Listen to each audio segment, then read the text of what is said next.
buzzing around, calling all you freaks and nerds. You're just missing what you want. My brother's going down the drain, my sister's living the dream, but everybody's singing along. It's okay, we'll all soon be gone.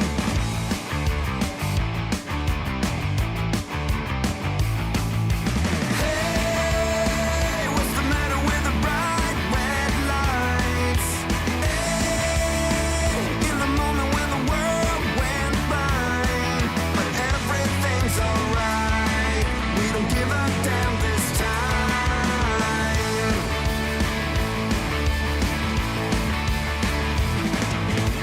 My daddy was a gambling man with no strategy. Who gives a shit about him anymore? Guess we never really settled the score. Half the town screaming out in vain, the other half is fake, but everybody's singing along. It's okay, we'll all soon be gone. Hey, what's the matter with the bright red lights? Hey, in the moment when the world went blind, but everything's alright. We don't give a damn this time.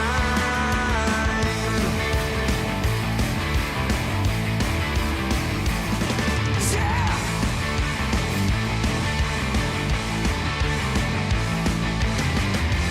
Everyone's a hypocrite. In this game we cannot win. Hey, what's the matter with the bright red lights? Hey, in the moment when the world went blind, but everything's alright. We don't give a damn this time.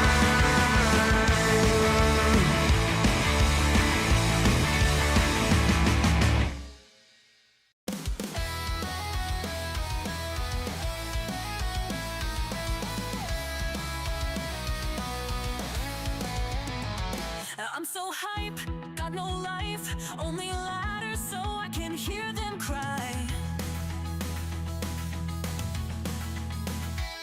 Get boned, noobs to pwn, wrecking these nerds with my skills up sideways. Oh, I'm told, cold, keeping me busy, smashing face like always. Staying hype, getting sniped, and I'm like, easy fight, you're free, MMR. Do you want some more? Eat this power spike. I'm so high, max supply. He sucks so bad, I'm like, why try? Get out, don't pout, out of my game. This is a click, baby. No doubt, it's a rout. Beating you up while I drink my coffee. Staying hype, getting sniped, and I'm like, easy fight, you're free, MMR. Do you want some more? Eat this power spike. I kinda feel bad for this guy. It's gonna be hard to say bye, but back to the lobby with you. I've got 20 more games to do. Staying hype, getting sniped, and I'm like, easy fight, you're free, MMR. Do you want some more? Eat this power spike. Staying hype, getting sniped, and I'm like, easy fight, you're free, MMR. Is Happy silenced? Right click. Oh, misses the right click. Force around again. He gets it on the DK. There's no TP for him anymore. Got it. That's locked in. Oh my god. There's a farm. This is not a fight that Kiwikaki can win here in the upper right. Can he win it somewhere else? Oh, But this is a moon. Does he have enough damage? Does he miscalculate this? no way. Last Second tunnel death. Right click, Happy! How can you save this DK? You have no resources for a potion! Trying to nuke, does Footwork scaffold! Funny composition, not the right one by Johnny Cage. Stormbolt, Then all the that trees is go. it! Perfect shockwave, you don't have much time. You don't have much time. Shockwave, here we go. One more right click, one more right click. Lynn, Guagua, wins!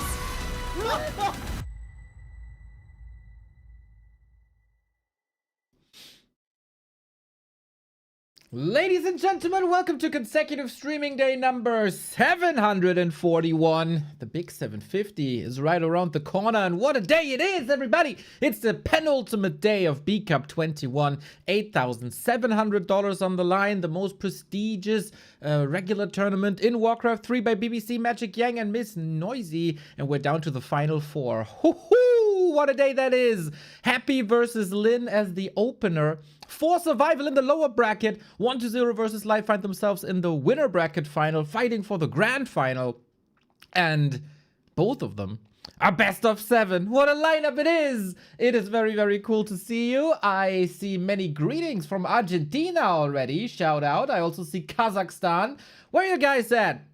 Because this is, of course, a global phenomenon, Warcraft 3. I want to see. I'm pretty sure we got a lot of Germans watching, procrastinating. Maybe some Americans there as well. Vienti, hello, hello. Half-wasted. Hey-ya. In my chair. That is very, very promising. Canada reporting in. That is early. Teutonis from Kiel. That's pretty close to me, Mignon. Moin, moin. Australia is always my shop. Hell yeah. Oh, good to see ya. Australia, Australia. Lynn without a heal self is the prediction from Young Fang from Switzerland. Noise. Poland, of course. Russia coming in. Very nice to see you. Poland again. Poland. Static. Thank you for the 44 month. America reporting in as well. There you go. The perks of working remotely. Let's go. Deutschland, Haddock, hello. That is a very good day indeed. Poland, Russia. Yeah, that is Ukraine coming in. Wonderful. Love you guys. Now, that is the appropriate hype levels I got here. I should be doing my homework, but here I am. That's basically the story of my life. That's why I'm a streamer and not some big business guy shuffling millions around. Die Hesse sind da. Ja, wunderbar. Maybe Remo can do some Hessisch bubbling as well. Canada, BC. Holy, that is not an awesome time zone for you. I'm in Canada, BC, but we used to play Warcraft 3 in Iran. Oh, that's pretty much the same as with Phoenix, who's playing our German league. Nice. Hello from Sweden. Ah, finally some Swedes. I saw Knopf made a return yesterday. Awesome. We need more Swedes. We need more sweats and we need more Swedes in Warcraft 3. Canada here, remote worker. Love it. Big Penis. Thank you very much for the prime. 54 month, my dude.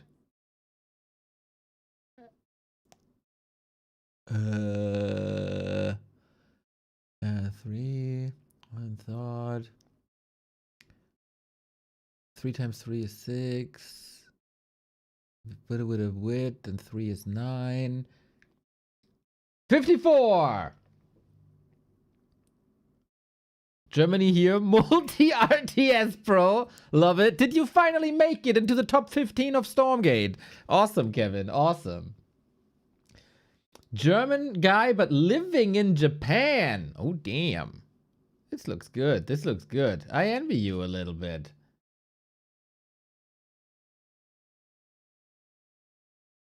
Three times 3 is not 6. 84. Do you not know the song of Pippi Langstrumpf? My man, that's how you do the math. Much love, Copilot 93. Let's go, let's go, let's go. Yeah, we're kicking the day off with Happy versus Lynn. 2 times 3 is 4. Ah, Dr. Lerai, you're such a pedantic. You're such a pedantic. I'm fairly sure it's best. Am I spreading fat news? Is it not everything best of 7? No, it's best of 7. It's best to believe me, guys. The final 4 of B Cup are always best of 7.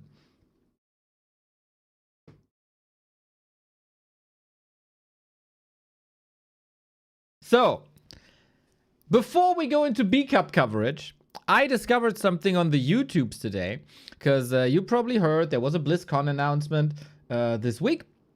They are advertising the Classic Cup, that is a tournament for Brood War, StarCraft 2, Warcraft 3, and Heroes of the Storm. And apparently it's two teams, Team Tasteless and Team Artosis. And Tasteless published a video today talking about how excited he is. And he said the following, and I found that interesting. So I thought I'd spread it with you guys.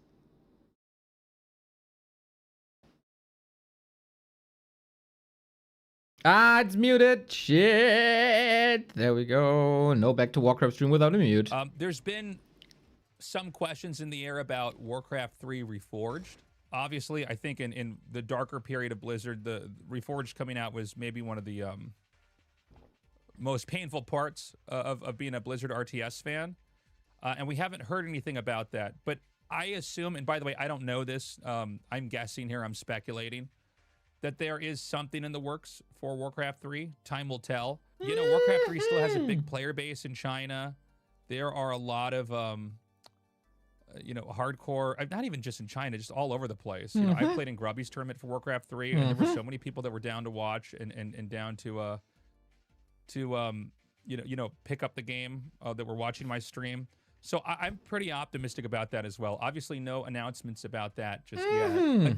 But, there's been some questions. Ain't that curious? Ain't that interesting? I assume there's something in the works for Warcraft 3. Or maybe we get something at BlizzCon this year. Who knows? Who knows? Who knows? So, yeah, I mean, Tasteless is a very smart person. Maybe he knows something that we don't yet. We'll see. Or maybe it's just a little bit of nothing. As a team captain, you must know, right? Exactly. Exactly. Hopium, copium, clickbaitium. Who knows what it is? But I thought, you know, it's fine to share. So, to set the stage here a little bit for B Cup, we have to show you the bracket, obviously, because this tournament is going on for 3 to 4 weeks. We've been through a round of 32 group stage, but only 4 players survived. So 7/8 out of the competition have already been eliminated, and it is courtesy of the 4 players that are remaining, of course. So we started into this playoffs, and Life had a very tough time with Sock. Surprisingly tough time, actually. 3-2. He was then ahead of Colorful 3-1. It wasn't really a big competition right there. It could have been a 3-0, but, you know, one Demon Hunter lost and it turned around. So Life, in comparison to the bottom side of the bracket, relatively simple tasks for him. Not the big challenge just yet. For the Super League finalist, who is once again 1 step away from another grand final, Medusa the Gamer. Nobody plays more games than he does, and nobody is rising as high as he does currently. 1-2-0 though. A former B Cup winner, a former B Cup finalist with that as well, had a tougher bracket, and he caused the biggest upset of the entire tournament yesterday, the day before yesterday. First, a super close series with Focus 3-2 that could have gone either way. And then he defeated Happy 3-2 for the first time in 14 months. He was able to succeed, and in his very own style, once again with the Tet Fiends, he's mixing in a Naga, and everybody was folding their hands above their heads already, like 1-0. What are you doing? That is not an undead hero. You can't coil a Naga. But he has played it before, and it worked out so well. He tied up the series against all odds, defended match points by Happy, and then it was Twisted Meadows. And 1-0 with expansion plays down the road, and Happy couldn't crack that code. And all of a sudden, 1-0 is victorious, and Happy is missing out on an upper bracket final. Of course, that doesn't mean that he's not winning the entire thing, as he oftentimes does, of course. As I have to check real quick. Oh, okay. I thought game is hosted, but it's not. So, Life or 120 fighting for the grand final here today, and Life and 120 have fought each other quite a bit in the past couple of days and weeks. This month alone, 4 big series already, and it's pretty much back and forth. It's a sandwich. Life is the bread, it's the bun. 4-1 wins yesterday and a week ago. In the middle though, 120, 2 wins in a row. Thank you very much, Mr. 8man, for the raid. Much appreciated. So, both players know each other well. There's a lot of game tape for both. It's now time to blast out the big strategies, whatever worked best. There's a lot of dynamics between them. Like, in the span of 4 days, it was 4-1 and 1-4. So, Life had a very good brawling, aggressive strategy. 120 figured out, hey, if I dodge that fight in the middle, if I pull that game back a little bit, I got a counter. But Life found a counter to the counter. And today, best of 7, that's all that it's about. But we have to pay attention to the lower bracket, everybody, because that is where we're at right now. This is where the day starts. And if a day is starting with Happy and Lynn, then this doesn't get any better in the Warcraft scene. Thank you, chat. I didn't notice.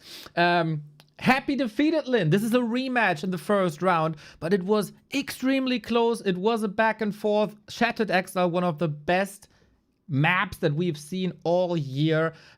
Happy almost got it, then Lynn was fighting back. Then Lynn almost got it, but Happy was fighting back with like miraculous plays on Shattered Exile. Beautiful Warcraft in real-time execution.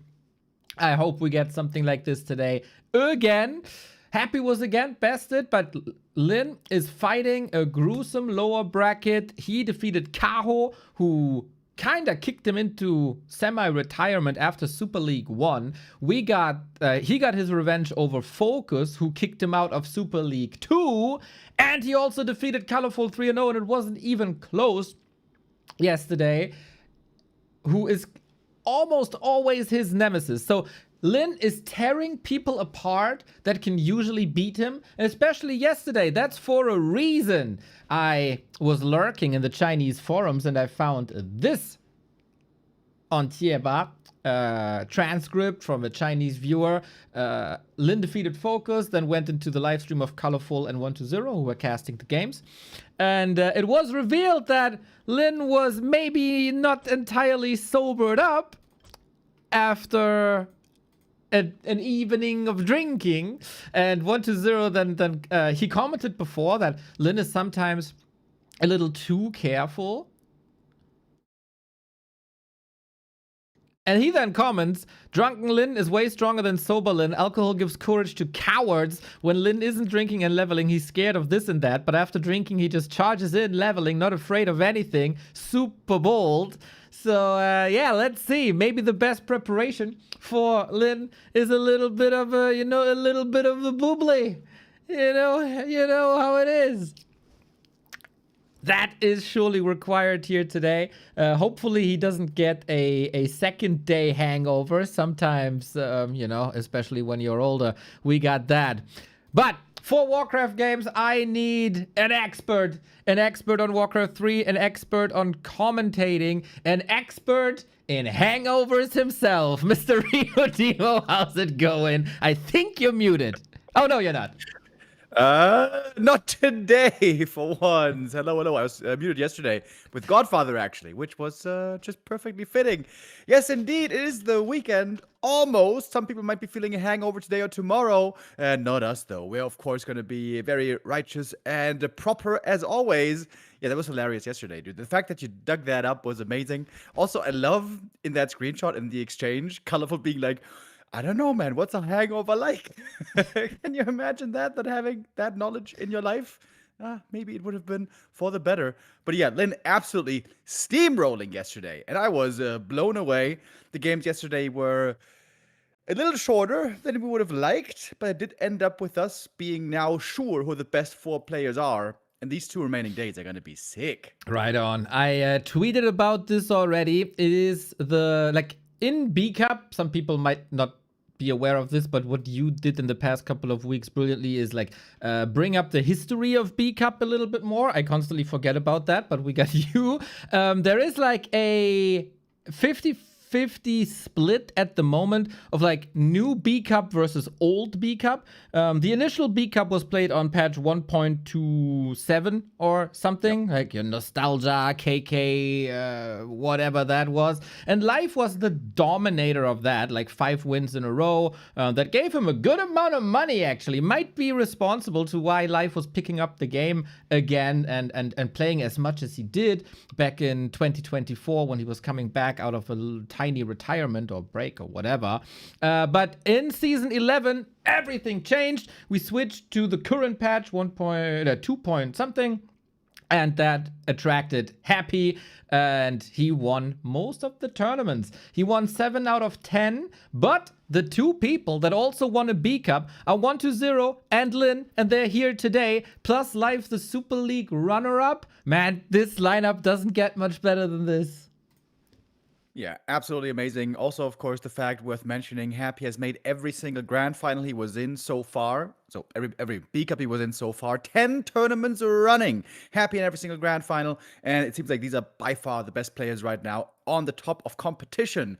Along with Fortitude, but Forty doesn't really ever play B Cups. So this is the top 4. This is the final 4. This is what players were expecting, sort of. What people were hoping to see.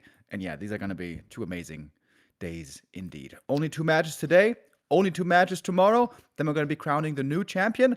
All best of 7 with the best players, man. What more can we ask for? Exactly. And it's so cool that all these 4 players have taken wins off of the other. There's no crazy streak going on. 120 and Life are 2-2 in the past 4 encounters. Happy and Lynn now not trading wins. That's not the right call. I like 1-1 in the past encounters as well. 120 defeated Happy just yesterday after a 14-month drought. And 120 and Lynn also go toe-to-toe. So it is very, very hard to predict the outcome of these final 4 here in B Cup. Yeah, I think you're bringing up a good point here because sometimes, the player matchups can be pretty one-sided. There are some that stand out. Moon versus Happy, for example. Always one-sided. In fact, Happy versus most Night Elves, mainly one-sided. But Life is a different cat. Life is the best Night Elf in the world, I would say pretty much by far, especially against Undead. Not tested against Happy today, but against 120, certainly he will be. And Happy and Lynn, I looked up the stats earlier, counting this year and last year, so back to 2025, it's perfectly 50-50. 6 wins each. Today, next match, a big win coming up. Lovely. We try to get the game running. There's, of course, a million observers once again. This might just be an initial join back here. But yeah, you bring up streaks, and I saw the craziest streak, actually, that I've maybe ever seen. Everybody points towards Happy and Moon, right? It's been so long, and it's like 28 series in a row or something. I found something crazier. It's Lynn versus Infi. Guess when Infi defeated Lynn the last time? Really? Well, you make it sound crazy. I don't know. 2023? 2020. What? 6 years. 2020. That is insane. That is insane, man. 6 years. Oh, man. But yeah, Infi no longer in the competition. He was quite competitive versus Happy, especially in the first couple of matches. But Happy started to read him quite nicely, and then it got more and more and more one-sided. As we try to start the lobby here again, BBC is saying something. If we can't start the game 3 times, you have to go to Flow TV. All right. So, are we ticking? We're ticking. Here we go, everybody. It is so weird to see 2 of the all-time greats of Warcraft 3, the best undead ever against the best orc ever, in the lower bracket. Happy was defeated by 120. Lynn was defeated by Happy in the first round, now taking his revenge. The winner of this goes into the lower bracket final of B Cup 21. It is Happy versus Lynn. Let's go. These 2 always deliver. And these two always make the Warcraft world watch as well. Have a keen eye right now, friends, because what these two will be playing now is going to reverberate. This is going to be the meta for the future to come, most likely. At least people will try to pull it off like these two try and often fail. I think especially Lynn has been amazing over the years, adjusting strategies, especially when orcs were struggling heavily. Headhunters didn't work anymore. Frenzy Ghouls and Dark Ranger were owning them. We saw lots of Wyvern play, of course, as well, involved. Maybe not the fan favorite always, but also beautiful pivots, the way Lynn was faking a strategy, then switching out into another branch and making it difficult for the undead to adjust, trying to counter air and ground at the same time, and playing with patience as well. All of our viewers who are regularly watching will not be surprised to hear me or you say that we are big fans of these two players. I mean, how can you not be when they play so amazing? Some even say we're fanboys. I don't know if that's true, but we definitely appreciate greatness, and these two deliver greatness on a regular basis. If you guys appreciate the Back to Warcraft greatness that we bring you each day for multiple hours here for Warcraft 3, we love Prime subs and all the other ways to support us at backtowarcraft.com so we can cast this on a work day in the middle of the day. We got openings. Lynn with the Blade Master, no Farseer. Happy with the DK. Slightly oriented towards the south. A lot of undeads play expansions on Echo Isles. Happy, usually not a big fan of that, but you know, maybe there is a reason to change that. And oh, I think we see something we like. Yeah. Absolutely. Mirror image play we've been seeing a little bit more of lately. Orcs are trying to save the money on the shop. Don't build the shop, don't buy the salves, save the gold. Instead go for 2 burrow, more grunts, with lots of creeping, but very little scouting at the start. And Happy is indeed going for a fast expansion. As you correctly said, normally he's less eager to do this compared to 1-0 and Labby, the other top undeads. But Happy now, it does fit the map, of course. Gonna go for 2 base. Right on. And Lynn with mirror image. It has been a long time since we've introduced damage for illusion. Since then, we've seen it play in FFA 4-on-4, some 1-on-1 players tried to implement it as well, but it's been many years, and now the orcs find a way to get mirror image done here. No windwalk.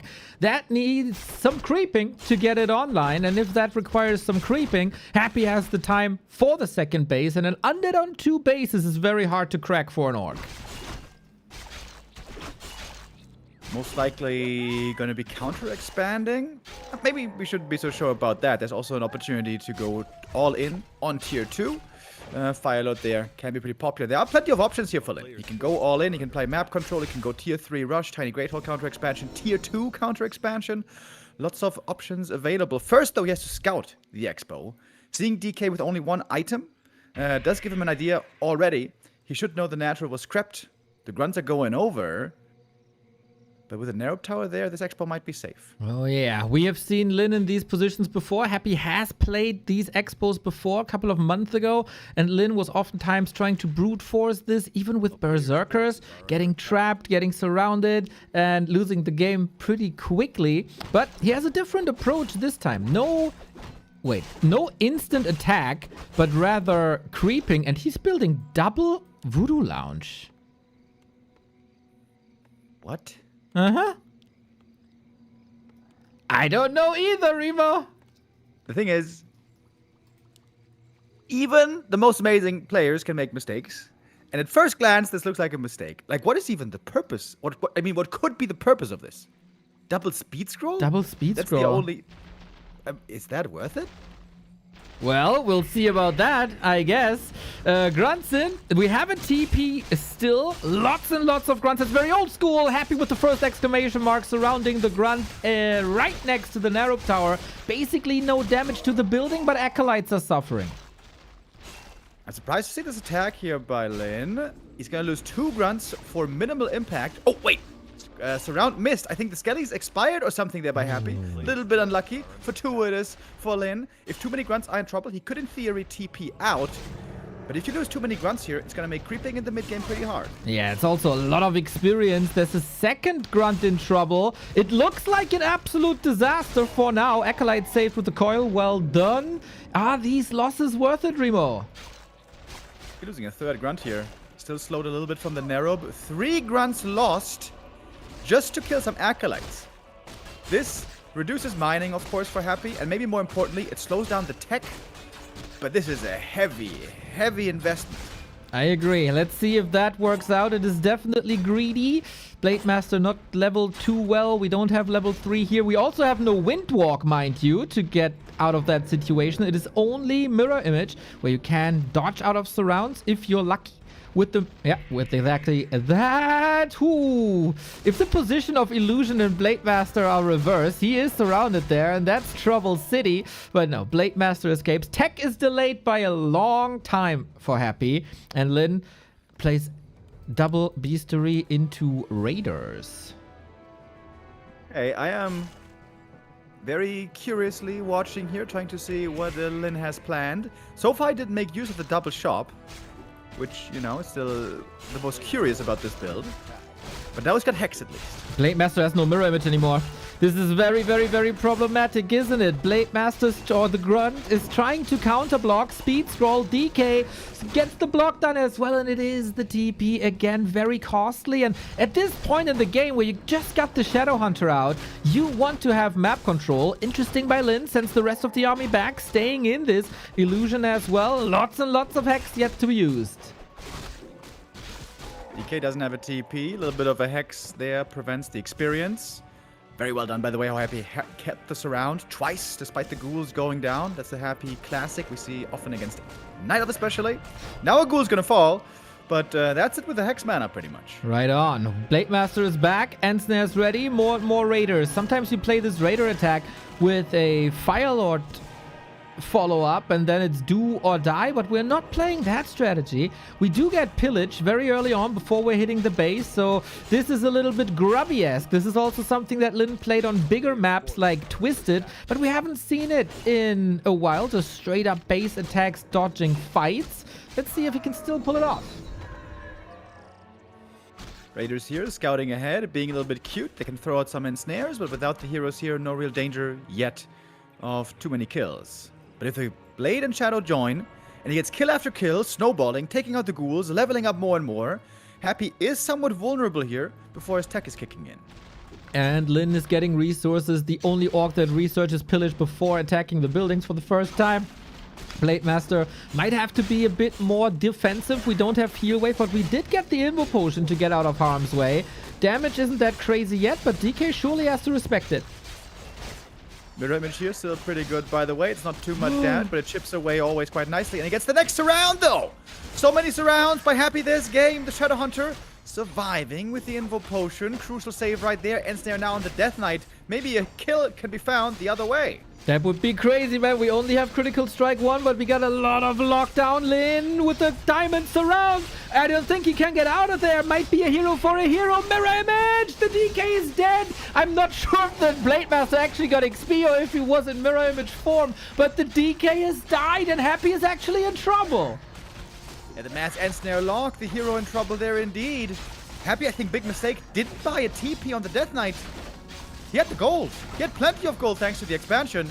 Painful loss here. Big mistake that opens this game far and wide. And it's also the worst timing, right? The Lich is currently occupying the altar. You do have resources for the tavern, but this is everything that the expansion got you. In the tavern revive, Shadowhunter is back. Or DK, maybe in harm's way if there's another follow-up. Lynn is getting rich from attacking these ziggurats.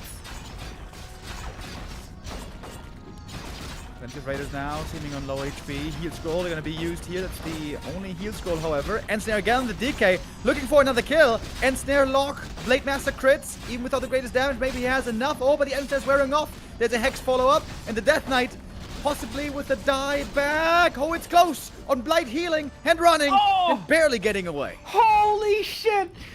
The level of play here by both. Maybe Lynn with a bit of a missed opportunity. DK flirting by... Oh, no, the Raiders are coming in. All right, he got it here. He bought a lot of time. Lynch was prepared, trying to bring a potion, but he was way too far away. Can't share the drink, unlike Lynn 2 days ago. Yeah, yesterday, I guess. We are still on tier 2 for Lynn, though. The Expo is still up. They don't have a tier 3 by Happy. I was about to say the longevity. is, of course, in Happy's favor as the undeads always go to tier 3, but he doesn't have the resources for the tier 3 because of all the DK revives. Happy still has no TP. Oh, Lyn is thirsty for more kills. Raiders trying to get in range, looking for a big catch with the end snare, but they can't get to the heroes. 2 more kills though on the units. Happy is hemorrhaging units like crazy here.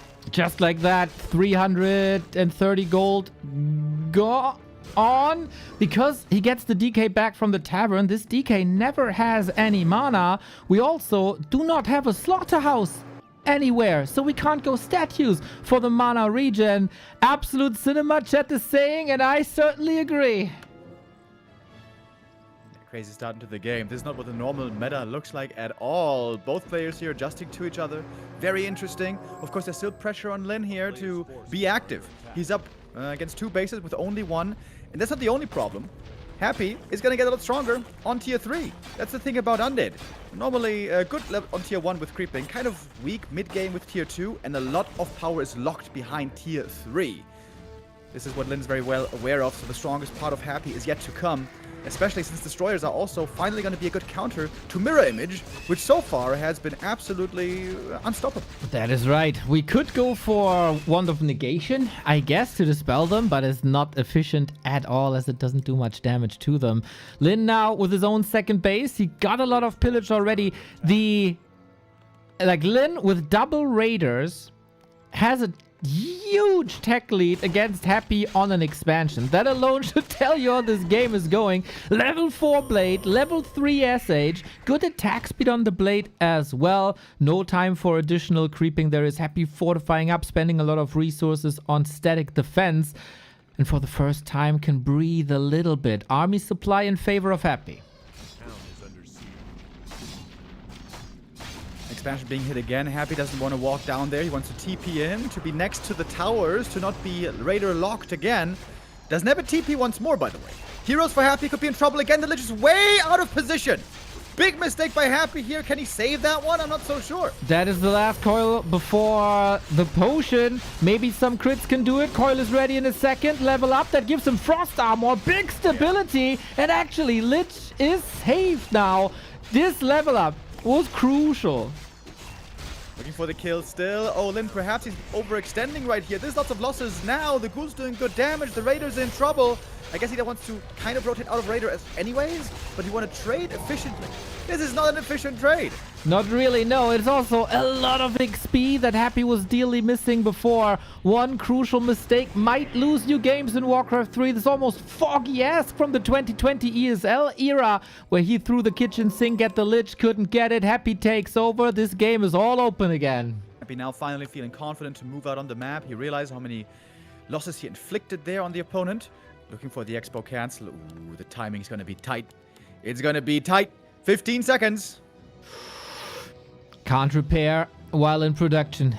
Is he ready? Is he in time? There is the speed scroll trying to evacuate the peons. 5 seconds. 3 seconds. Needs to get there. The peons. Ooh, Needs do to they have repair- it? No! He got it. Yu Jiao lagging at a crucial moment. Oh my god. Here we go. Lyn has arrived. The expo is up. Peons don't continue to repair as the ghouls are ravaging them. Kodos are coming in. The late game army, but pulling the peons back may be a crucial mistake by Lyn. This Great Hall. Wait, he holds this. Hold on. Happy Is gonna he take out not? the peons. He does some normal damage here. Happy's low on mana now. Doesn't have nukes left anymore. It's so close on this Great Hall. Hex 88 on the points. ghoul! Hex on the ghoul to prevent the damage! Taking care of the skeletons. The normal damage has been reduced drastically. Oh, Yu Jiao, bro. No, Jiao. Oh, Happy. Is it a dot? Oh, 3 dots. 3 dots. Here we go. Yesterday as well, by the way. Yu Jiao, you're playing with your luck here. And Happy ends up not getting the cancel. That was a huge waste of army. Lost almost everything there, Happy, and a huge hold for Lyn. He's down in supply. But look at those heroes, man. They're looking fantastic. Incredible scenes, man. A hex on a ghoul might have just saved this. The genius of Lyn. How does Happy assess the situation right now? It's easy for us to see exactly what's going on. We see the TC on the way. We see Happy about to be ready with Destroyer form. but he's going for a temple. That seems to indicate Happy is intending to drag out this game longer. Double temple. No big follow-up attack. And no third hero, by the way, which is a problem, I think, for the late game. If you want to be competitive in an even long late game scenario, you need that triple hero to come online and start leveling. Happy right now holding on to only 2 of his heroes. We get Wyvern on Lynn's side, more damage, especially with the poison, especially against heroes. Very good, can also lane with that. Happy wants Banshees probably as fast as possible. We'd be very surprised to see Necros, even though there is no Dispel on Lynn's side. It would be unheard of, really, if he switches into Necros now.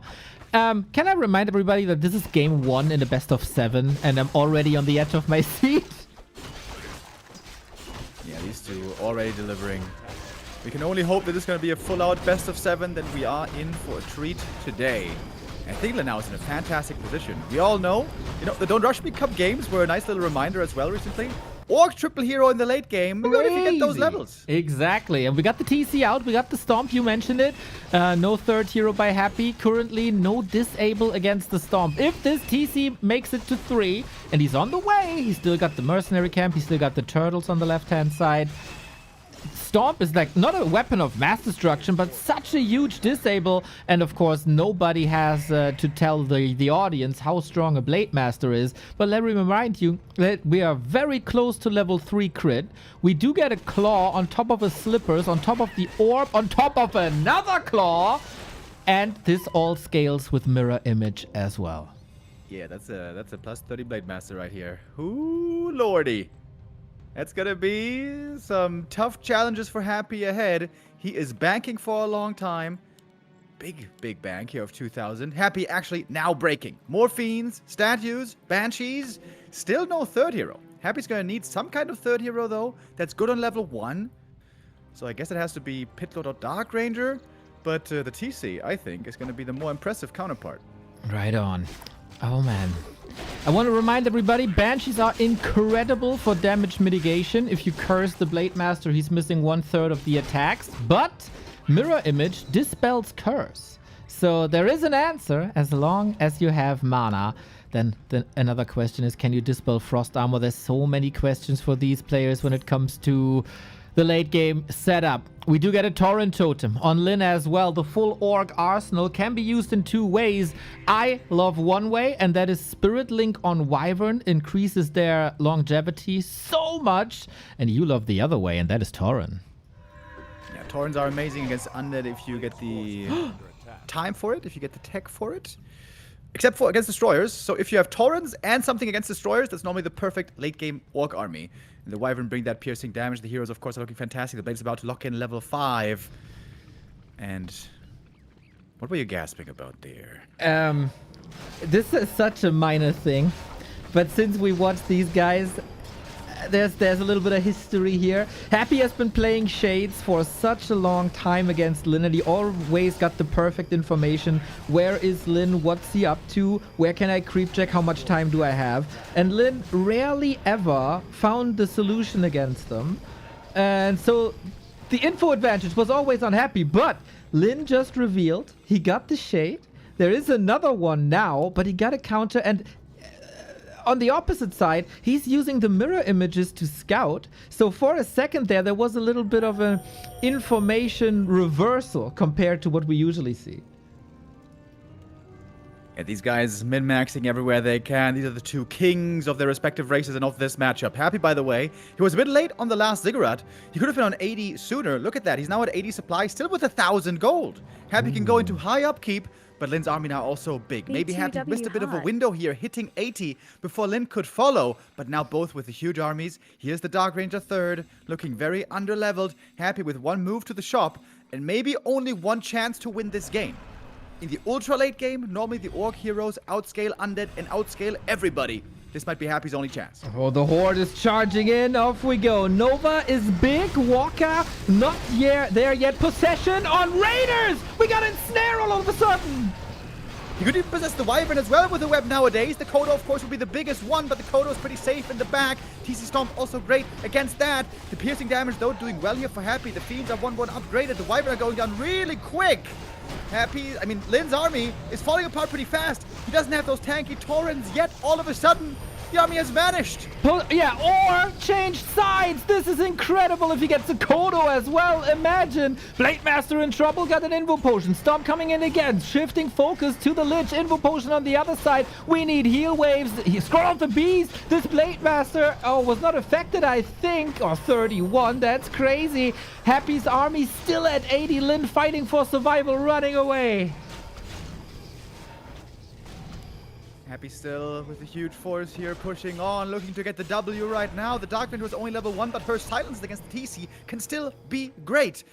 Lyn's biggest problem here, I think, was too late transitioning away from Wyvern. Too heavy, perhaps, on Wyvern.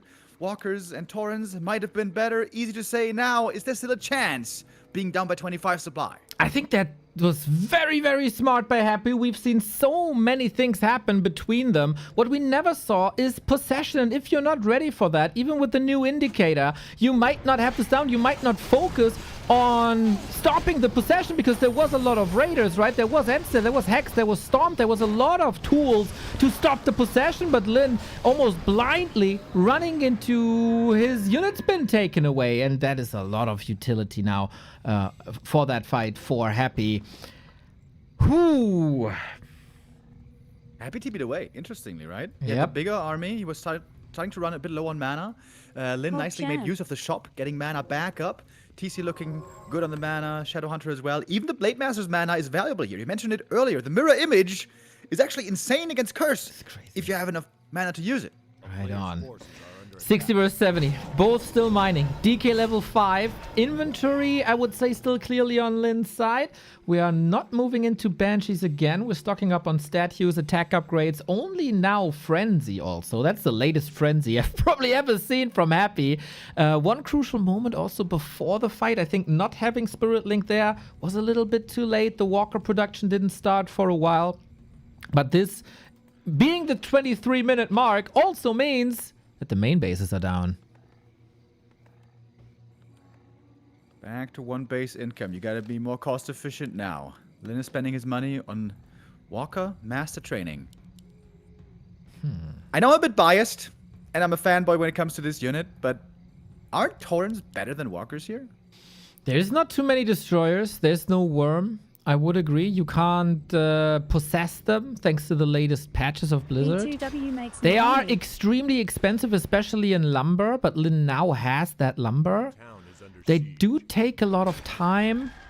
I'm not sure. Maybe it's a setup for the late game. I do not know. What I do know is that Happy currently isn't getting much gold. He is in high upkeep and there's limited resources.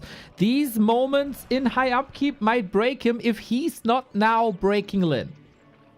Happy has a very, very strong army here. Even the Acolytes helping out. So much flooding towards the Orc expansion. The Shade sees everything. Lyn's up too.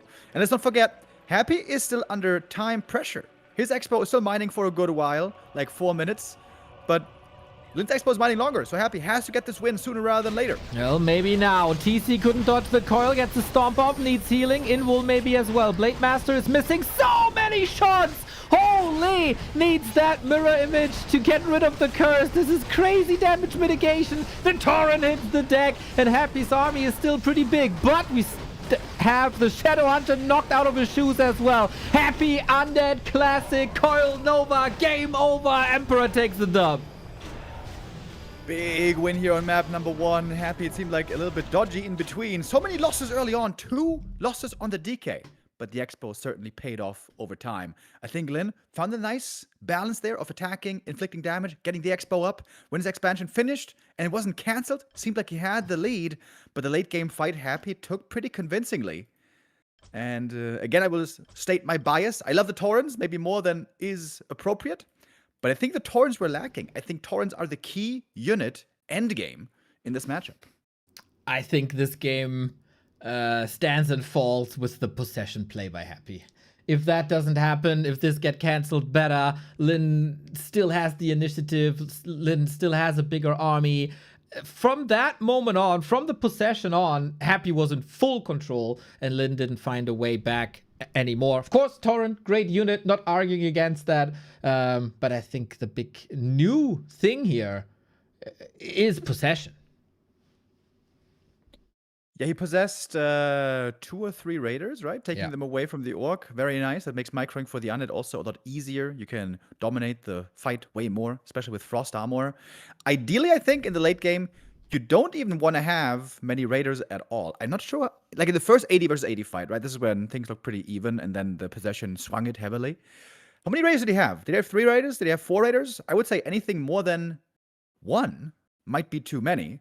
You want to have good units, good at fighting. Yeah, Ensnare is nice, but you need some actual power punchers. Raiders aren't that. I wonder what Lyn is going to draw from this game, what kind of lesson he's going to learn, because it seemed like he was set up so well. He saved the Expo, he had the Blade 5, he had great items. This is normally where we expect orcs to take over, but Happy doesn't allow it.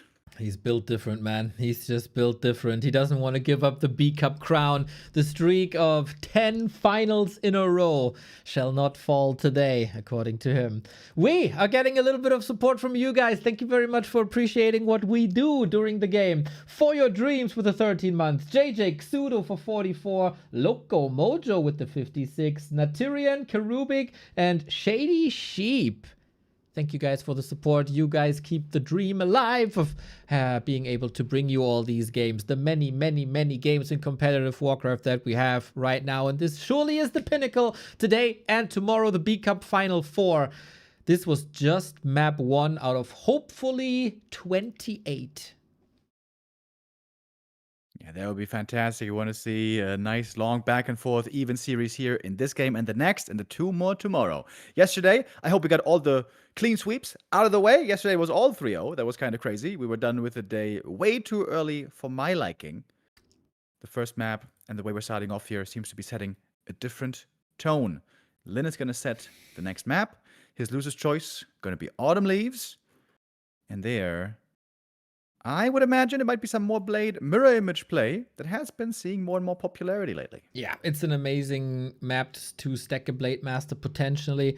It's also not that easy to get an Expo back up. We might have to say that this is maybe not how the series will continue. Undead Expo is surely a thing that we've seen before, especially in the hands of Labby, 1-0, a bit of a mix in between. But I think putting myself into Happy shoes, Echo Owl's Expo map for sure, maybe Twisted, maybe Shattered Exile, but it should be almost a one-off guarantee.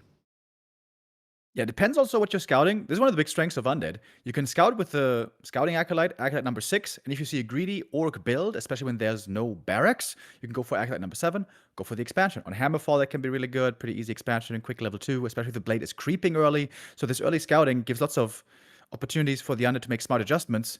Orc seems to be in a tough spot there where they have to guess correctly and take the calculated risks correctly because they don't scout early. They don't use the peon. They want to have the faster tech. They need that lumber really bad in the early game. I think that's an added component, added difficulty level of orcs, especially on the pro level, where scouting is so important because everyone else can scout pretty well. We got acolytes, we got wisps, we got the scout footy, but orcs, they're always in the dark at the start.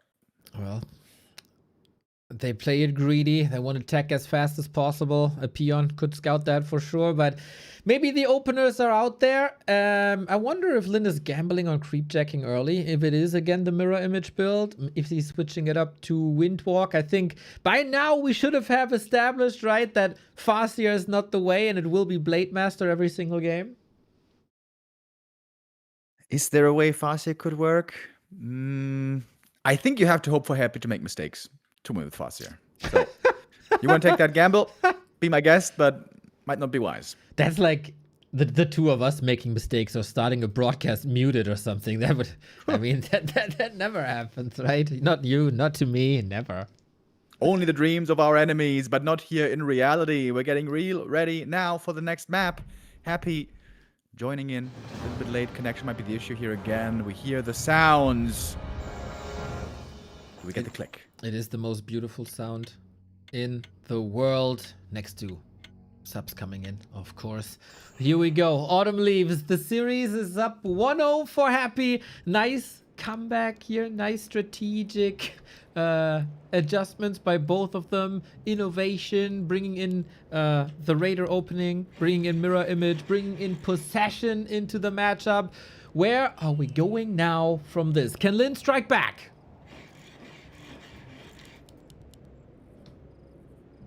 We're gonna keep a close eye on these builds right here. See if that tells us anything. So far, it's looking pretty standard. Ghoul opening. And what seems to be... Oh, wait. This might be a skip barracks. Oh, this might be a skip barracks. This might be a skip barracks with a fast tech over here by Lynn. Alrighty. Predictions are coming up as well. Buzz, thank you for the 4-month. Well, with that skip barracks, he cannot lose 3 grunts in the early game. Also tells me that Lynn thinks that this is not an expo and he doesn't need much in the beginning to destroy any buildings and to slow down a haunted gold mine or kill acolytes, but rather the established way of Blade Master into Wyvern. Yeah, absolutely could be. Blade into Wyvern.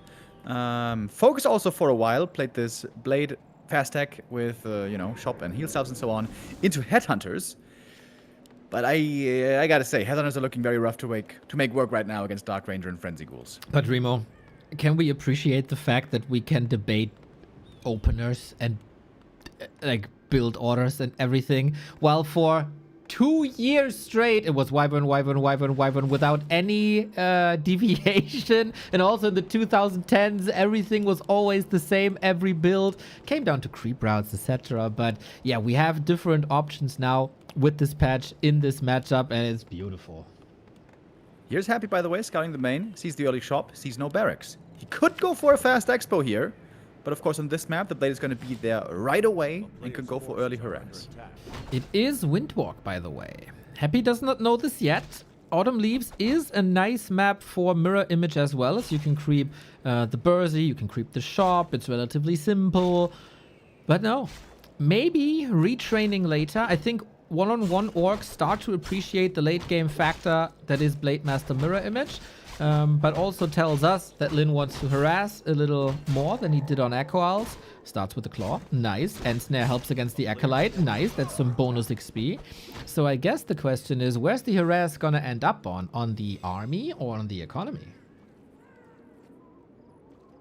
If Happy goes for a narrow tower, then there should be no danger as long as there's decent reaction time. But losing the Scout Acolyte actually could be an issue here if the Blade finds his way into the main base.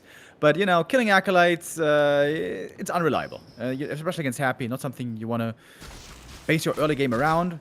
What is reliable is trying to find items, level up early, and strengthen yourself for the late game. Blade Master, we know he has great potential, but he does need 2 things. That's levels and items. You got to start working on it early.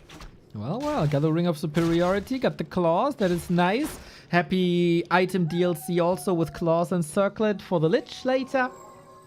But yeah, the standard opening so far. We got a War Mill, the tech is progressing. Happy a little bit behind, but that's just the nature of the build. And now we'll see if the Blade Master can steal something.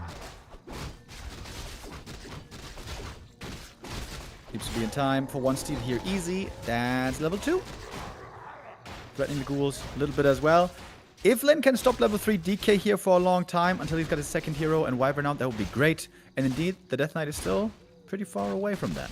Happy knows, of course, that Lynn is around, invests a coil for the kill. Lynn also anticipating that, not getting out of Windwalk, not threatened to be surrounded. Ghoul hunting. Ghouls are still very dangerous in any stage of the game. And increase your creep speed, of course. So hunting them down, keeping Happy busy, a little calmer than game 1 was. Big creep now for Happy. This will be level 3 if he gets the shop. Lynn must make this a priority to prevent it, or at least make it painful and delay it. As tier 3 is now starting, Shadow on the way, Bestiary. Okay, interesting point by Reza in the chat actually. Lynn not buying circlets. Yeah, I think he wanted to buy it. Oh, gets lasted here without Windwalk. Happy though still very close to the level up. I think he wanted to buy it in the north, but Happy bought the circlet first. Now he buys the circlet as it becomes ready again. So investments again for the Blade Master for a strong late game. Alrighty, tier 2 done. Shadowhunter coming. Happy still trailing a bit behind. Some might say with a late graveyard, but it's just very optimized, I guess. More ghouls early, more expenses early, circlet early. Oh, Blade might be careful here. Is he going in? Is he trying? He got the item. He got the item. Yeah. So if you pick up an item, you don't get revealed. If you start an attack, you do get revealed. So that is the smarter, safer choice. Still getting something out of this without risking too much. Yeah, didn't stop level 3 DK, which would have been perfect.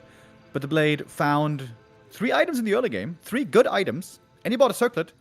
That is still a good start. Right on. And now we creep Manip a little bit. Happy might bring in a Wand of Negation with the Lich to stop these Hex plays. Interesting that we go for this consumable. It's not the normal way. Usually we go to the middle with Hex plays like this, but Undead have started to counter it. So Lyn is like evasion creeping this way. Yeah, and I guess the mid-game for Orcs became tougher with the introduction of Wand of Negation. Normally with Hex, you can always control the tier 2 pace. With Hex, you're going to be able to bully the Undead away, especially if you're looking good on the heroes, and the other heroes aren't too crazy. But now, there is that Dispel. If it's picked up, which I feel like you really, really should these days against Orc. Yeah, Happy almost buys it all the time. Lich will tell us the answer. We also got the first Gargs in. The regular build for Orcs would be 4 Wyvern into 2 Bats. I wonder if Lyn does any adjustments here. 34 food. We go to the expected mercenary camp. Happy is right there. Wants to point out once again that the skeleton scouting is perfect. He saw Lyn a little bit late, but he saw him on the left-hand side. He sees him now in the middle. Oh, Wyvern needs a speed scroll to escape. Big Master, though, you know, he's making progress. Little by little, a little bit more experience. Closer to level 3. Got another small item. Got a big tome. You know, all these things add up. All these things compound. Now Lyn is on tier 3. Boys, and Venom Spear is going to be a who big are damage by man upgrade. raising And here hand? comes the TC. Again, trusting in the late game triple hero strength. Ooh, and we get support here as well. Thank you, Sasha. 25 euros. Boys, great work. That is awesome, my man. Glad you enjoy this. Absolutely crucial support like this. Much love, much love, much love. Great you enjoy what we do. Big experience here from the middle, by the way. Very often, though, players will only snipe the items, leave the camps behind, so less experience, of course, that way. But still, very impactful items. The Mana Stone, one of the dream drops for Undeads. Right on. So we mask and big mana pot combined. Kind of. Lyn, a little bit lamey. I appreciate that. Be dirty. Do damage. Dodge fights until you're ready. Farm your opponent. And especially in the Lumber. Oh, speed. Scroll of the Beast committed. Happy is still in tech for 9 more seconds. The Gargs are coming in. There's no bats here. Gargs are fast. Speed Scroll Wyvern 2. Oh, I don't think you have the damage here, do you? Might bank on the fact that Happy is just on right click.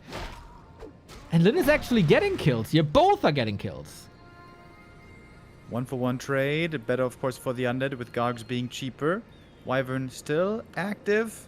Perfect positioning for Happy, though, on the tower. He made a Nerub behind, so one, or rather, a Spirit Tower, a Nerub Tower, and now the main is going to be covered. And the Gargs are still thirsting for a little bit more. Killing more Wyvern here would be quite painful, but the Wyvern fighting back. Only a single Wyvern lost so far. I guess that's okay for Lyn. Oh, careful, though. They get the coil support. Of course, the heroes are in the middle, where the Bat Rider is pulling the creeps for Lyn. He gets the experience there. But yeah, Gargs are quite fast. Can you escape? A little bit of poison damage ticking in. This is now big estate. Nova, right click. Wyvern, down, disaster. Yeah, when it was 1 Wyvern going down for 1 Garg, that's okay. But 3 Wyvern for 1 Garg, that ain't okay. That is your damage, man. That is your entire damage. Basically gone. Blade Master level 3. All right. Rune Braces for the cow. Also nice. I'd still love to see it on the Shadow Hunter. Given recent history of Shadow Hunters falling in the beginning of the game. But maybe this is not too important. Important is that Happy has an army and Lyn doesn't. But Lyn fans, don't give up hope yet. We've seen some unreal defenses in Orc bases, and I think Happy learned from that as well. He's not brute forcing Lyn's base. He goes by the old mantra, when you're ahead, get further ahead, red spot. Yeah, Lyn has stopped all the Wyvern production, not trusting in them anymore. Going for the Tauren Totem. Late game, Taurens, as I said, can be really good. And this is the patience I was talking about earlier. Lyn very often will try to drag out the game and build the perfect army and survive for a long time when other Orcs can't. Creepjack, Hex, big Golem, still up. And we rebuild up to 50 with mass raiders. The raiders worked. It is great for hero focus in fights as well with the lockdown. Bad Rider gives some vision over the trees, but flies straight into the army. Lynn, the mistakes with the air units are ramping up a little bit. It was pretty sloppy. He played this as if Happy didn't have flying vision. But of course he's got the Gargs, so he just flew right into the Coil Nova. The Bad Rider isn't that painful of a loss, but man, the 3 Wyverns certainly were. Yeah, it's a little bit of a sign, right? Like, okay, it's only 1 unit, okay. But this is the Goat Orc. He's not supposed to make these mistakes. 4 supply down. It's in the hands of the Blade Master to carry this around. And the army here seems to be looking a lot better at the moment. The Gargoyles being focused. Seems to be an odd choice. These Gargoyles don't even provide much anymore. Ghouls and Fiends might be the better targets. Lyn, though, still working with low-level heroes. Still doesn't have that Stomp. Still doesn't have Heal Wave 2. This ain't a good spot. Yeah, this is bad. Bad, bad, bad. Maybe the Bat coming in for the detonate. That is nice. Still no Storm, though, as you say. 200 critical strike on level 3. That's quite crazy. We need Lyn's Sane Sword. Throw the bees, Dispel, Destroyer in the air. Not much anti-air here, and not many units for Lyn in the first place. Shadowhunter low HP now, not protected by those Rune Bracers. They're on the TC, who's trying to run away. Big level up thanks to that kill. Shadowhunter 3 at last. Supply is evening out as well, Remo. The bats might be gone. Also, the Gargoyles were optimizing army for the late game stages. We're gonna get Destroyers. We might get some more Fiends in as well. TC shines against that. Dark Ranger now up as well. Let's not forget the Red Spot Golem is still up for grabs, and we just continue fighting over it. Codas are reinforcing. Very important part of the army, of course. And now we have a Walker being made. Can be decent against Ghouls. Can be decent for Spirit Link. But Happy has 2 favorite targets that he loves to blow up with Coil Nova. That's Wyvern and Walkers. So that might be a difficult one to pull off. Running in again. TC Silence can't stomp at the moment. First Kodo gonna go down right away. The Ghoul returns. Happy is sniping these Kodos very effectively so far. And again, much of the Orc army is quickly melting. Need to get rid of this Destroyer. The creeps are helping out a little bit as well. We're not getting the necessary crits at the moment. First Destro up, but the backup is here. Disengagement once again. This was an expensive fight for Lyn. Happy also. This 5 supply unit Destroyer. The crits are ramping up over and over. Heal Wave at the ready. 1 Raider to control the fight. Mana is getting lower and lower on Happy's side. Once that Kodo, the Fiend gonna come back in a moment. Spirit Link, Heal Wave, Link, and now next to the shop, TC, a little bit stranded over there.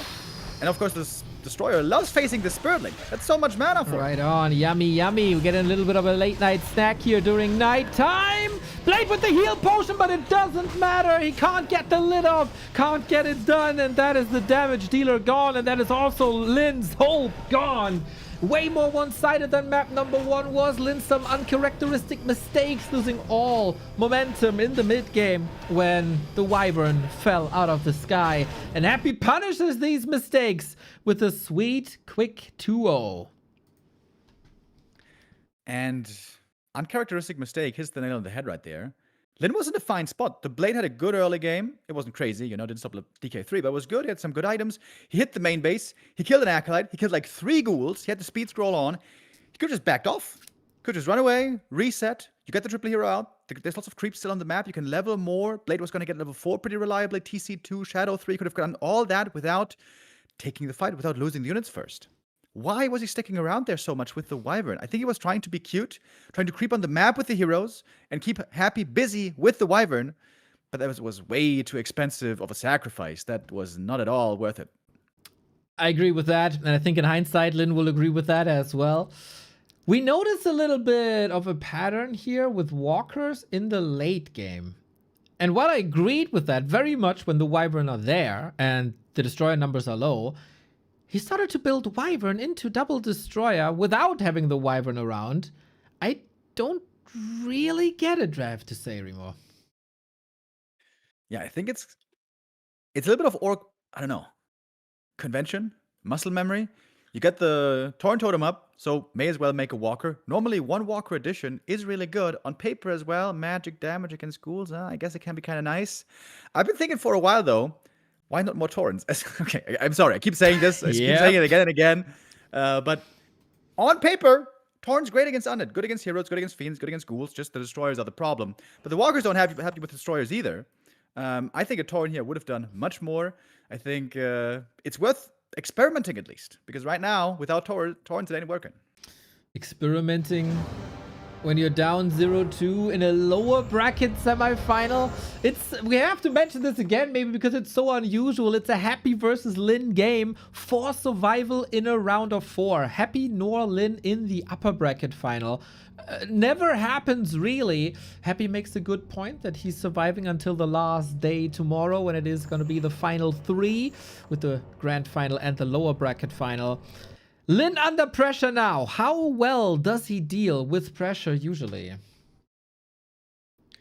We have seen sick comebacks by Lyn before. We've also seen sick leads being thrown away by Lyn before. Happy. Does he give away a 3-0? Does he give away a 3-1? Rarely. But Lyn has that potential as one of the few players out there. Also, if he unlocks that one right build that suddenly makes everything click. That has happened against Happy before. Super League Season 1 being the most impressive example, where Lyn had an average season of the running season, then got 3-0'd by Fly, who was the last in the league. That shook him wide awake, all of a sudden, owning everybody, owning 40, owning Happy, and then owning as well in the Ascension phase for the longest time. So sometimes Lyn needs that wake-up call, needs a slap in the face, and needs to find the perfect build and regain confidence. And then it is possible. Right on. And it has to start here on Shattered Exile. If you've seen the winner bracket quarterfinal between the two, you know that we can expect the greatness here. It was the greatest map. It was the decisive map. Happy took a huge lead. Lyn coming back. We need a comeback like that, just without the extra loss, I guess. At the end, this decided their upper bracket match. Maybe it's deciding Lyn's fate here as well in the lower bracket match. Yeah, really cool map. We've had it introduced to Warcraft Champions quite a while ago. 2v2 map and 1v1 map at the same time, and has been finding more and more popularity, even without being on ladder, actually. This has quickly been turning into one of my favorites as well. And a big map with lots of creeps, with lots of room to move and time to level, could be a perfect showcase for the Orc. Hell yeah. We need a big Blade Master once again. That was the case on map 1. Not too easy in the beginning. I'm very interested about creep routes here. We usually go to the middle pretty much right away for either the shop or the water elementals. Nobody's really expanding here much. We give this another go as we are on rehost 3 already. But all good things come in 3s. Is that also the maps 1? For Happy, we'll see about that. Lyn under pressure. Does he have another strat up his sleeve to challenge Happy and catch up? Yeah, we have seen insane comebacks before, but realistically speaking, now's the time. Now you need to score. Happy giving up a 0-3, we would have to go far, far back in the archives to see an example of that. Happy again seems to be perfectly in championship form, right as the time demands it. Right on, right on, right on. Whew. Okay, quick reminder, if you guys have a Prime sub lying around, we gladly take it. No extra cost for you, no ads for you then as well. If you are subbed and you don't want these games to be interrupted by ads by any means necessary. Lyn in the upper left hand side, 0-2. No bad games, just not as good as Happy is. And Happy in a comfort zone with the lead. He's taking losers picks of his opponents. Doesn't really have to switch up anything.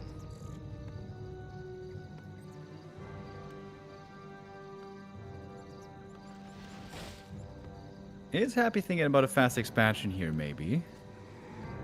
It is a big map.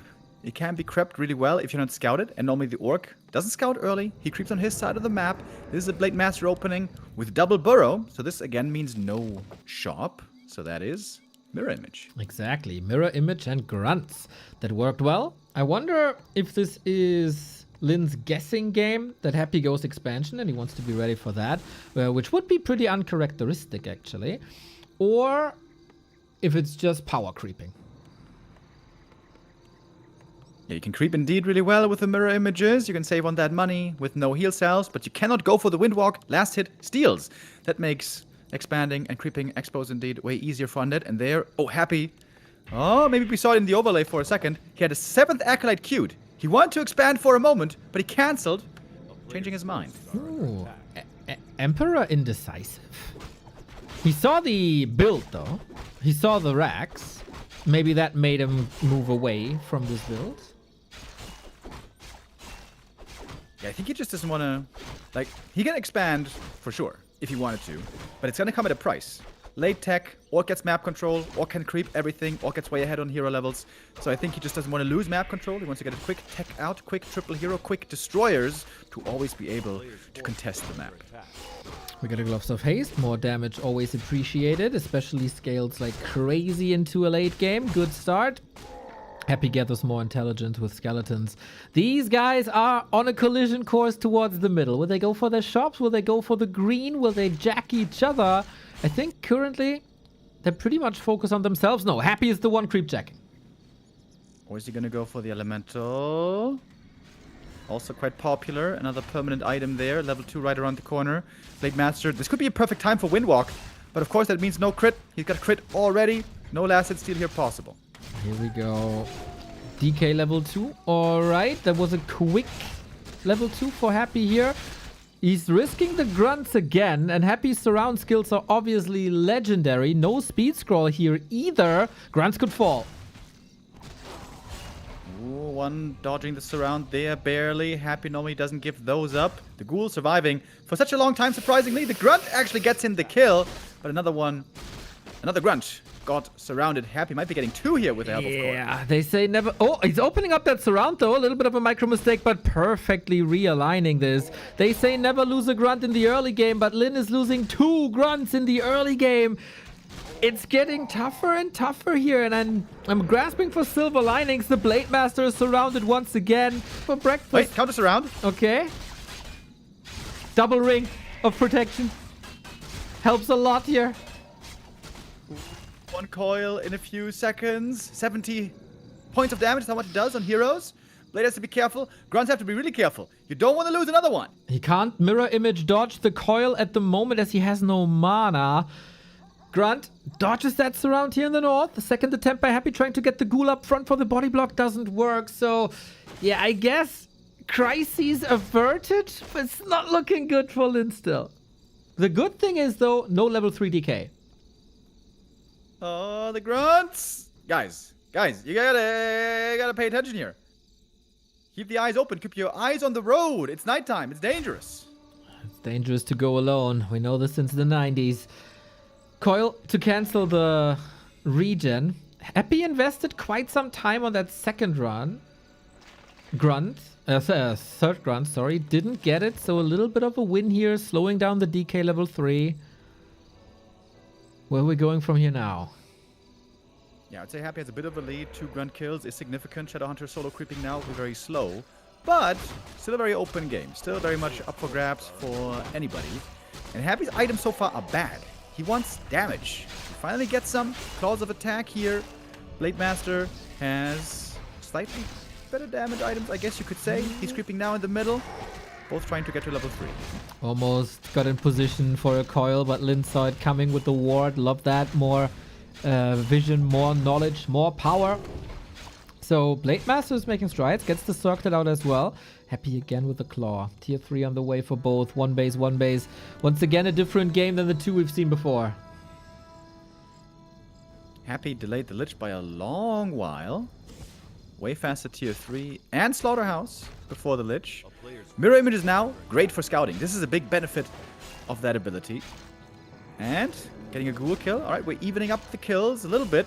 In fact, double ghoul kills here. Hola. And with that, maybe Lynn is getting just a bit of a lead. Yeah, level 3 as well. Double mirror image now. Again, one can be used for creeping, one can be used for scouting. As you say, brilliant tool. We get the Wyvern this time as well with a fast level 3. Lich not making any progress. DK is now level 3. These 2 ghouls, man, that might hurt a little bit in creep speed. He won't have to deal with that later, and that opens up the creeping game a little bit. Who does this favor now?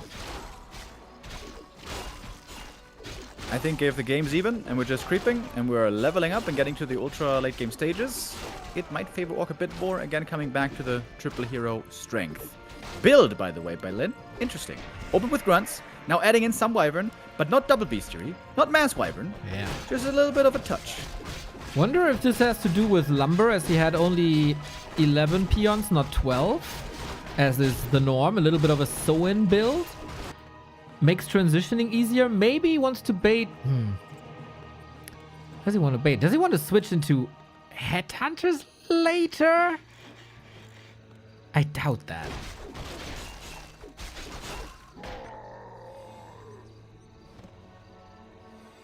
Right now the priority seems to be strengthening the heroes. Sobi Mask for the Shadowhunter is amazing. Blade Master is looking a bit under-equipped, but still, more opportunities for more items. Happy gonna get a big one here as well in the middle. This red camp, very rewarding. Big permanent item and 2 big tomes. Right on. Lyn going for the left-hand side for the Expo. Maybe a tiny coming down the road. Sobi Mask on the Shadowhunter. We got 2 new supporters in. Thank you, Don Pato Pesto and Hinny. Are you from East Frisia? That's a common name for us here. We got the TC out as well, the classic tri-hero combo. Happy with more armor. Remo, let's be honest, killing this DK this game is going to be a problem. Yeah, he's going to be very durable. That's very nice. I think for the most part, though, Orcs don't want to focus the DK anyways. There are easier targets to go for, especially ghouls, fiends, statues, destroyers. So this armor is nice to have on the DK, but sometimes useless. As we got another item as well on the Orc side. Pendant of Energy. That one's not that good.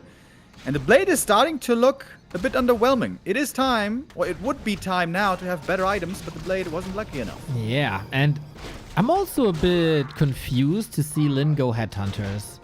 I mentioned this in the mid-game. Like, you only have 2 production buildings. You need damage. You kind of have to go for Headhunters, I guess. But there's no Gargs. There is still a Dark Ranger, which is an issue. There's so many ghouls against them.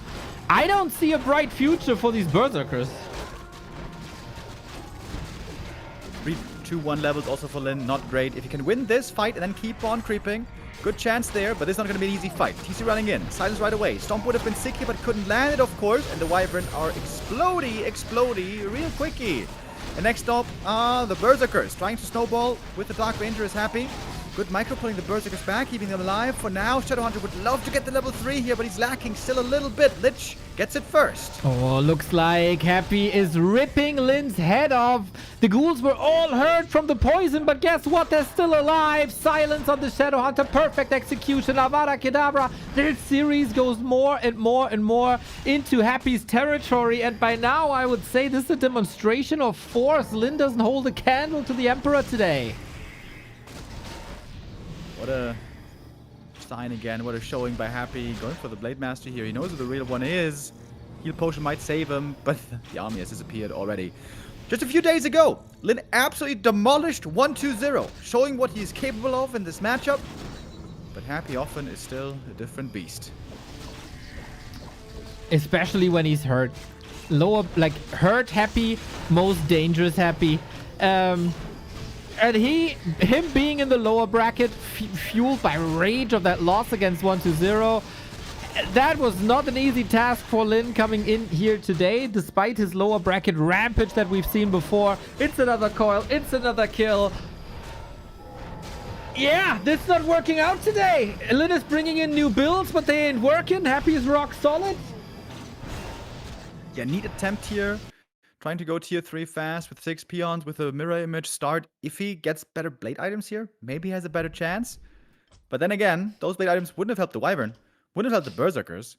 Berserkers continue to look underwhelming. Not finding the answers right now. Yeah, I have to say, is Lyn trying to be a little too cute? Is he trying to be a bit too innovative? Is he playing too much reverse psychology? Because it's a lot of stuff that's down to builds. Like, on Echo Isles, the walkers didn't really work, and then he wasn't ready for the possession. On map 2 was also all happy. The Wyvern didn't work, and the counter was there, and here the Berserker strategy doesn't work out really. It's not just pure execution as it was in the winner bracket quarterfinal. This is I would say a weaker Lynn than Saturday. And also yesterday and the day before. Yeah, maybe he didn't have enough drinks last night. Maybe that's the problem. Right? Yeah, it's That'd be so sad, dude. Imagine you can only perform hungover. That would be not good. No. The alcoholic pro gamer. No. It wouldn't be the first one, but we don't recommend it. Huge chances now, of course. 4 match points in a row for Happy. The top 3 are so close. We got Twisted Meadows up next. We can tell you that much. Another unique map, another big map. What can Lynn do now? What did he play before? What didn't he play before that might still work here now? Tough to say, tough to pick. Yeah, I don't know what the answers are, but right now in this matchup, I feel like the one thing you really can't trust in. Okay, 2 things. Number 1, Farseer. Number 2, Headhunters. Yeah. Got to make something else work. We saw some attempts, some brilliant builds in between a couple of days back. Focus actually was showing something, for example, which blew us away. It was a Blade Master, Mirror Image first, with TC second, Tier 2 expansion. Sounded weird, but looked amazing. I don't know what happened on ladder. Maybe answers were found. We haven't seen it tried again when it looked so sick. But yeah, I think the Headhunters really are not the way to go, man. Yeah, that was, I mean... Did we need more evidence? I don't think Let's so. not pretend this isn't going to be a reverse sweep SMO. We still got more evidence. Thank you, Mr. Reza, 32 months. Much love. Greetings to New Orleans. Oh, man. But, I mean, Twisted Meadows is a legendary map. We've seen very different games on Twisted Meadows. Maybe this is throwing a wrench in the gears of Happy. This has to be the turnaround. Otherwise, Lynn is out. Still, top 4 performance with a stacked lineup like this isn't bad. But, of course, Lynn always thriving for greatness, always thriving for titles.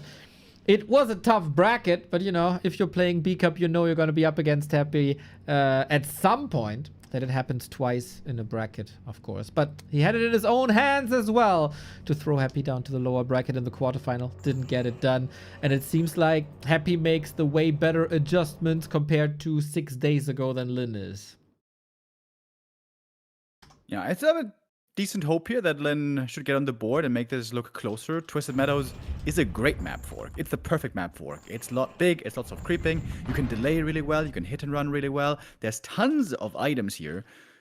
Divided between the 3 heroes, many items, if not most items, are really valuable. There's red camps as well. There's so much you can do. There's crazy late game potential.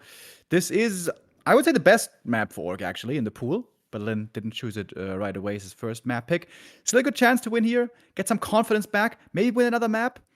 But man, winning 4 in a row now, we got to be real here with our audience. Has that even ever happened to Happy, I wonder? Maybe not. Since when are we real with these plebs? Gotta keep it 350. Ah, okay. Speaking of 350, we get 350 if you give us a sub. Haha! Just kidding.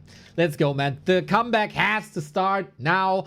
Happy is 5 maps away from his 11th consecutive B-Cup final, which is a crazy streak. Lynn can stop him here, or can he not? Twisted it is, cross position forced. Casino Warcraft, as some genius casters are calling this map.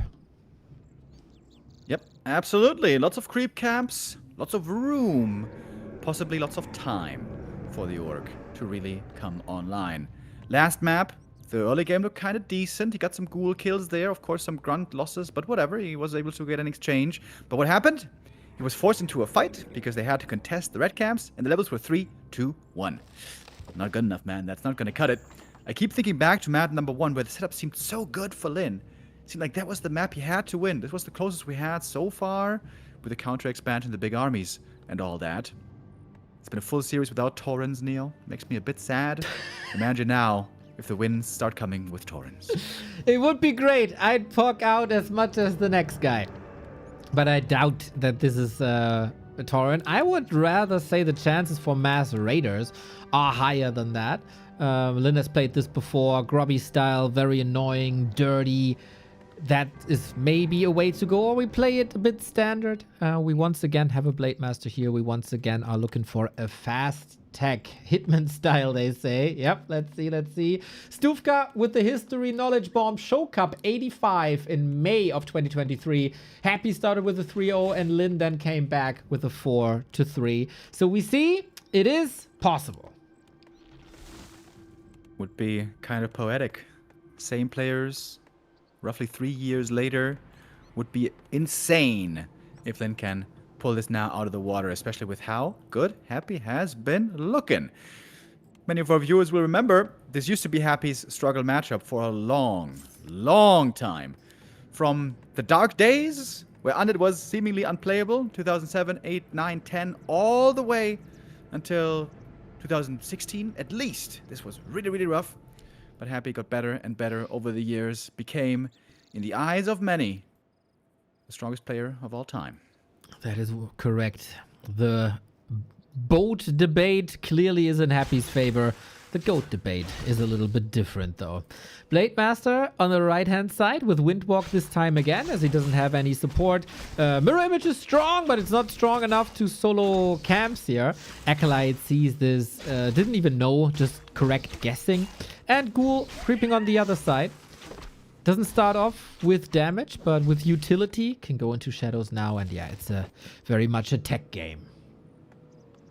A player's forces are under attack. Looks to be a Wyvern game, possibly. Can be also very active with the Wyvern on this map. Lots of trees to traverse across, harass the base, buy time, create space. Creeping late game. That, I think, is going to be the key here for Lynn to be successful. Comes out of the shadows, gets a big steal. Item and experience going to him. That is a phenomenal start already. This slows down the DK's level up by so much. Exactly. No Unholy Aura is fantastic. Everything would have had a little bit of a movement speed boost. Now that is not the case. And maybe this is exactly what Lynn needs. We know that he's a little bit of an emotional player. You know, when things are looking good, he's thriving. He's riding the wave of momentum. When things are going sideways, he's not that much of a comeback kid. Happy is especially perfect. But if he gets moments like this, maybe he starts to believe.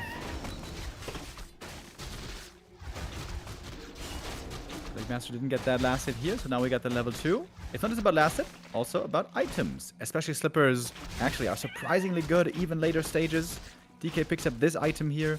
Double, small, ring of superiority for a little bit of help. And so far, Blade indeed has the better items. Forced into the last Windwalk now, though, so can't keep up this harass game too much longer. We got some inside information from Lynn's stream. Youngfang is watching that, apparently on the side. Says Lynn is complaining about his mind and hand connection.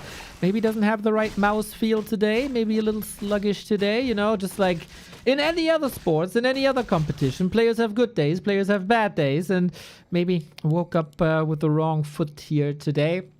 But maybe it also starts to get better here now. Double Beastery, Shadowhunter, Tier 3, Wyvern confirmed. No cheeky builds, no innovation. Back to the tried and true. Yeah, I would say this is a great early game so far. Blade got a bunch of good items. Nothing crazy, but good items still. And Happy isn't level 3 yet. If you can continue to stop this level 3, that would be fantastic. Ooh, and the game sense, the read is perfect here by the Blade. Oh, he is visible though. Happy also had no dust throughout the entire early game. Couldn't see him coming. But Happy abandoning the spot, no brute forcing, is already quite a sign of respect. Yeah, that's great news. DK here with the very late level 3 for Happy standards. Shadowhunter is out. Hex now a real threat, as long as there's no easy dispel. And that might be little steal on the Warlord. Seems like it is. Yeah. This is a great position for Lane. Blade Master Shadowhunter Hex is the mid-game combo for creeping or harassing. We haven't seen it come to full fruition so far. Shadowhunter taking a lot of damage here, we gotta say. Vamp Aura, meh. Nice for the Blade, bad for everything else. Might just sell it, pawn it for an Invo Potion, for orbs later, for expansions later. There's good use, for sure. So, Slaughterhouse, Ghouls, Gargs, standard setup. Lifesteal is really nice for creeping right now. Next big item being gone for. Yeah, this is classic Twisted Meadows. This is classic Casino Warcraft, dude. We're going for the big items right away. We're gonna get stacked heroes this game. And lots of good drops can be found indeed. Ruined Bracers, yes sir. Well, well.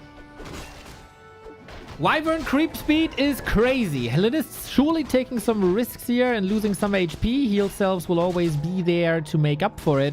Happy on the other side, as so often going for consumables. Triple ring of superiority. Meh, but the invo potion is nice. Creep Jack coming in with Coil Nova. Oh, Lyn, you gotta be on your toes here. Reveal, Nova, Coil, speed scroll. Just the heal wave right in time.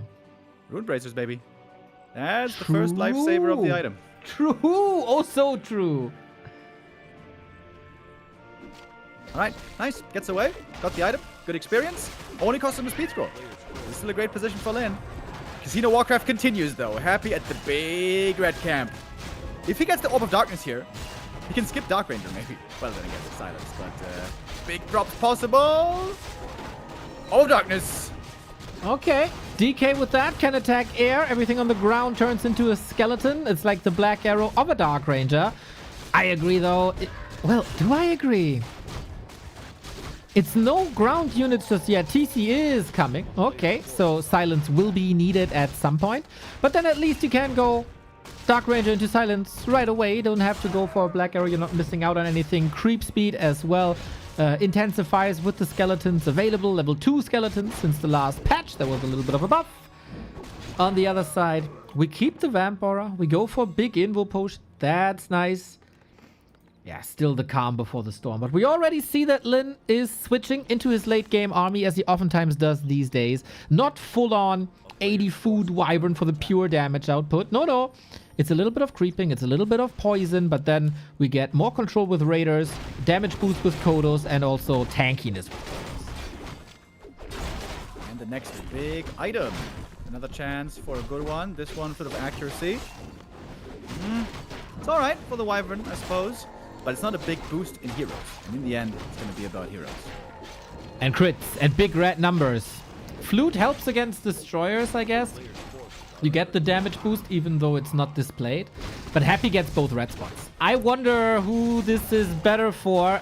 Big items. And it is the Spell Shield against Hex. Oh, sick. That's so good. Yeah. Usually, you know, on other races, you can trigger that Spell Shield with like Dryad Dispel, Sorceress Slow, whatever.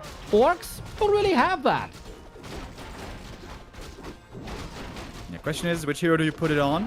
Ideally, Lyn wants to scout this and then avoid hexing that hero, obviously. But in the heat of battle, that's easier said than done.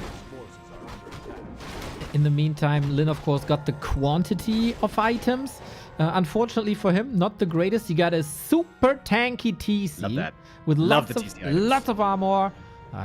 Remo likes the big boys. Now, speed scroll disengage. Again, Nova on the Wyvern might result in a kill. Heal wave at the ready. Lyn seems like he's ready to fight, apparently. In his mind, has second thoughts now. Happy has no Orb of Corruption.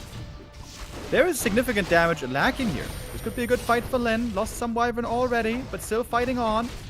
Orb is on the Blade Master, so we got the air attack there. We got the Purge there. We got the Bad Rider coming in. Lyn doing pretty well so far. He's going to lose the Kodo Beast, but he can still fight on. Coil Nova games, Remo. Coil Nova left and right takes care of the Wyvern on the ground. There's still so many skeletons. Stomp once again. TC level 2 for the Aura, which is nice. Faster reinforcements. Heal wave at the ready. Keeping the Raider intact for the End Snare. Super important to keep the statue out. Ghoul is falling in as well. Little supply lead for Lyn. Happy, very aggressive here. One might dare to say over-aggressive. Fighting across the map, close to the Orc shop and reinforcements without Orb, when there was no camp to contest, when there was no expansion to attack, this seemed like a bad attack. Well, he felt confident for some reason. Maybe it was the items. Maybe it was the 3 maps before. Sigil's killer. He got perfect information. Like, you can't say he didn't know. There was a shade the entire time. He made that conscious decision and it backfires a little bit. All the Lyn fans in the world have hope. Confidence surging within the Blade Master. First hit Purge on the statue, obviously, as it is coded in the game. Raiders now going to be in trouble. Coil Nova takes out that Raider, but forces the TP. Got a statue. Another good trade for Lyn. And maybe most importantly, more time for creeping. Exactly. There's not much to creep anymore, though. The red spots are gone. There is a lab. There's a lot of gold mines open up. Speaking of gold mines, by the way, this peon got a job. Work, work. Lynn is confident now. Expo at the bottom left-hand side. Shade is with the army. Happy doesn't know this. Big map like this, not easy to see everything. Happy actually has 2 shades, but there's one at his army and one at the enemy army. So this Expo indeed is still very much in the dark. Blade Master finally got some claws of attack and is looking good with a plus 23. Right on. Lich got extreme damage now as well with Orb of Corruption. -4 armor on everything it targets. Very, very good. That was surely lacking before, as Remo said before. More mana. It still feels like we need more damage. Got a claw on the Blade Master now. Everything scales, of course, 2 or 3 times. We got Banshees in the mix now. Can Happy win this series right here, or is Lynn finally striking back? No mistakes allowed. Lynn doesn't have a TP. If he did, he could go for Coda Devours, then TP out. That might be a nice play, but he has to stick around here now, keep fighting. One Coda goes down. Lynn's hero's pretty strong, but army seems rather small, and now much of it is cursed.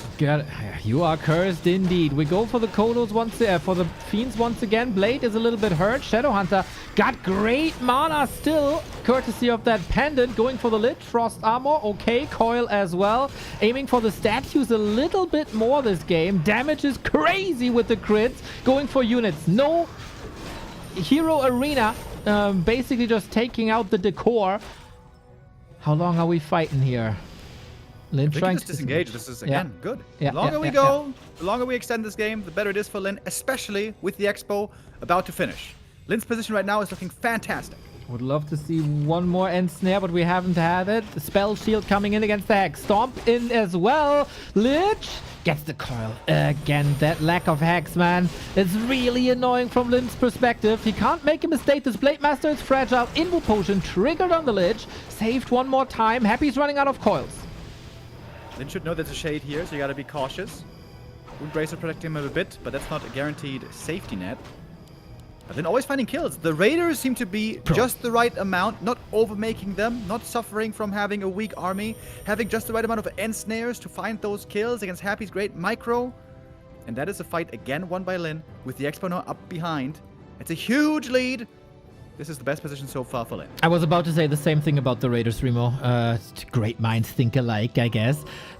When the meta was Mass Wyvern, I did like 1 or 2 casts with Qbert, our Rara Land caster colleague, and he also said, like, you need Raiders for control. You need Raiders for control. That's like 2 years ago.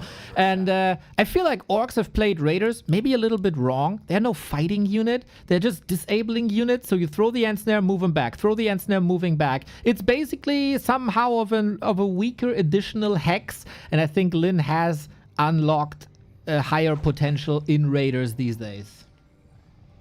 Yeah, and he's finally unlocked that strong late-game hero potential as well. What happened on the last map? He was forced to fight with 3-2-1 heroes, got smacked, no chance, game over. Now, we got 4-4-3 heroes. Way better position, of course also with the expansion running. Another good item here, Ring of the Archmagi. Happy with a chance now maybe to snowball with Skellies. That seems to be his only chance left in this game. Okay, Destroyer dead again with that no dispel, or not too much. Blade in trouble, heal wave. Oh, needs that involve soon. Got it in time, goes for the statues to take out the sustain. 216 critical strikes. Heal wave is ready in a second, needs it pretty much immediately. There we go. TC getting level 3 as well. Huge upgrades for Lynn. Trying to run away now. TC pretty fast with the aura, getting away. And again, Lynn disengages, having found kills, not getting overwhelmed. Again, a great game. And now, of course, benefiting so heavily from the expansion. Snapping back with the Shadow. Love that. More mana, more quickly. And he has even a Torrent Totem now. Maybe we're finally going to get to see a Torrent in this series. Well. Walkers first into Wyvern. I love this as much as you love the Torrent, Remo. Everybody says for such a long time, the Wyvern Glass Cannon, Well, Orcs have a spell to make units more tanky with that Spirit Link. And if there's very, very few destroyers, at the moment there's 0, the Wyvern actually become a little bit tanky. It's going to be an interesting dance then between the destroyers versus the Wyvern, Spirit Link versus Devourers, piercing damage versus heavy light armor, I mean. Of course, all that now favors Lyn with all that gold. The Skelly's now scouting the expansion. Can do a bit of damage to the peons. Happy can maybe think about dropping in there. He's creeping the red camp right now, hoping for a big item. But can that big item make up for the big orc army? Questionable, especially with Lyn going for another expansion with a tiny Great Hall. Look at that guy. Macroing suddenly. 3 bases versus 1, really? Is that the tiny throw? We talked about tiny Great Hall throws a lot when, you know, Pally Rifle was still a thing back in the day, in the dark days. If this doesn't pay off, it's a huge investment that you don't have an army. I mean, there is a big of an army lead already, but undead heroes are strong still. Happy's execution is strong always. We'll see about that. But yeah, when you're ahead, get further ahead. And this is also making it so it's not urgent to defend this base. He can, but he doesn't have to. Forcing a TP versus TP when you have 3 bases and your opponent has 1 is a great trade. But Happy ready as well. Ghouls on the right-hand side. The read that this guy has with the help of Shades is incredible. Forces are under attack. Zeppelin here getting in lots of long distance miles. We're going to go for another trip to another island.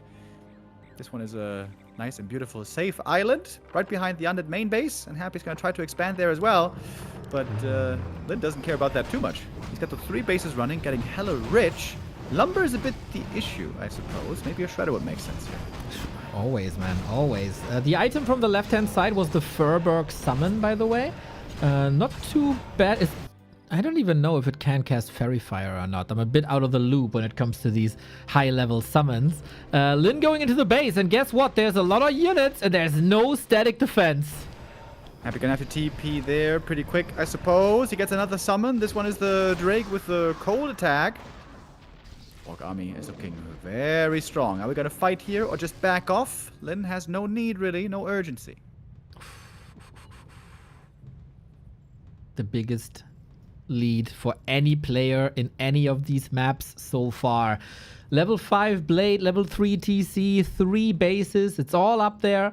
Would love to see a couple of upgrades maybe as well, but as you said, lumber is the issue. Lyn has a Spirit Walker in the base. I wonder if that's what, I don't know, Dispel or if he just forgot. In the end, probably won't matter. Inventory is looking fantastic now with all the consumables as well. If Lyn loses this game, it'd be a gigantic throw. Yeah, this is the position that Orcs dream of. We got multiple bases, we got 80 supply, we got 5/4/4 heroes with 18 items, by the way. Everyone is fully slotted. We are ready to brawl. Okay, oh Ben, what an ambush this is. Look at the Wyvern, man, surviving that Colonova thanks to Spirit Link. Well done, 2 destroyers in the air. They get fodder, so you should probably stop with the Spirit Link right now. We get the Furberg in with lots of damage and tankiness. Level 5 on the DK. Everything is a mess here, and the destroyers are falling. The Wyvern's still alive. Everything's clumped up. TC with a big storm, ready for the next round. Got 2 more after that. DK hurt, Dark Ranger hurt, Happy about to lose everything. It seems. In proportion, the Shadow Hunter keeping him safe. He's almost level 5 as well. Blade Master happily critting away, forcing the TP out. The Destroyer might even die in the end with another big hit. And that is another fight going to Lyn. And the 20 food advantage re-established. 3 bases against 1, or 3 bases against 2. Happy's in no upkeep though, so at the moment it's 20 income versus 21. Doesn't make a big difference. Question is, how long can you stay at 50 food before Lyn rips your head off? He got 1,000 gold. He got 2 level 5 heroes. It's still in the palm of his hands. Hey, first Torn being made, Neo. After master training, time for the first Torn. Torn 100% win rate. What can I say? This game is not over, Remo. Yes, it is a happy game. Before I don't see 1G or 2Gs or 3Gs, this game isn't over. Coil Nova on the Raider. That one's quickly taken out. Happy, of course, is now enjoying lots of gold as well. Actually, never mind. He's not fully mining from the expansion. The mains dry up. Happy still only on 1 base income. I thought for a second Lyn is going for a 4th base. That'd be funny, but no, he was just scouting with the peon, which I think is fine. So 14 gold versus 7 then in a second. Happy can, of course, still sell his main. Maybe that's what he's waiting for. 1,000 gold on Lynn. Question is, how is he using that? I love that he's going for armor upgrades. Seems like everything that can make Wyvern a bit tankier, he's utilizing now. And I think we're getting to the ultimate late game army. We got the Wyvern, we got the Torrents, we got the strong triple hero, we got 2 base economies still. Could go for another tiny as well, by the way. I guess he's a bit broke right now. No, but not for long. he's he got broke it. because he got the tiny. Okay. Exactly. Happy is contesting upper right hand side though. Is it contesting or is it just walking and waiting to run away? Because this army is not looking very impressive if you ask me. Well, now we got a little blue drake in here. All right, I guess that helps. He sends it for scouting, I guess. A player's forces are Well, under it attack. is majestic. Happy's expanding on the island again. Happy, I mean, Wyvern could roam. Lynn probably saw that he knows that the Furberg is there. He probably checked the inventory for the blue drake, so he must be aware that there's a chance for another island expo. TP versus TP. Happy is still just trying to buy time. Definitely does not want to fight right now. He's got the Orb of Darkness on the Dark Ranger, by the way. Is that worth it? Just to save mana from no Black Arrow? I don't know. Feels like it would be better used on the DK to have anti-air there. But hey, Happy is a genius. I'm certainly not, so what do I know? A player's forces He's are gonna have to come up with multiple genius moves to win this game. 30 supply down still. Lynn on 3 bases. Blue Drake, Harass, idea was neat, but the bases are all well protected with towers. Lynn isn't even too rich right now, but give him a few minutes and he will be. Yeah, he got crazy upgrades. He got Pulverized done. He got Walker Master Training done. Here we go. Onto the Lich. Big red numbers we want to see. 276. The only way to save this Lich is an Invul Potion and a TP. That's another 500 gold. More or less. Yep. This is still a perfect position for Lynn. Doesn't mean it's easy to finish Happy off right now, but player's forces are still under having attack. all the advantages here. Maybe Happy is hoping that Lynn's gonna get impatient, overextend into the main base, lose the army, lose the lead. Lynn, though, wisely not doing that so far. Right on. Off to the statue we go. Every exchange is a win for Lynn. Using the Raiders now. And another town portal with more losses.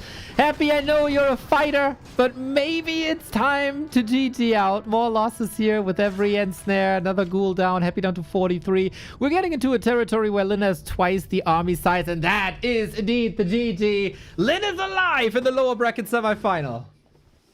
Very, very well played game from beginning to end. The way he utilized the Blade Master to get items in the early game, taking the fights well, and I gotta say it once, Torrent's 100% win rate. Let's go.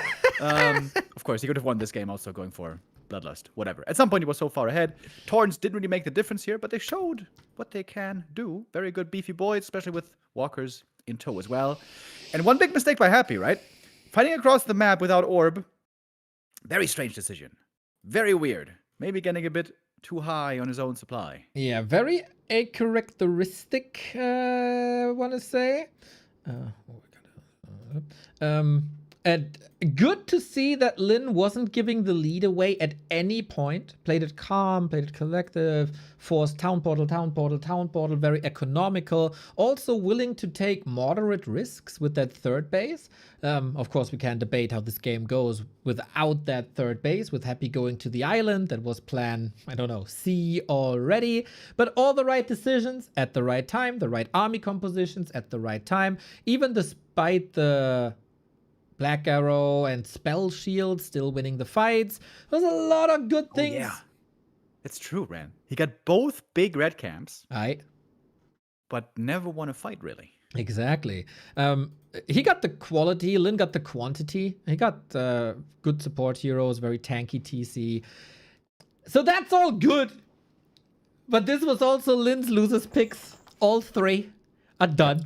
So wherever we play now, it is Happy's map pick. It is still Lynn against the odds. It is still Happy the big favorite. He only needs one more for the lower bracket final, but there is also reason to hope if Lynn continues to play like this, and there is for us always reason to hope 140. as long as Let's go, Nikon is boys. one of our supporters. 140 months. Sick. That is many years. That is Many years. Way over 10 years already with us. Nikon legend. And not only the 140 month of a sub, he also treated us well when we were in Cologne at Gamescom, when he went by the name of Nex. Remo, do you remember that legendary night in Cologne? I did. We were in some establishments that are now closed. Maybe that's for the better. Thank you, Lau Scorpio, for the bits. Yeah, that is truly a night that I will never forget. We're going to Tide Hunters now. Yes. Happy now has 3 losers maps coming up. Hammerfall, Springtime, Tide Hunters. There's no vetoes, by the way, in these best of 7s. We only got 7 maps in the pool. Gotta play them all if you want to move through here. Oh, really? They don't have 9 maps. Nope, not this season. Guess what? I never noticed. Yeah, they shrunk the map pool down a bit from last season. We removed Terraner Stand and Concealed Hill. All right. Doesn't help with the join bugs. There is, I'm pretty sure, 20 observers in this game now. Everybody's flooding in. I mean, usually we would advocate for, oh, let's just use Flow TV, but currently for high stakes matches on the Chinese servers, Flow TV not stable enough. Still the dream of War 3 Champions fixing that issue at some point. Fingers crossed. Yeah, yesterday evening, you know, in the late Gladiator Cup games, we had some chill lobbies. There were only like 4 observers in it. I was like, huh, man, this is going to be a stable lobby. Very nice. But today, understandably, everyone and their mother want to see this game, stream this game, and watch these 2 titans of this matchup. And would love to see Lynn as well have a competitive series here. If he makes it all the way to map 7, this would be sick. This would be epic. But following logic, one would think Happy now has the better maps coming his way. Logic. You gotta go with your heart. You gotta go with the stories. This, a reverse sweep, would be monumental. The first B Cup with not having Happy in the final, and then eliminated with a reverse sweep after the streak against 1-0 got broken as well. That would be quite something. I wanted to snapshot what Lynn was saying, but can't. Okay, we try this again. It sounds like another join bug, mate. Yep. All right, 3 has been the magic number so far. That didn't fail us. We'll see if that continues, or we may have to rely on Flow TV at least once. More time for the viewers to check if their Prime subs are available. If you don't want these final days of B Cup to be interrupted by ads, supporting us goes a long way. Helps you with no ads here on Twitch. And we join into the game again. Go. Perfect time to get your primes in. Today and tomorrow we're going to have amazing games. Not just Happy versus Lynn today, of course, also Life versus 1-0 after in the upper bracket match where we're going to determine our first grand finalist. And that's not going to be all, guys. We're going to have more show matches today. They have been announced already. We're going to get into them later. If you want to enjoy some beautiful Warcraft, being here with us and getting your subs in, the perfect way to do it. And if the B Cup and the show matches isn't enough, we have a German league running, and today is our second open qualifier.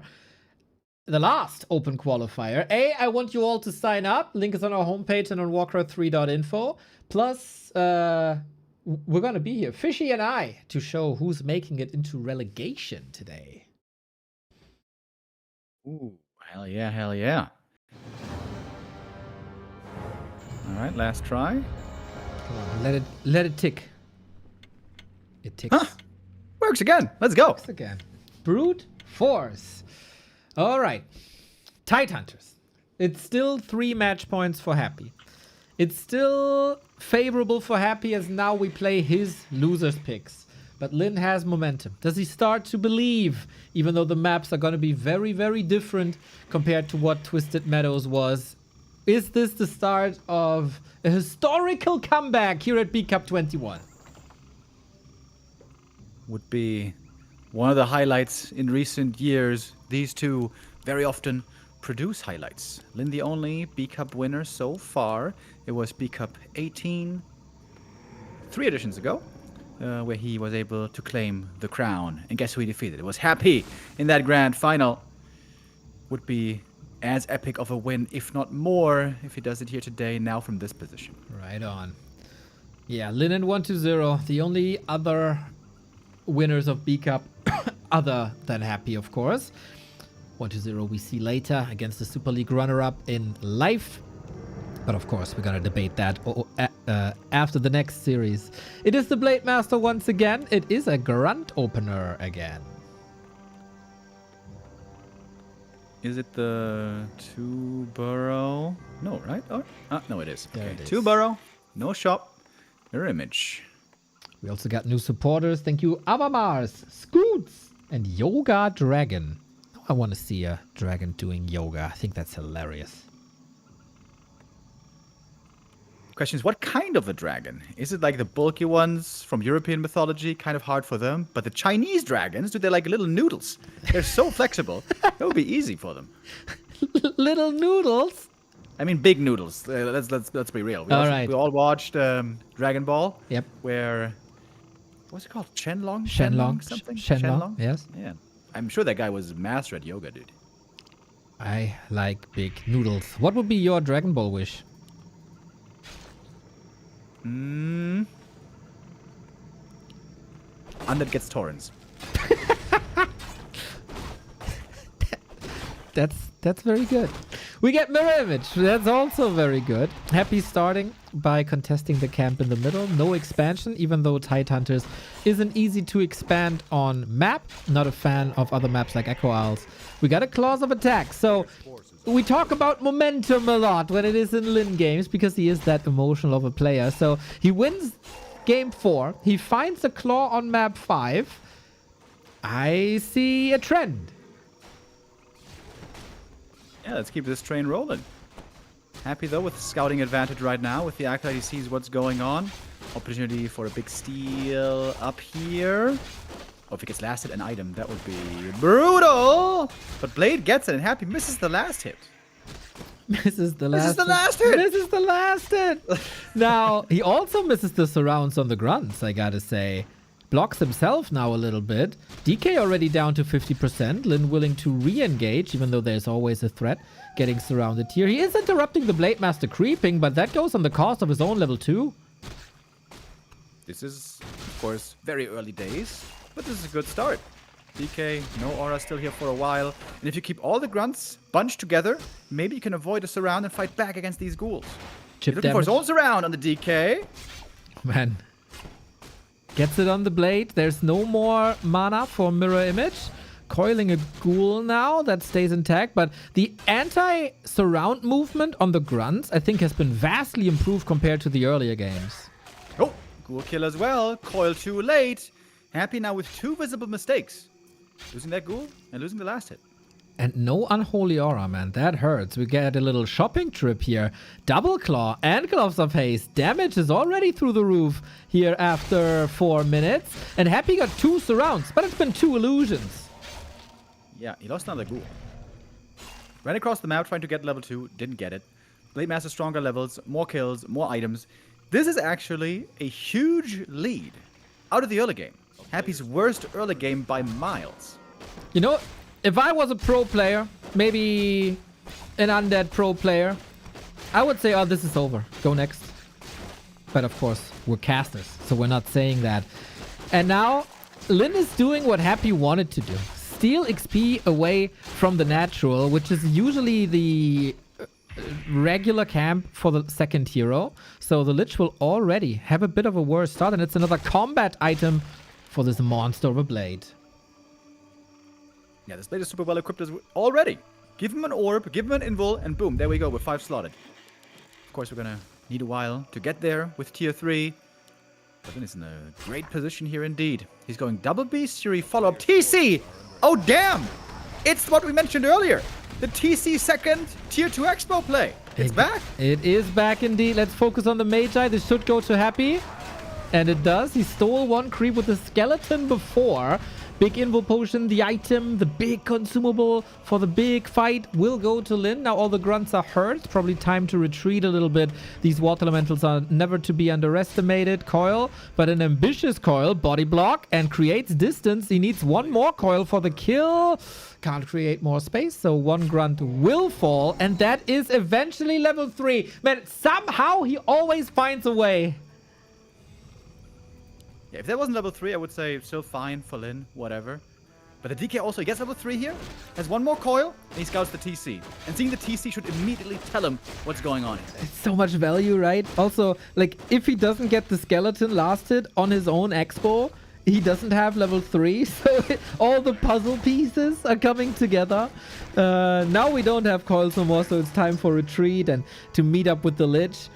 Raiders, TC. You know, Lyn has been trying to brute force this strategy for such a long time. You apparently love this strat. I hate this strat, but I like, convince me that it's good. Yeah, the idea here is the Blade Master and the TC own everything on the ground, and you got Wyvern in the air later on to kill the destroyers. First Raider, almost surrounded. Happy's looking for the peon. Wants to kill that peon, but successfully hiding. Another kill for Lyn. Nice. No, we got Tag World Championships. Maybe this peon can sign up for the Hide and Seek Championships. Wyvern are coming in indeed.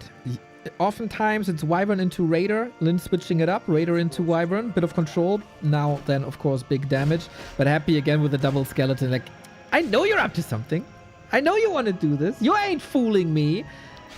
Really, really like the scouting game of Happy. The foundation for his play always. So ideally, to make this strat really strong for the Orc, you need TC level 3. If you got TC level 3 with a level 2 stomp, the mass stun on the ghouls is going to be a key part in the defense when it eventually comes to the attack that Happy's going to be going for. So right now, Lyn is to creep fast, and I guess he has to solo creep this TC. Blade Master can not harass that easy as it was, as he has no Windwalk. This creep mana doesn't look too hot, to be fair, but alright. Blade Master. Oh, double spots. How cool is that? Mirror image Wyvern Blade with the damage and the tankiness. Go for the shop, the unique spot. And the TC with all the sturdy grunts and raiders are going for the rock golem. And the really cool thing about this as well is the Blade is kind of scouting ahead. In case of a creep jack, he would know if Happy was to go for something like that. Yeah, that's so awesome. A bit of security as well. Yeah, really, really neat. And all of a sudden, TC is really close to that level 3.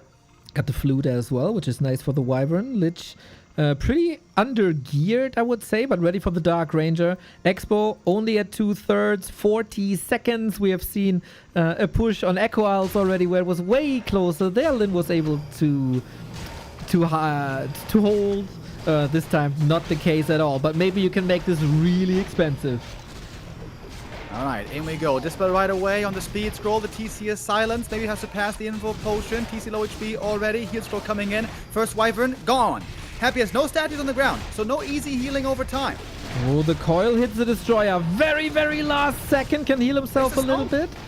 Where's the stomp, TC? Well, why did it not mix to the ghouls? Not here. Not here yet. Ensnare still more control. Onto the destroyer. We need an info potion soon. The coil long range. Well done, Happy. With some crazy control. Lyn needs to mark her up. He needs reinforcements. Terrible fight for him. This was so bad. This TC started stomping way too late. Lost too much early. Happy just owns this fight. This strat doesn't look good when played like this in the endgame. GG. Lyn can't keep it going. And Happy will be our winner. 4-1. Well, that was a bit anticlimactic, wasn't it? I still hate the TC second. This game did not convince me. But as determined Happy was on map 4 and it backfired on Twisted when he was engaging and didn't win the fight. As decisive was he here? This was the moment. He felt ready. He had to go for this as the expansion is a game winner, of course. But this time it all worked. This time Happy was ready. Lyn, not at all. And unfortunately, the momentum of game 4, he couldn't carry into game 5. And Happy is again in the top 3 and Lyn has been eliminated. Indeed, sir. Indeed. Last orc out the tournament. We got 2 undeads left. 1 Night Elf in there as well. Life looking to book his ticket to the grand final in our next match coming up against 1-0. Of course, the Chinese undead is doing much the same. And the question is still, will Happy finally be denied that grand final? Well, there is a solid chance. Life has defeated him before. 1-0 has defeated him 2 days ago. There's still an opportunity. This is one of the most competitive B Cups of them all, I would say. And those are currently the 3 best players, as it seems. Lyn, of course, his peaks are gigantic, like Mount Everest-esque, but not today. Consistency is a bit flawed in Lyn since his comeback. When he's on, he is undoubtedly one of the greatest, but he has some off days. And of course, he's facing a Happy in the lower bracket, which always brings out his best. Happy, the epitome of consistency. Like, it's incredible. Have we ever seen a really off tournament by Happy? I feel like the closest we came was a few months ago when he was so stubborn on keeping on continuously playing Cryptlord. The Cryptlord meta against human when it seemed clearly to be worse. He has now moved away from that. But this guy can always be relied upon. He's always a big threat. He is always in the grand final here normally, but that could be broken, that streak, tomorrow. Tomorrow, of course, Happy is going to face his next opponent. He's done for the day. Question is it going to be Life or 1-2-0? Exactly. Yeah, I remember a Chemi AI Cup where Happy lost to Colorful twice in one day. Maybe that was the one day where he wasn't consistent, really. But apart from that, especially in longer tournaments, especially when the series go longer, he is the ultimate weapon. And for many other players, we would say, well, that is still a troublesome situation for Happy tomorrow. He has to play 2 best-of-7s if he wants to determine his championship. For Lyn, for example, we oftentimes debate this. Like, he's 39, he's an old man. Can he play 2 best-of-7s back-to-back? For Happy, bro, he could play 20 best-of-7s back-to-back. He'd only get better. Yeah, like a good old diesel engine. He's going to have some time to rest. Going to need to make preparations after he knows the opponent that he's going to be facing. But chances, honestly, aren't even bad that Happy's going to have to face both these guys anyways if he keeps this run going in the lower bracket. 1-0 in Life. Amazingly, ahead of this grand final, or ahead of this upper bracket final, they kept on playing show matches against each other. Yes. Isn't that insane? Like, you have this big match coming up, this big opponent coming up, and they're like, yeah, whatever. Let's just play with each other in these show matches, and I guess tell each other what we're going to do. Exactly. Or try to... you could say that. You could also do the opposite of what you're planning to do in the B Cup, to lay out a little bit of a ruse, to fake strats a little bit. For example, you could telegraph that you are willing to go into these Naga fights at Tier 2 that I keep on talking about between the two, but then move away from that. Those were the 2 series that I cast between them, the 4-1s. The Life 4-1, it was Naga vs Naga, fight. Life brawls better at the early stages of Tier 2, wins the series 4-1.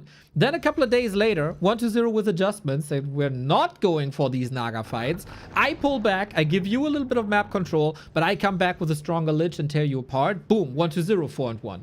No balance patches needed, no ghoul adjustments needed, just timings and decision making. But I guess you casted the more recent ones between them, and I'm very, very excited of this match. Best of 7 winner bracket final, Life versus 1-0, the best that China has to offer right now. Two of the best players in the world. The ELO points speak the same language. Rank 2 for 1-0, rank 4 for Life.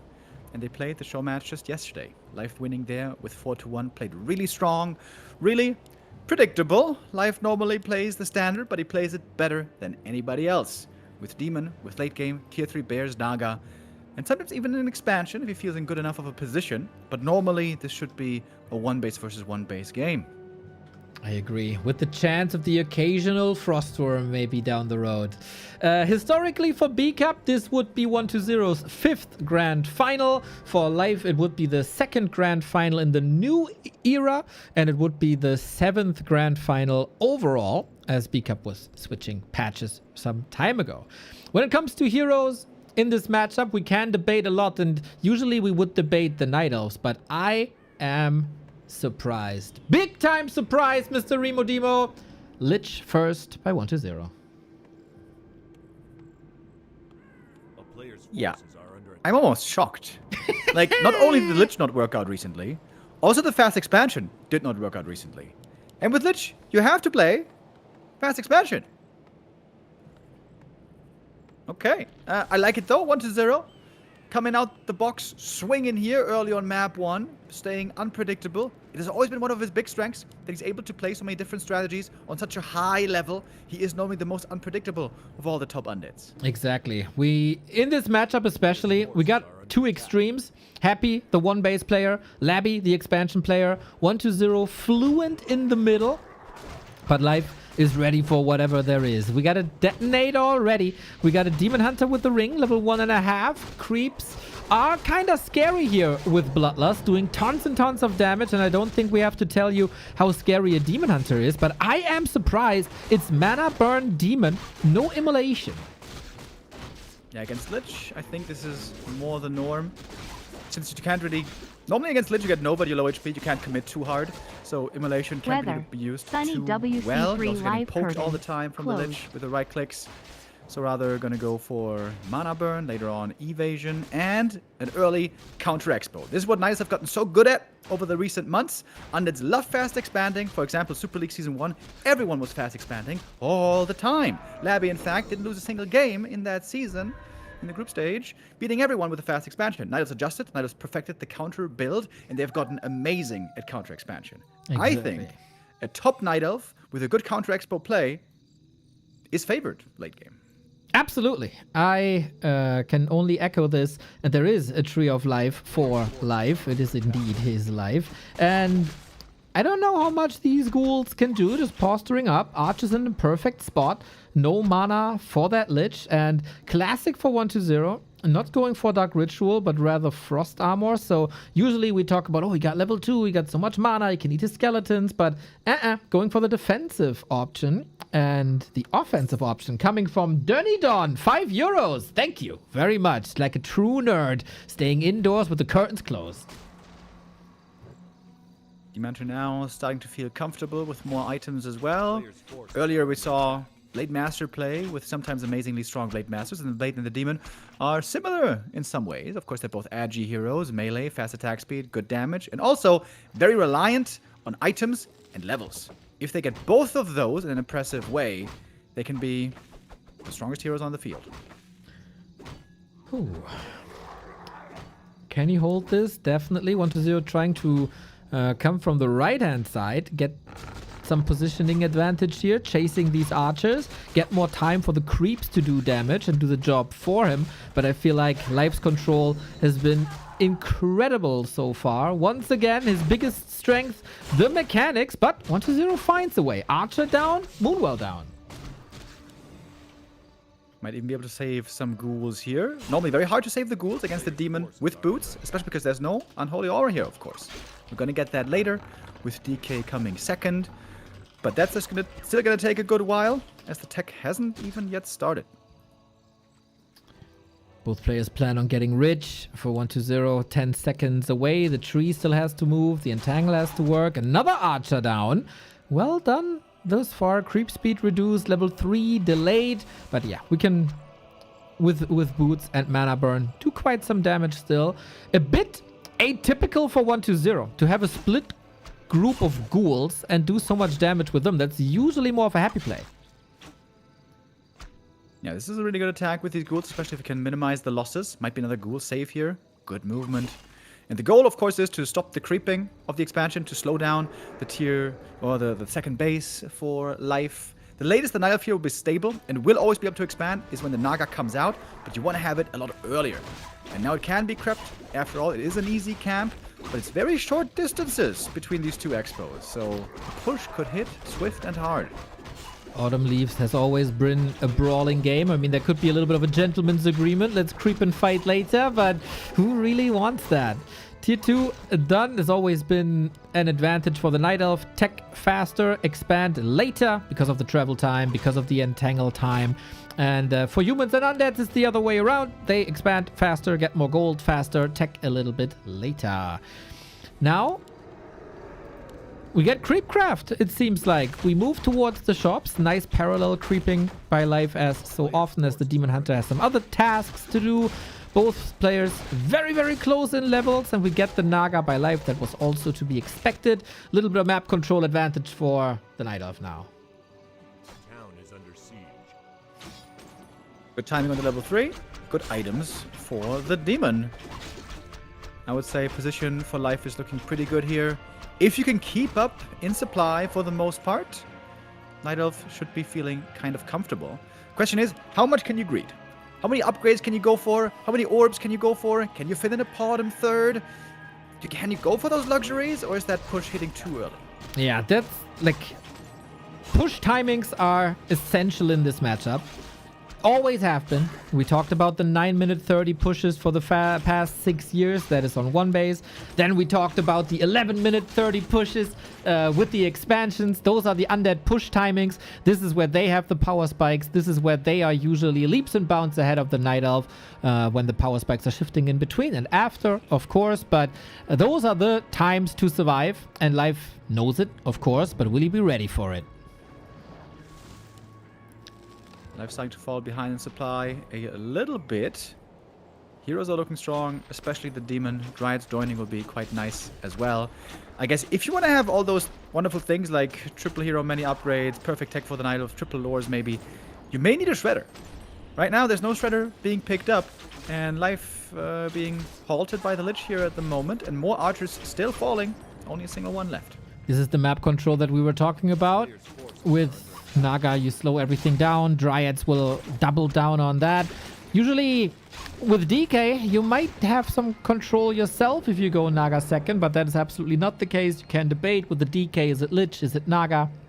But if you play Lich first, you absolutely need a DK second. Otherwise, no heal and no Unholy Aura. So, this should be Life's moment right now, but 1-0 contesting this quite nicely. Stan, Kyle, No Kenny. Nova available for the steal. The mana, thanks to the mana burn, of course. Still always low, but we're going to split the first two creeps right here.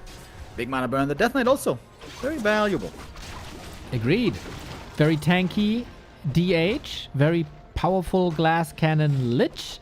It will be about these two heroes, that's for sure. Tier 3 on the way, on the horizon for life. And then is when the big upgrades are kicking in. And 1-0, very far behind in tech at the moment. So this is time for bears, time for orbs, exactly as you mentioned. The stalling, as long as you have a level 3 Demon Hunter, is fine. Fork Lightning, more of a luxury. We've even seen a lot of Mana Shield recently for added tankiness on the Naga. Big item here could be a big difference maker in the fight. Mana Stone, Health Stone especially. Heal wards, so worth fighting for. Life is falling behind in supply, behind by almost 20, and that can be the scariest thing for Elf. Of course, the expo was later. You can't keep up in the numbers, and that might be a death sentence. We'll see about that later. We have the Book of the Dead here. Could be useful, maybe. This is not too much Dispel, but then again, with Dryads and Wisps, there might be. Okay, we got the first bear coming in. That also means the first Reju coming in for this Demon Hunter. Some undeads love to play a Wand of Negation against this. Not the case for 1-0, so he's driven back. And usually, you know, we would be getting very close to the timing push, but we don't have Destroyer upgrades yet. We don't have Frenzy upgrades yet. Life is finding a very, very unusual timing to fight across the base. Fiends are safe, though, thanks to the Burrow. There's no Dust of Appearance yet. Surely Life will go for that later. He's an upkeep already. Life knows the push is right around the corner. There's no time here to greedy. Yeah, I wonder if it's wise to sacrifice HP and Moon Juice already. He wants this item. He wants Fork Lightning, but it's not allowed. DK Right. position though. Blocking himself with the Book of the Dead. Big damage. Fork Lightning. Can't really click the buttons fast enough. And Mana wasn't DK there still either. struggling against the creeps. Uh-oh. Fiend goes down, Dryad goes down, lots of things here are hurt. We have a reveal, the Fiend is going down as well. Another Dryad has fallen to the left, to the book. It actually was effective, and the item was picked up. Robo the Magi for 1-0. I think this is tremendous for Life. Oh my god, is he owning in the mid game? 1-0 is supposed to hit his expansion, do crucial damage, play the Destroyer right now. He can forget about that. He can throw this push timing out the window. Life posturing up in the middle. Taming the creeps a little bit. Has 5 bears. I'm wondering if it's 6 bears. Is he too heavy on bears? Yeah, we don't have much anti-air here. We need something against these destroyers as well. We got 2 in the air already. It might be more coming up with more statues in the back. Mana burns have been fantastic. DK's had a tough game. He only got level 2 a moment ago. That's why this fight looked so bad. We had no aura, and Under without aura is so much worse. Now we have aura finally, but no Novas and no coils. Here we go. Redo on the demon. There should still be a lot of dispel against this Fork Lightning, starting to hit a bit harder, tickling the fiends. Reveal at the ready always. And of course the lab helps with that as well. Fiends falling left and right. It opens up the battlefield later for Dryads, which is then the answer to Destroyers, and then it goes in circles, aiming for the DK now. Meta burn, right clicks, a little bit of Naga for a little bit of control. 60 food versus 60. Naga in trouble here as well. Almost no consumables anymore. Many heroes have to be shuffled out of the fight with the DK and Naga hurt. Also, Life's Naga here is on low HP, and the Undead is fully out of mana, the way the Demon loves to have it. Nobody has spells anymore. This means the Demon right clicks with the orb are providing much of the damage right now. Right on. There was 1 mana potion, but the Demon Hunter, can he run down all the 3 heroes? We'll see about that. Sorry for that read here. All the heroes in shambles. Life with all the momentum in the world, but now with no bears anymore. Fighting onto creep. Lightning, excuse me, always a bit dangerous. And the Naga goes down. Level 1, she's so squishy. The Lich must not fall, otherwise the game might as well be over. Life is pushing on, dominating, looking great here in the Undead homeland. Yeah, 1-0 holding on by a thread. 1 Coil Nova, maybe, but where and how to get it? Naga for 1-0 is down. The Demon Hunter still standing strong. He has to evacuate soon, and he doesn't have a rejuve to apply right now. Hard to crowd control Dryads as they are magic immune. We got 60 food versus 60. Almost a miracle that 1-0 saved all but 1 hero, and that was only a level 1 hero. The crucial heroes are still alive. There is still hope for 1-0 as his abomination transition is almost done. Life already making the right adjustment though. He doesn't exactly know it's A-bomb's coming, but he knows he bought himself some time, and with that time now he's going for the Potom. And this is the perfect time for it. Had he gone for the Potom earlier, it would have been too greedy. That 400 gold is not worth the Potom if she's not carrying an orb. An orb would have been another 325 gold. So there would have been a death sentence earlier, would have been a bit waste of money, but now it's great. Now he's getting ready for the true ultra late game. Triple hero, triple orb, Bear Dryad, tons of upgrades. And I would say, the longer this game goes, the better it is for the Night Elf on 2-base, 2-base. 100% right with that. I mean, yeah, we do appreciate the owl in replacement of a dust to reveal the fiends, but you absolutely need that orb. What do we got? Cloak of Flames. We were missing Immolation earlier. Now we got it for free. No, not too many ghouls anymore. There aren't even ghouls anymore, so it's probably just a sell. But yeah, still good money. On the other side, we have depleted statues on 1-0. Definitely needs more. This will clock up his army a little bit. Might go up to 4 destroyers, 3 of them without mana. What's that really worth? 20 food? I don't know. But we have to talk about the elephant in the room, and that's the Lich. He's plus 23. He can solo a lot of that Night Elf army, especially the Dryads, if not pressured. Yeah, this is looking great. Level 5, of course. DK's looking good as well. Got the level 3 finally. And it's a fantastic item from Red Camp, by the way. This Red Camp item has big impact. Ancient Django. Way better find for the Undead compared to the Night Elf. The Cloak, as you mentioned, likely to be sold. It was sold. It seems like Life has the stronger army, But 1-0 has the stronger items. And we don't have an orb yet on the bottom. Coil Nova on the Demon Hunter always, but the defensive setup with the 2 Moonwells is great. Free HP, free mana. What about the positioning here, though? Can you get past the A-Bomb? Can you get past the heroes? Can you kill these fiends and open it up for the Dryads again? Nuke on the DK. Life wanted that early TP. He got that early TP. Couple of losses, but more stability, more time. 2 bears traded for a fiend and a TP. Pretty damn even. Demon level 5 already doesn't need that level up anymore. And more time means more upgrades. How's the lumber looking for life? It's looking great. He can get all the upgrades. Double orb still. Naga goes back to Frost Arrow. We continue fighting with Coil Nova. Level 5 Demon Hunter is such a menace now. This is why we say the ultra late game oftentimes belongs to the Night Elf. Well, the Undead has higher power spikes before. A-Bomb so far dealt with. Disease spread still. For life, I'm missing heal scrolls. They are available against Disease Cloud. You need heal scrolls. But the rest is looking fire. And we get another layer on top with a double Ancient of Wind. It's time for Crows. Can be really good against Destroyers. I was looking at them as well, these wins. I don't want to doubt life. He's been looking amazing. Not just this tournament, but in general recently. But are they really needed? I mean, are the Destroyers a problem? I feel like these Destroyers are no issue all game long so far. I think, like, if you want to optimize the army, would you want to go more Dryads that could be countered by maybe wagons or more Coil Nova? Or do you want the unit that can, for 100% guaranteed, take out the Destroyers and apply Fairy Fire for some healing? Invo Potion dodges the Coil. Oh my god, I got so scared. No BGW rip yet. Not yet, not yet.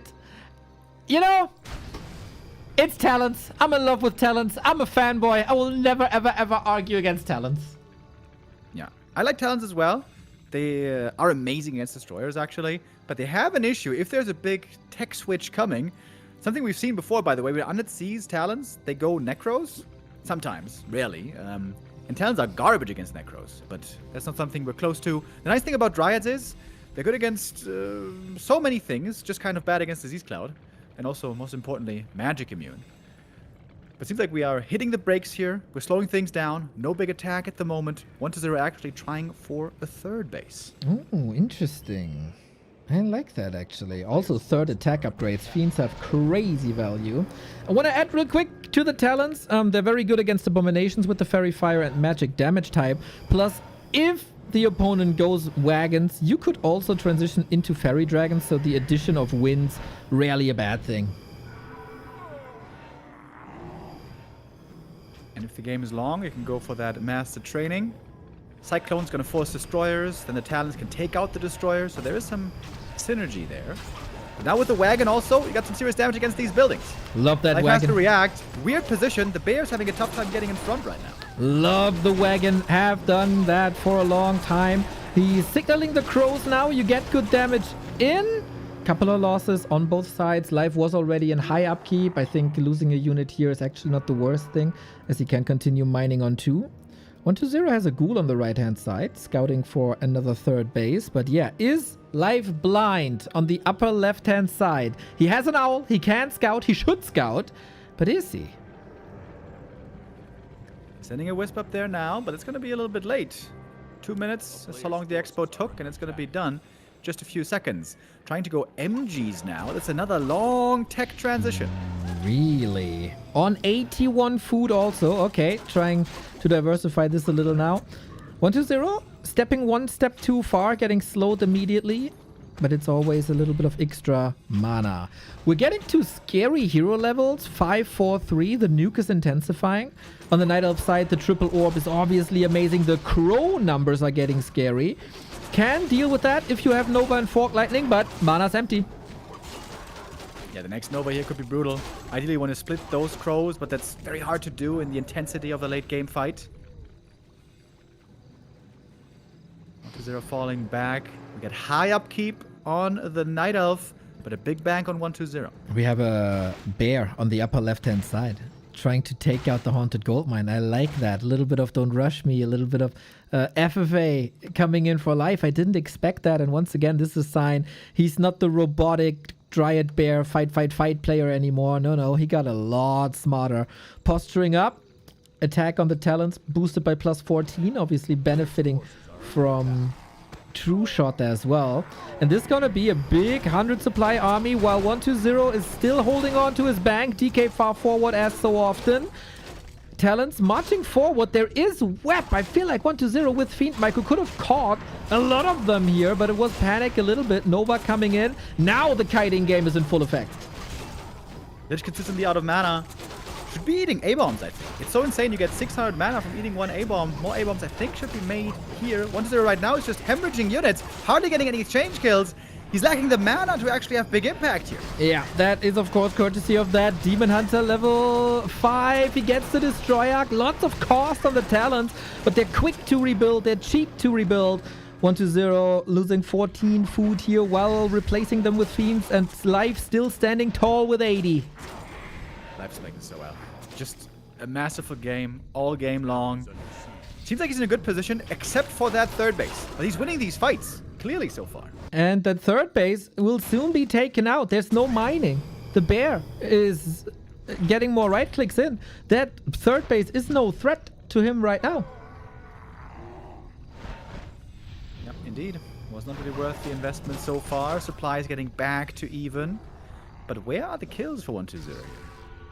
That's a good question. There's so much damage also from the triple orb whenever, like usually 1-0 is always posturing up with the DK, right? He's using that as a decoy, as a damage sponge. With orbs, that's a lot of damage. Oh, Lich in trouble, Lich in trouble, Lich in trouble. Invo potion used. And then maybe you get Cyclone on top, and if then the DK is mispositioned, you're dead. It's also pretty valuable game tape right now for Happy, by the way. He might be fighting this guy at some point later. That's a story for tomorrow. Right now, Life is just looking amazing. He's winning all of these fights and engaging into the next one. Yeah, this is a fabulous Night Elf performance here. The wagon soon to be taken out as well. DK far forward, as we said. The Disease Cloud is doing tons and tons of damage, but it's another TP. It's more costs. Nova kills the bottom. Okay. Least important hero, of course, for Life. And 1-0 felt like, I have to take this fight. I have to push you away. My expansion is in jeopardy. And since he portaled away, this Expo is now down. And Life's getting ready for his own third base. He went for Nature's Blessing. The Tree of Eternity is actually marching over. So not going for another Tree of Life. Very interesting how Life is spending his money, by the way. Most Niders would just be spamming 3/3 upgrades. But Life felt like, nah, that's not the best use of my money. I need heal scrolls. I need more army. I need these units right now. And seemingly making the right choice. But now with Zappers coming in, I mentioned the Nature's Blessing. It's not down yet, though. Oh, this could be a big waste. Oh, the upgrade. So critical. Repair. He got it with the last sorted of the DK. Holy moly, so close. Both players are losing a base. Currently, Life not mining. Tree of Eternity was on the way to the bottom right. Now changing directions. Instead, we go back to the natural. Only 2,000 gold left in there, by the way, but 1-0 has way less. Only 600 Gs in his gold mine. Can he set up another base? The Wisp is constantly looking. 62 food versus 67. The tree? Wait, where's the tree? Oh, he made his way back to the natural. Okay, sorry. Missed that one so far. Demon Hunter is posturing up. Every time 1-0 steps forward, boom, mana burn, boom, mana burn. Scout on the Wisp. I've been saying this for months. The biggest, like, obviously we talk about Life's mechanics and that he got or became a different player, but his scouting game, I think, is only paralleled by Happy right now. 1-0 has only about, I don't know, 2 minutes left to win this game. Right now, Life is broke, which means, perhaps most importantly, he can't afford heal scrolls at the moment. True. Disease Cloud is going to be really strong here, but only one A-bomb to spread it right now. Yeah. Important that the Demon Hunter got the Invo Potion close to level 6. We all know how strong that is. No huge level ups close for 1-0. Sees again, okay, you're in position. Where else would you be? Life has perfect information with crows. With owls. Lots of birds. Birds confuse me. And 1-0, he either pushes now and decides the game or expands again. It looks like he's pushing for the Naga! Staff at the ready right next to the Moonwells. Yeah, staff pass there was crucial. He gave it over to the bottom to save the Naga. The demon untouched. The demon is getting closer to the level up. With the ult, surely he can hold this expansion. And if he holds this expansion, this must be his game. And it looks great, man. Demon Hunter level 6. The DK is not the freshest anymore. GG. Life ends here. 4-1-2-0. And the Night Elf Prodigy, the runner-up of Super League, takes map 1 in an absolute war. That is vintage life. He has gotten so good, not just at fighting. His mechanics, as you mentioned multiple times, are just absolutely amazing. Best of the Night Elves by far nowadays. But his understanding of the matchup as well. The perfect expo counter timing, the perfect way to handle the Lich. Many undeads overchase against the Lich, underestimate the Frost Armor, the expo gets cancelled, they don't find themselves in the right position. It's a different game, kind of, but Life has all the answers here ready. And very interesting macro decisions late game as well. The way he's spending his money, I think also, along with his micro here, is looking great. Yeah, I have a lot of positive things to say about Life every time I see him play. But also 1-0, let's not forget, like, the past couple of times we've seen the Lich first, it looked really bad and it was countered very hard. This was an unusual game. This was an unusual opening. This is maybe something that Life didn't expect. And for a strategy that looked so weak recently, this looked actually really good. Maybe if he has a solution against the bear up left, the expo would be up. If he is able to send destroyers, maybe wasn't in the presence of mind for him possibly at that very moment, but that third base could be a game winner. I don't think any player here makes fundamental mistakes. I don't think any player here makes crucial mistakes in the fights. This is like top level Warcraft 2 players with great understanding of the matchups, great understanding of each other. And this is the best of 7, man. What more can we hope for? Yeah, great sign of things to come. 1-0. You know, the meta recently has been shifting away from expansion already. I wouldn't be too surprised if we're going to see almost no expo anymore for the rest of this series. Of course, Echo Isle's still in the pool. On Echo Isles, it does feel like you kind of have to expand very often, but it's also a great map for Night Elf counter expansion. And that's the case on every map, I feel like. If the Night expands, Night Elf, with these optimized builds nowadays, 240 expo, seems to have a great setup every time. Yep, that is right. We were mocked by chat right away after game 1 when we said like super late game is Night Elf territory. Oh, Neo and Remo are undead. Of course they say this. It's all about timings. And the super late game is where the Night Elf thrives, as we just saw, because they got so many layers to this game. We even have signaled mountain giants that we haven't seen yet. Of course, on the undead side, we still might see banshees. We still might see necros.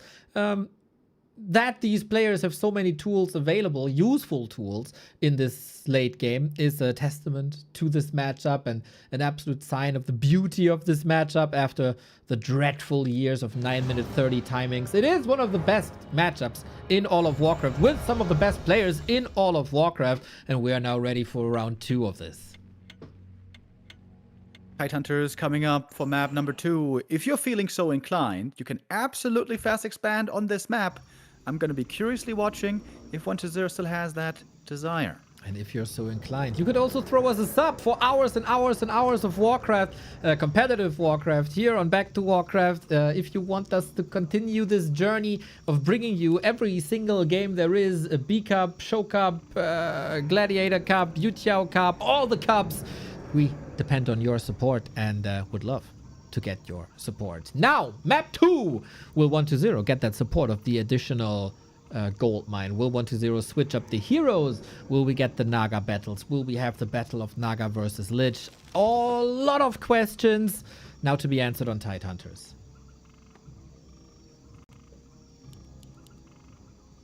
Lich not typically a popular hero on this map. It's either Autumn Leaves or Springtime or Last Refuge, typically, where you can get easy expansions going, where you can bully the demon away, fairly reliable, with a bit of Nova at the start.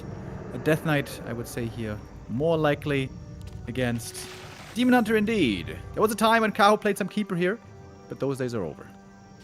Well, Life is a Demon Hunter main, isn't he? Always has been. And if you look at the performance of the Demon Hunter before and the way he levels it up to the crucial levels at the right time, there is no reason for him to not play the Demon Hunter. While other players are more on the macro side, Life's biggest strength is the direct encounters, and no hero better in direct brawls than the Demon Hunter. Yeah, absolutely.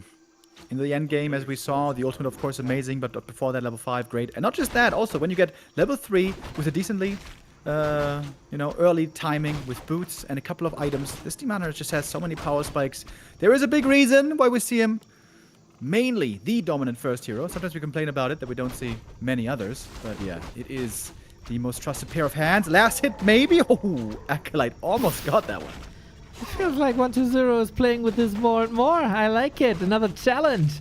We have a claw on the Demon Hunter. That's nice. We have double sacrificial skull on 120, and Life scouts it immediately. So the task is get that expo up. The other task is bring that expansion down. Yeah, bringing it down is going to be hard, but at least you can buy some time here, and counter expansion is again a very real possibility. Detonate comes through. Would love to get a fast level 2 right here. And we have Immolation. It's a different game for these ghouls against Lich. It's mana burn, as you said. Against DK ghouls, it is Immolation. It is tons and tons and tons of damage. Love that he has a second Whisper round for more detonates against possible surrounds.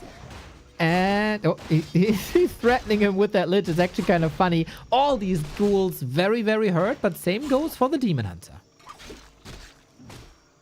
Life with the tech here. No counter expansion. Not That yet. was the standard counter build that Niles have been playing all the time recently. Surprised to see this. I don't know how he's going to follow this up exactly. Well, how about an AP push that he likes to play against human expansion?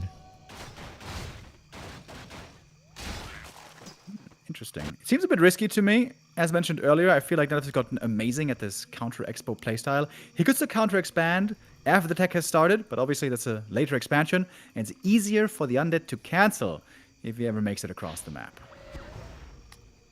Wisp was taken out. There's another one on the map, but on the high ground. So free level 2 for 120 right here. Crucial backbone of this army, of this expansion is, of course, the Narrow Tower. 15 seconds left in the tank, and Life stays aggressive with 3 archers on the Haunted. That is certainly enough damage for a cancel. Got the staff as well, joining them up there. It's very dangerous sometimes to get the archers involved, but there's no Narrow here to punish. That was a missing scout by 120. That's a corner you want to be checking with a Skelly. Didn't do it this time. Scouting is so much in Warcraft 3. Now the ghouls are here. We get another cancel. Hopefully there is the escape button. There is. Interesting that Life didn't pawn in the TP for boots and staff, but rather got all of it. So he's skipping something. Only 3 archers, you might say. And for good reason. He didn't sell the town portal. He might need it here. Ghouls let him go, though. Still, too much damage, especially with the looming threat of a coil. But 120 is surely thrown back. 60-80 seconds. 120 was expecting that counter expansion somewhere. 3 ghouls across the map. We're looking for one, but there was no Tree of Life coming up anywhere. Demon Hunter still fast with those boots. Could look for some ghoul chase down kills. We got the DK here with Aura. And level 2 versus level 2, I would say that favors the Death Knight.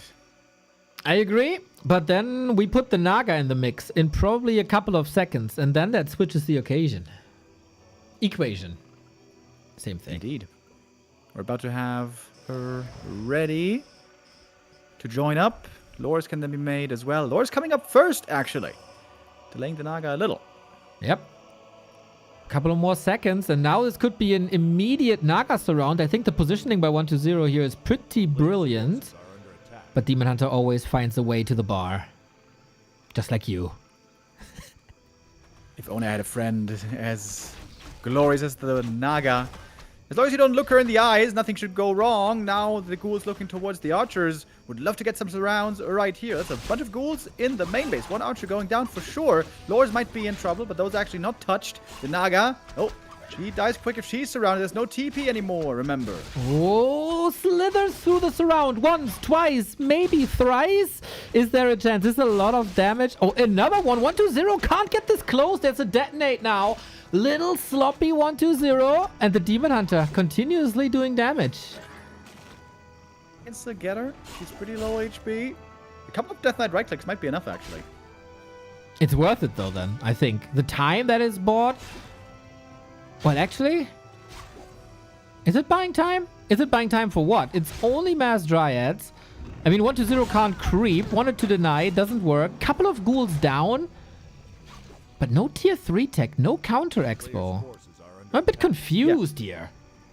Yeah, I also wonder, what's the ultimate plan here, Life? Like, how are we gonna win this game? With tier 2 and Dryads, it's not gonna happen. Yeah. This archer won't help either. That's level 3. Something went awry here this game. Gets a ghoul, okay. We're working on the static defense at the expo, and Dryads hate static defense. It's kind of a confusing game. Still looking at the production tab, it's just Dryads. Nothing else. No expo, no tier 3. Time is quickly slipping away for life. These Dryads have a shelf life. I'm looking for, like, the wisps. Here they come. 2 of them at least. is under siege. See, Remo, this is why they call me the prophet. It is a tier... Oh, now he's taking to tier 3. Ah, damn it! What is that again? What? There was an interference in the call. I didn't say I didn't say anything. There was one word missing. I think it started with a P or something. I don't know. Kind of weird. Prophet? Discord again, huh? He's still profiting from the expansion. 2 towers gonna be great against these Dryads. The Wisps are here. For what we don't yet know, though. Yeah, that is indeed correct. There's no TP. There's no Staff of Sanctuary. The ghouls are still chasing. Remo, let's be honest. I think 1-0 just owns from here on out. This is a weird game by Life. This is absolutely not the strat we normally see against this Fast Expo. This looks like a Night Elf who has never faced another Fast Expansion before. This is weird. Well, maybe there is a big master plan behind this that we just don't see. Or it's one of these off games by Life. He had an off game versus Colorful as well, where he owned the series, was kind of destined to make it a 3-0, but then one game was just completely thrown away. This might be one of those games. Team Hunter isn't even level 3. Yep. This game is looking very, very over. This is so confusing. Like, game 1, he had the perfect counter strat against the Fast Expansion. The perfect counter execution against Fast Expansion. Guess what? Game 2, it's another Fast Expansion. And he plays something completely different that totally fails. Well, good to see Life is immortal. And 1-0 is alive. An odd match, but for 1-0, I mean, he did exactly what he was supposed to do. He decided to go for an expo, which is, I mean, Tidehunters invites you to play expo. But it's still not too common to see in the meta between them. And he did go for it, and the defense was all right. And then he didn't take any big risks anymore. Got the levels up nicely. Nothing to complain from the 1-0 side. This was just odd Life. Yeah, very strange. Like, obviously, you want to tech, not expand. Fair, I guess, if you want to. But counter expo seems to look better.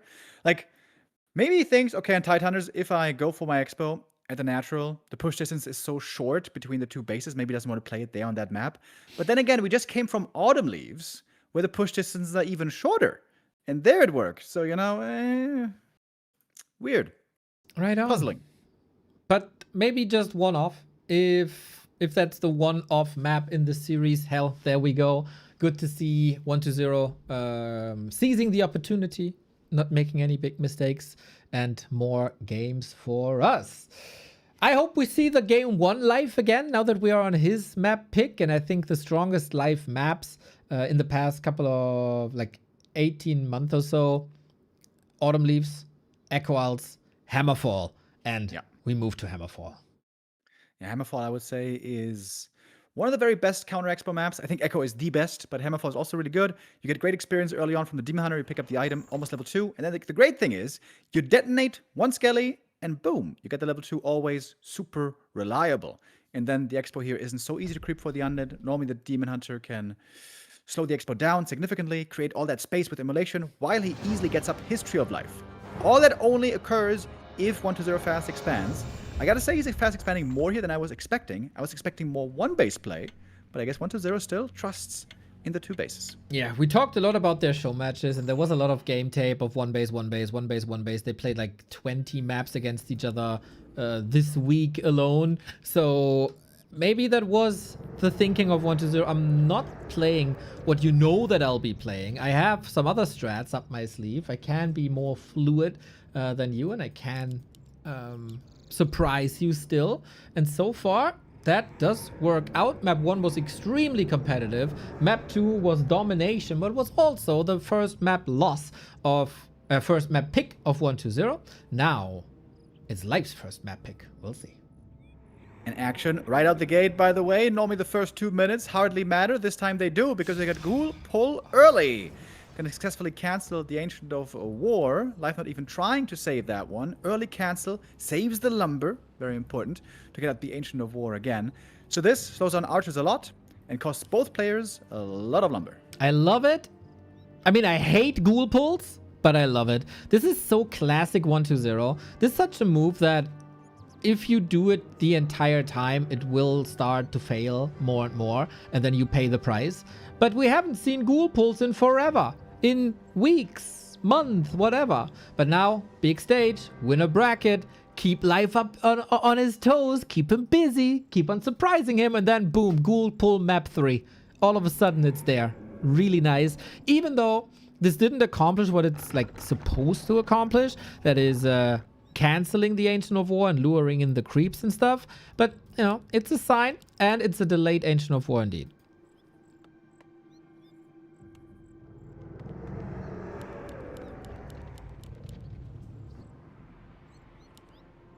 Goes on the cost of usually no shop for the undead, as you don't have lumber either. Has to build a necropolis instead of a second ziggurat. So this has a ripple effect also for the undead. By now, seems like a lot of people know. Good to see that the Night Elves are adjusting and are not trying to fight this ghoul anymore, but rather take the penalty of a little bit of a delay, and then it's fine. Demon Hunter can still level like crazy. Ancient of War will be up in a second, but the Archer will be there in a second. So it's not a game-ending move here anymore, but the Demon Hunter has to go up into the middle of the map with very low XP.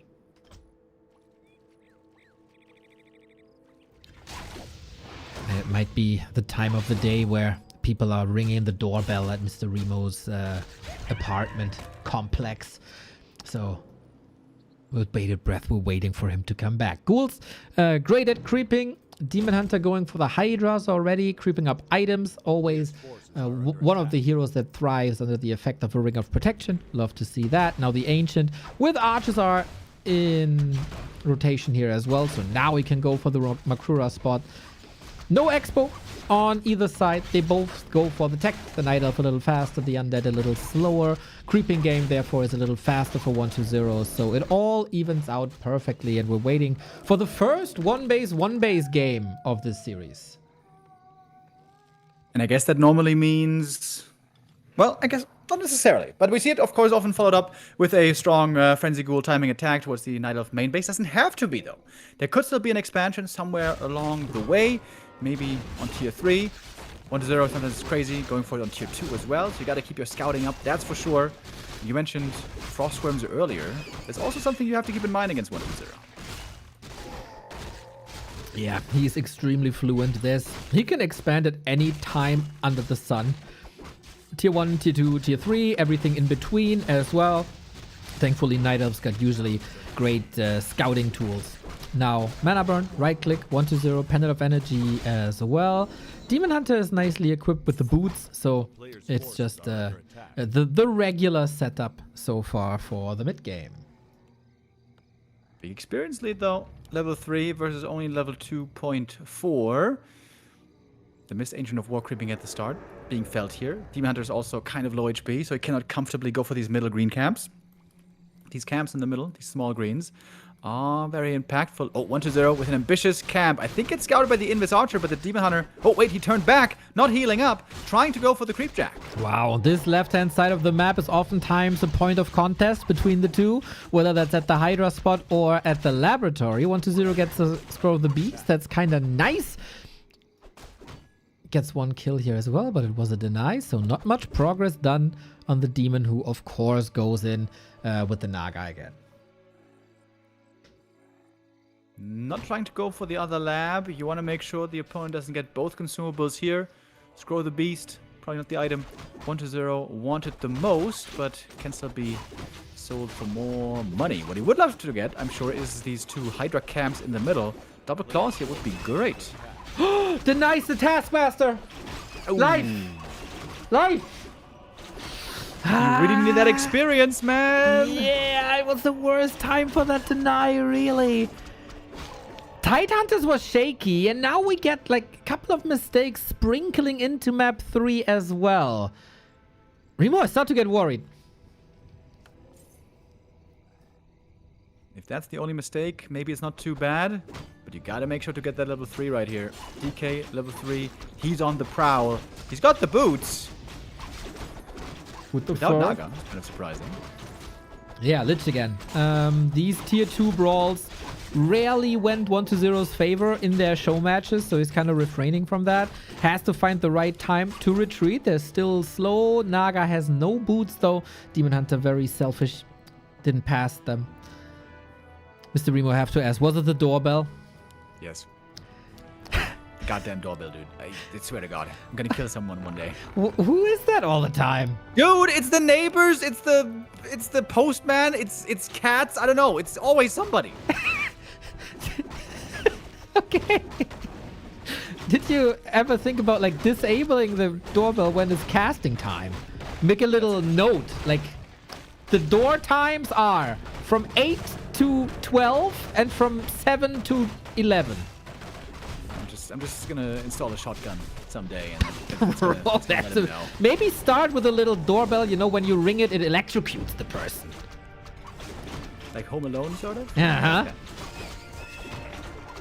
Let me know if you need help. I got some ideas.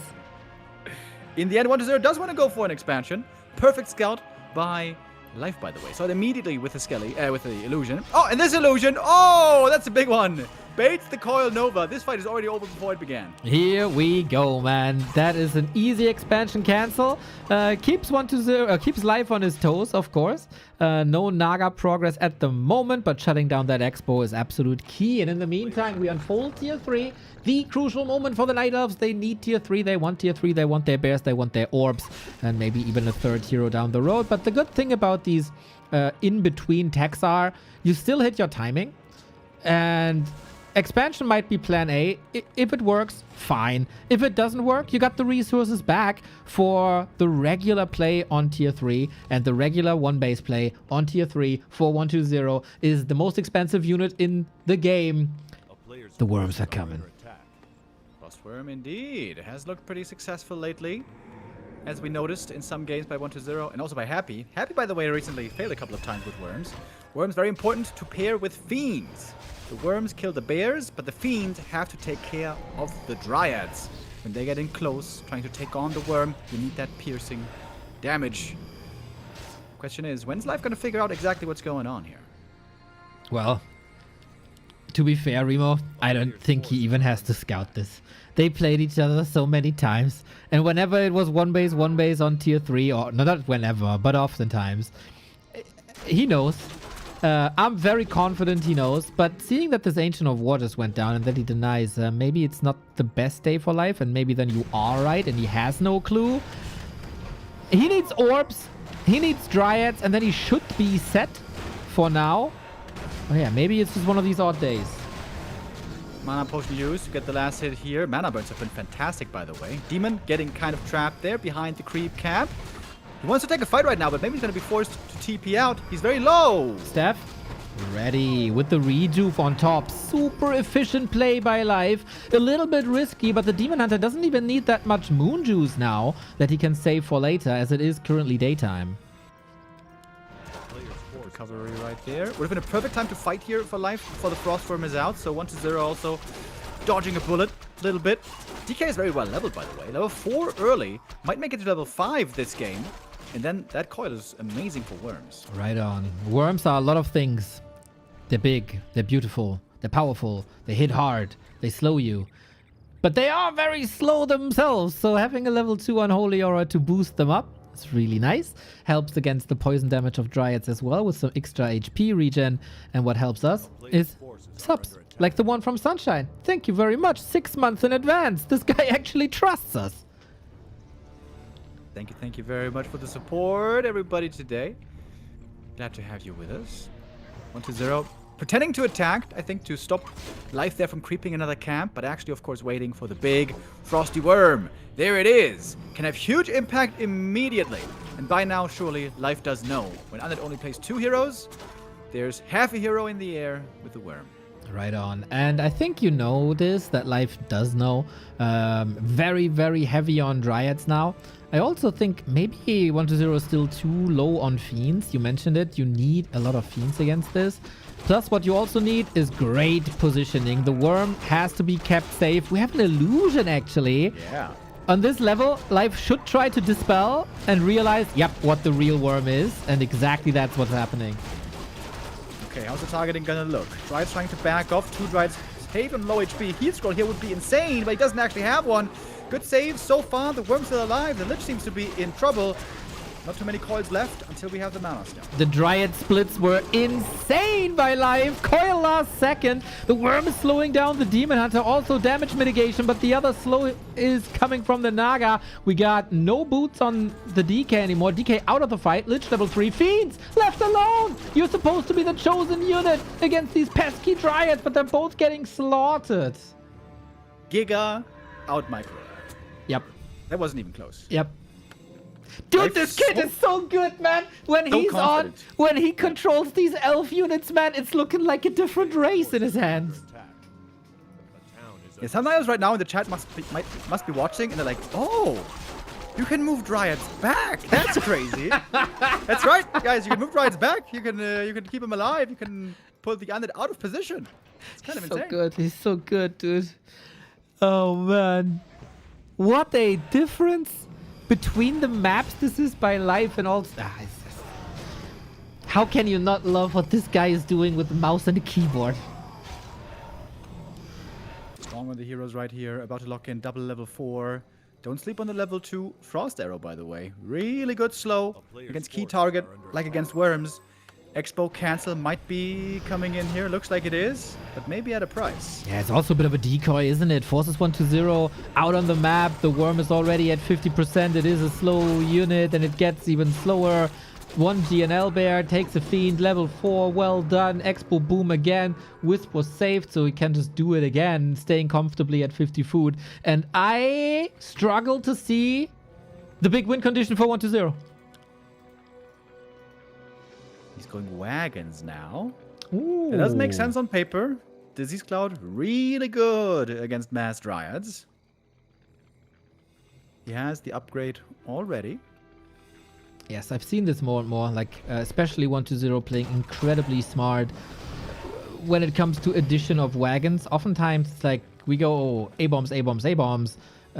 They get sniped after a while, and against Dryads also they take so much damage because of the poison ticks.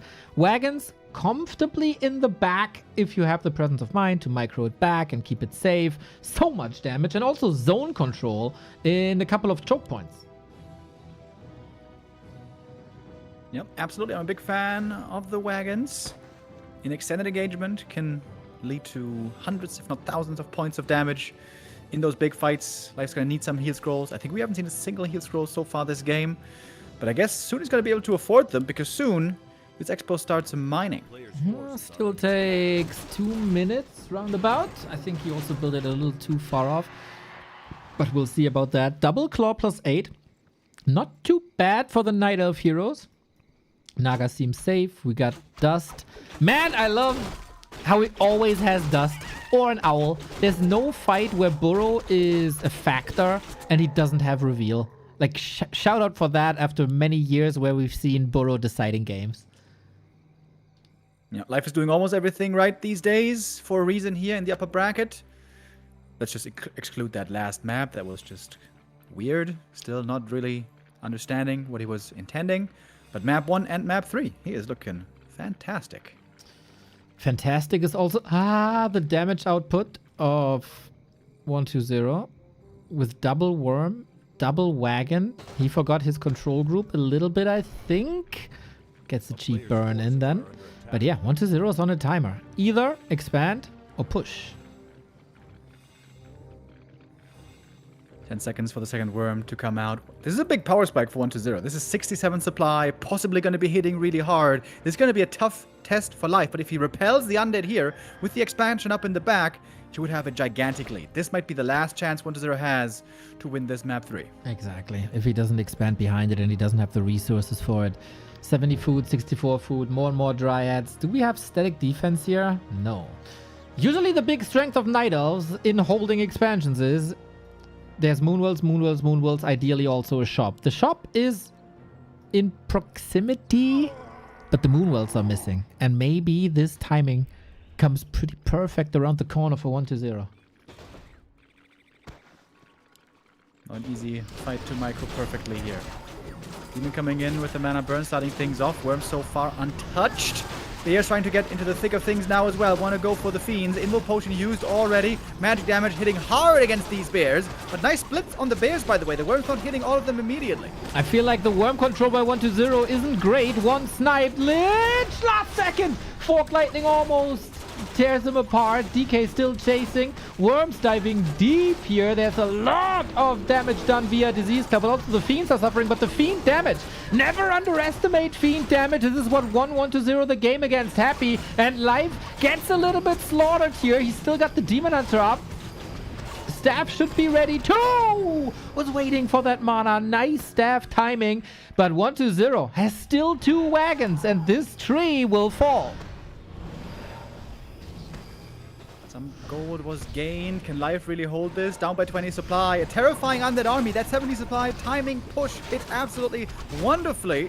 Coil comes through. DK still with the mana potion. Still so many coils he can use over here. It's too many Fiends, I think. The Dryads, they're not a factor. Maybe a talent transition would have been it, but then how do you afford that is another question. If you're comfortable enough that the wagons can attack this tree, you're in a great position. The Worm, you see it here. Of course, it's a big damage dealer, but it's also such a beautiful method of crowd control as the slow is gigantic. Demon Hunter out of the fight as well. You don't have to commit too much. You don't have to risk too much. Wisps are getting killed. Bears are getting killed. Tree life on the line, and the bears are getting slaughtered. This push hit too hard and too fast, and that was the 1-0 win condition. My god, he pulls this rabbit out of a head and plays a brilliant late game timing. Yeah, really well done.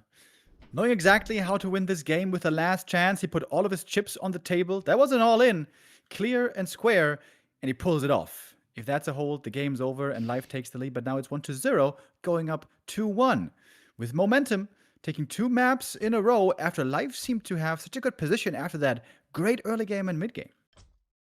I think in 2 occasions, a heal scroll could have saved Life. Like a single heal scroll in one of these fights. It's of course hard, as there was a lot of, like, the tug of war was going up constantly. He was scrapped for money as he just invested into that expo, but it didn't pay off just yet. But a single heal scroll is the minimum against that disease cloud that is just ticking away your HP over time. Yeah, I wonder what kind of a lesson Life drew from it. Was it the heal scroll? Was it something else? You know, many Night Elves have been facing the worms lately, and then we saw, you know, heavy dryads towards 50 supply, but when you're breaking, we have seen also a lot of transition into crows. You mentioned them there in the previous map. Was the Expo too greedy? Could you have stayed on 1 base versus 1 base? Just sit it out, turtle it out, go for the tech, go for the crows. Crows are incredible against worms. Life, did he get a bit overconfident? Did he underestimate that danger? Maybe.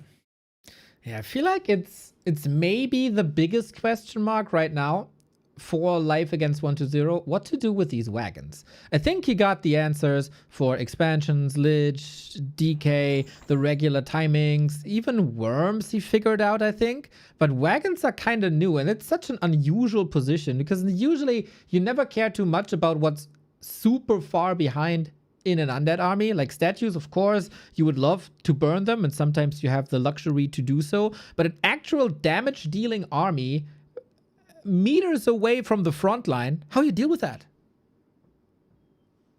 Yeah, indeed. Good point. 1-0 here. Surprisingly to me, goes up ahead, takes the 2-1 lead. We're going to springtime next. This might be a joint bug. Nope, We'll nope, nope. see. Oh. And if he wins this here now, all of a sudden, he's super close to the grand final. That is correct. And maybe it's the old lesson again, Remo. The first map of 1-2-0 is always the weakest. And then all of a sudden, he turns it into overdrive. We have the halfway mark done for 1-2-0 here at this best of 5 winner bracket final. The grand final is just 2 maps away, but it's a long series and a lot of stuff can happen when all of a sudden the momentum is shifting. Let's not forget there was a couple of mistakes by Life there as well, especially that big Cobalt deny, which could have changed the mid game pretty much completely. So there is room to improve for Life. 1-0 can continue to play that way. And we got another supporter that is also good improvement. Thank you, Pillowstar19, for the 6 months.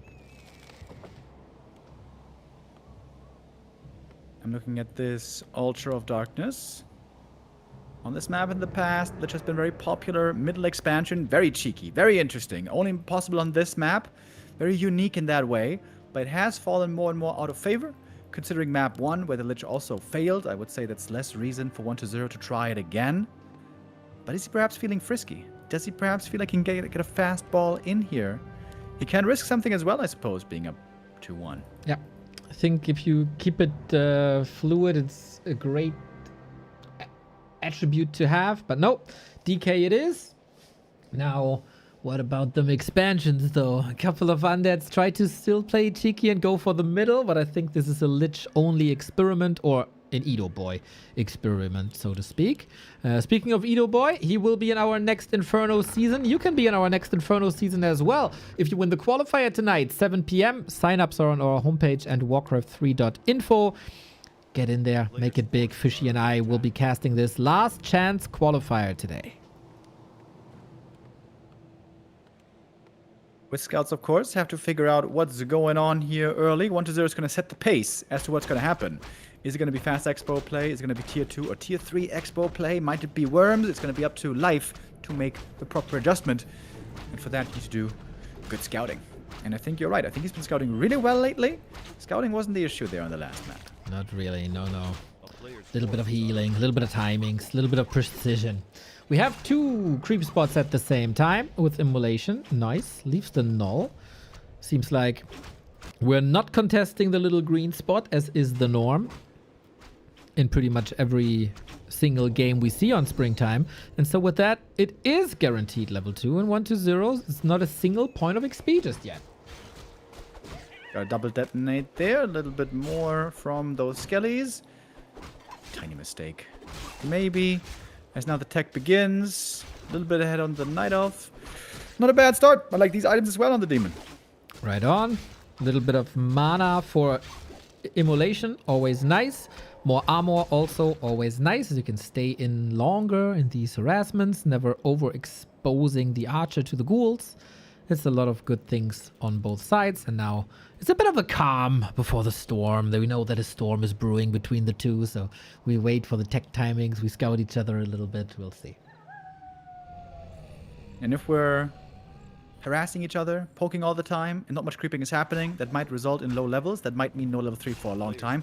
That might mean finally double Naga. Keep your eyes on the boots of speed. Surely the Demon Hunter is going to go for it. He's also trying to go for the last hit steal right here, along with the item. Doesn't get the item, but the experience. DK picks up those claws. And those are nice. Yeah, Demon Hunter is getting a little jealous here. But if we go for double Naga, I'm fairly sure this is exactly what Life wants. He's just better at mid-game brawling. In pretty much every single exchange that I've seen between the two, Life comes up ahead. We've also seen this on map 3. The early fight was dominance. The late game fight then looked entirely different due to especially strategic decisions by 1-0. So Life leaning in to that kind of play is a smart choice, I think. But with scouting, checking the corners of the map, he knows where 1-0 is going. Wait, he's going to creep this cap? With the Wisp trailing him all the way here. Okay. That seems a bit ambitious. Let's see if it costs him. That seems confident, Remo. Ambitious, confidence. This might hurt, of course. Demon Hunter gets a kill. Okay, maybe you were right, and it is ambitious. 1 ghoul dead, that's okay. 2 ghouls dead is not ideal, but I guess it's alright. Maybe he can save it. Ghoul hiding back here. Forest Troll hut. Let me in, let me in! Nope. Access denied. Bro, these creeps, they really wanted to save their tree. It was brutal punishment. The ghouls just wanted to buy a little bit of space. Not allowed.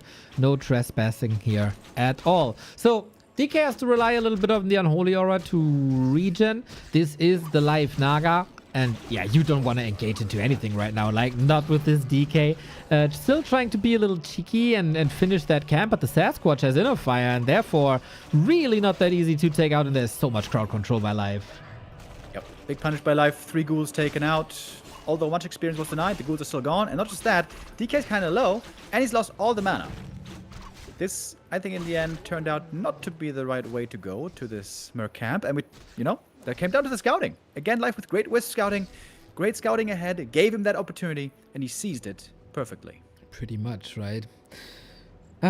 Saw the little shaman there. For everybody who was with me the past couple of days, we've seen the shaman, the creep shaman use rejuvenation on the big Magnetor Reaver. That was hilarious. Creep supporting each other sometimes here in Warcraft. This is another punish. This is a nightmare game so far for 1-0. Yeah, that's 5 ghoul losses.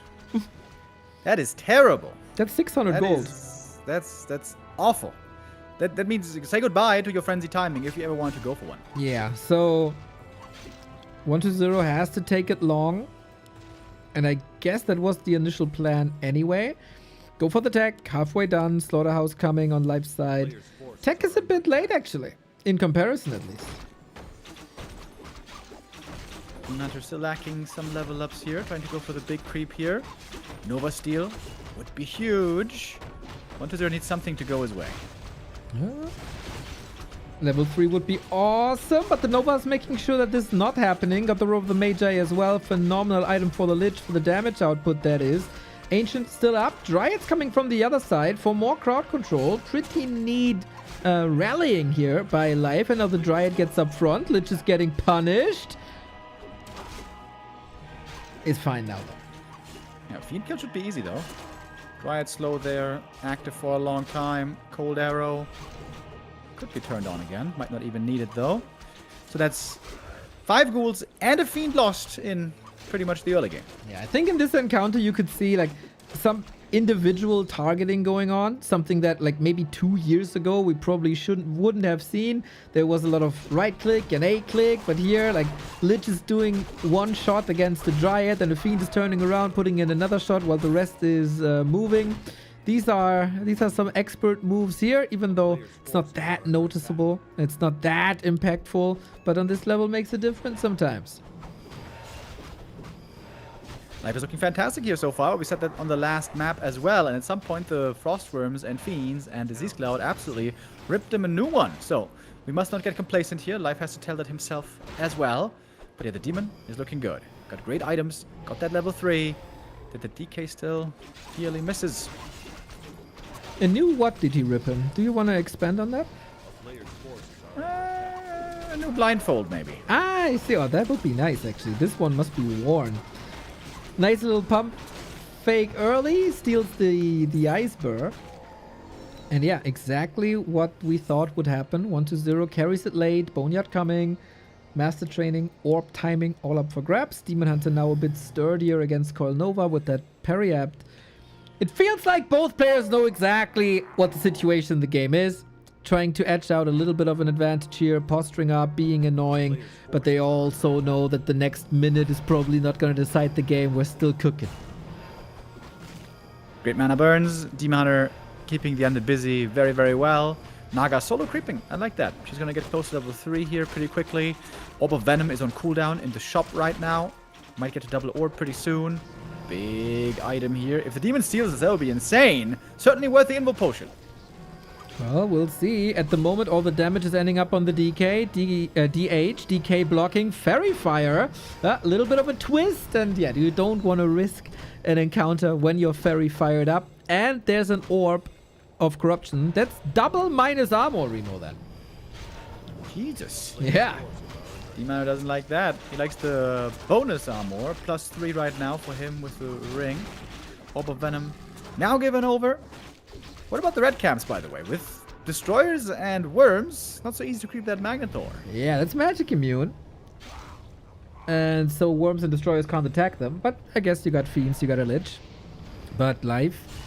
Oh, he's sharking. But the Demon Hunter seems to be too low. The Naga got level 3, so when we only look at that, would be a nice timing. But I feel like with the Demon Hunter this hurt. Oh, he has a staff. Forces are under attack. Not using it. Might have the time. This is a big camp. Takes a long time. And life will be in position. Two GNL bears in front. You don't want to fight with them, but you can keep them in the back to get some healing in. The Demon Hunter has healed from the Moonwells. Back into the fight we go. Demon leading the charge. He's looking nice and tanky with these items. You mentioned the staff before. Could be double staff to heal at the Moonwells, but the juice is actually pretty low right now. Well, there's also only one Dispel against the Reju. Uses it now. Could reapply. Lich is a monster with his inventory. DK has nothing. Lich got it all. The Worm, though, is super far forward. Little bit late. Same for the DK. I think sometimes he wants to tank damage with that Worm, as there is such a big HP bar. Then life shifts the focus, kills the Fiend, and that is now his red spot to take. Once they're still thinking about contesting it, the DK back at home has to get that mana potion for sure. Need to get the Worm back in the green, or at least in the orange. Right now, really hurt. Got a Dust of Appearance here. Naga still with lots of mana. Oh, we got an Illusion Demon Hunter. Could maybe bait out some spells again. Oh, what a genius play. And then he's preparing for a backstab with no TP. Or he thinks let's just go for the base. He got the attention. A player's forces are But that's about it. Are we going for the backstab now? Yeah, 1-0 cornered. Yeah, trapped. There's creeps on one side. There's denial on the other side. 1-0 doesn't like that sandwich, I don't think. Worm heavily slowed from Naga right clicks and the Dryads. The double slowdown from the poison and everything else. Big mana burns. No mana left on these undead heroes. Not even on the statue. We got the dust. We got the reveal. We got more kills. We got the Lich almost dead. Invul Potion, though, saves him. The Fiend's not running back. He's looking for the kill. He's looking for the chase down. Invul about to be over. And that's a Worm kill. Followed up maybe by the Lich. No mana right now. Slow right clicks. Demon chasing. DK surrounded. Life showing what he's made of. Okay, the Naga still controls this demon so bad. The bear gets in the way. He's still stuck.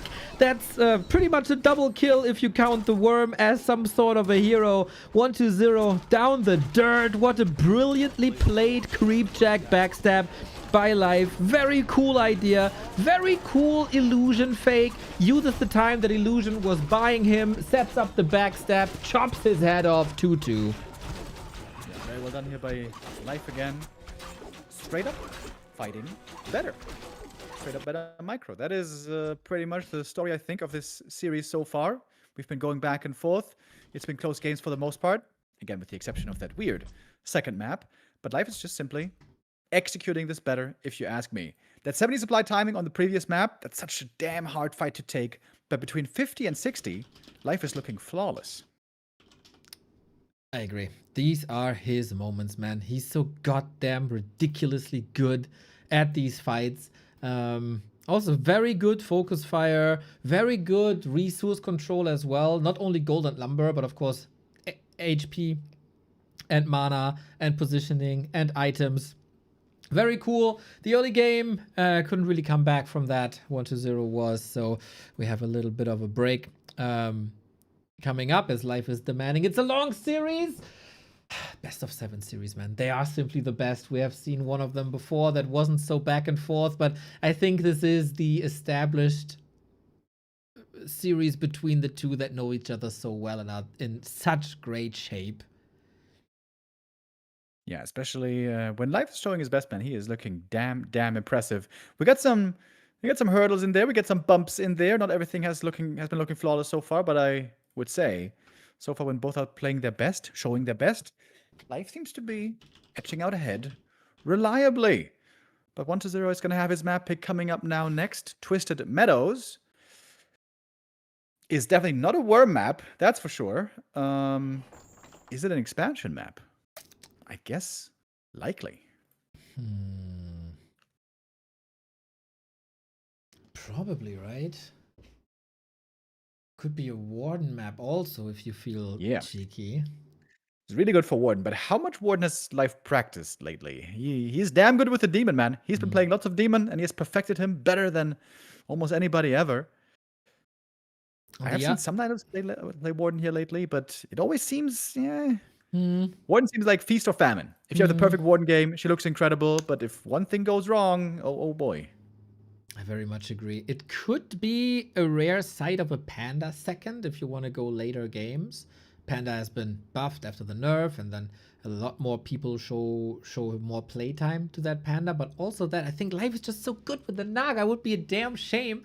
But it would also be an opportunity for 1-0 to then counter that with Gargs. He is not that much of a Garg player though, so lots of options. Remo, we started as a best of 7. Now it's 2-2. What does that mean for the series? Well, since you're asking, that means we're down to a best of 3. Oh, Next map gonna give us match point. He said the thing on TV. Beautiful. There's no cast without this. There would be something missing if you're not doing this. He said the thing. And a very important map coming up now indeed. Match point to be claimed by one of the 2 players. It seems like they are ready to go. We might be waiting for the big man though. BBC still lacking in the lobby. Gonna be here in a moment. Yeah, you don't want the BBC lacking or leaking. That would be horrible, of course. It's good to have a little bit of a break every once in a while, everybody. We are back tomorrow with the final day of B Cup at 12. After this series, there's also some show matches coming up. And later tonight, there's the Dach Inferno qualifier where Sharky is probably one of the favorites, our 16-year-old German talent. Let's see if he can make it through. Last time, he wasn't able to. Maybe you can stop him from taking over, stop the youth from taking over. The links are on our homepage and on Warcraft3.info. Last chance for relegation. And we do have offline finals for the Dach Inferno. This time we're going to gather in June in Krefeld to crown a German champion in Dota, Age of Empires, and also Warcraft 3. PogChamp! Back to the... Wait, what's it called? Takes Bar. Yes. Takes Bar, right? Yes, correct. We could have... Rain becoming a double champion in Dota and Warcraft. Kevin is grinding Age of Empires a little bit, could also become a double champion. And both are part of the Warcraft community. We are so multi-talented. All right, quick Google Translate translations. BBC is stuck apparently right now on Warcraft Champions and can't enter the lobby. Yeah, I hate it when the BBC gets stuck. Do you though? Well, especially if you can't get in. Oh God, Neo. All right, here comes the chat. Very good. What? Mr. BBC is sponsoring this tournament. It's really bad when he can't enter the lobby. That's all I'm saying. Yeah. And maybe he's looking for a little bit of beef jerky right now. You know, get yourself greased up. Maybe that helps with entering. True. They've been actually advertising way more, you could say, healthy alternatives lately. I've seen lots of pineapples lately on the BBC stream. I am a gigantic pineapple fan in yogurt, on pizza, even with my pasta, just as a fruit itself. I gotta say though, pineapple juice, very mid. I'm not sure if I ever had pineapple juice. Dude, when we were growing up, we got to school, and in the Rewe Markt next door, there used to be sauerkraut juice. Have you ever tried that? Yeah. You know, I am not a big fan of sauerkraut, even as a German. So, yeah, sauerkraut juice is disgusting. I also don't like beet juice. Yeah, no, not good. It's not great. Now all those weird juices, also, like, people saying, on an overseas flight, tomato juice is amazing. I'm like, nah, it's not, dude. It's leave the tomatoes whole, cook with them. Tomatoes are great, but not in a juice. I don't mind. It's different, but it's also not something super special. I remember you talked about this when we flew to WCA, I think 2014. Oh, I'm so excited. We're gonna have the tomato juice. Everybody hypes it up, and then you were so disappointed. And then we switched to whiskey Coke, and that was way better. Back when you could get boozed up on planes for free. Shout out to Emirates Airlines. Damn, that was amazing. Normally we always had to bug the flight attendants. Could we get another drink? Could we get another drink? These guys kept coming back to us in the best mood ever. Boys, you want another one, don't you? We're You like, "Hell look yeah." like you want another drink. Is that worrying though? If the flight attendant looks at you and just thinks you look like you like a drink? I don't The know. most hilarious thing always was back then. Lufthansa free drinks, Emirates free drinks, Delta free drinks, Aeroflot, the Russian airline, absolutely no free drinks. You I think for them that would have been a bankrupting policy. You wonder why. You wonder why. I think I've never been with Aeroflot. Sometimes we took different airlines. But those were the days, everybody. Those were the days. Now we're stuck at home. And that's also great because we're stuck with you and with Life in 120. Long have we waited. Game 5 activated on the greatest map of all time. Yes, sir. In we go. Is Life expecting a fast expansion? I think so. He's got the Ancient of War at the smaller camp. He could pick up the item here, then go harass immediately. And I would certainly like to see an early counter expansion. No more of this nonsense like on Twist, on Tidehunters, with the tech, and then Dryads, and then pushing into towers. That didn't make sense. Come on, Life. Show us your best. Life, show us the way. What hero is it gonna be is the first question. Demon Hunter, Warden. It should be a Demon Hunter. It's Life. Come on. It is a Demon Hunter, of course. Why move away from your biggest strength, the Demon Hunter control? On the other side, DK, that was also be expected. But movement on the map will be incredibly important. Are we going to the gold mines? Are we just going into a creep craft? Are we basically ignoring anything outside of the middle? Are we just brawling? This is very hard to tell what these guys are doing here on this map. Early on, the Acolyte pull might tell us something already. 120 loves going for the Acolyte pulls. Slow down the opponent just by a few seconds. They can all have impact. And I'm looking at the Necropolis right now. Are we going to get a 7th Acolyte? That would tell us everything. That is number 7, Mr. Remo Demo. For people who don't understand the Necropolis, what does it tell us? Well, normally you only need 5 Acolytes, or 6 if you want to scout, but you never need 7, unless you're fast expanding. And there it is. 120 on this very map, with this very play. Surprised, happy. Got the expansion up later, also on this very position, and took the W in the winner bracket semifinal for the first time in 14 months. Happy though, didn't have a Demon Hunter and wasn't across the map. So Life makes good advantages, good adjustments. He knew this would be coming, and he's right there for the rest. No experience and no items, so this Demon Hunter is looking a bit frail compared to sometimes on other maps. We're still waiting for the detonate. I'm still waiting for the Tree of Life. I hope he's going to go for the counter expo. We'll see, because 120 can brute force this if he really wants. It's just gonna be expensive at some point, and then we'll see if Life has other solutions to deal with that. Big damage already on ghouls, courtesy of Demon Hunter, courtesy of that bloodlusted Ogre Magi. Life, interestingly, here is making more archers. He is not going for the expansion. He wants to keep the pressure on right now. Dude, that body block was amazing. That Ogre Magi is amazing. The archers coming in. Demon Hunter, I really like, he never chases too far. Like, for him, it's totally fine if the ghouls are out of the fight. He doesn't have to kill them immediately. Coming in with Immolation once again. The body block by the archer for the second time. The other archer, a little bit of a sleep at the wheel. Ogre Magi turns his back, is absolutely neutral. Hurts both the same way. But man, was that a lot of damage towards 120 here. Oh, and the DK is almost dead. 2 more right clicks from the demon, and gone he is. Demon is chasing into the main base, has a TP, might be necessary! Gets in another right click. Ritual dagger. But what you gonna eat? Some of the ghouls?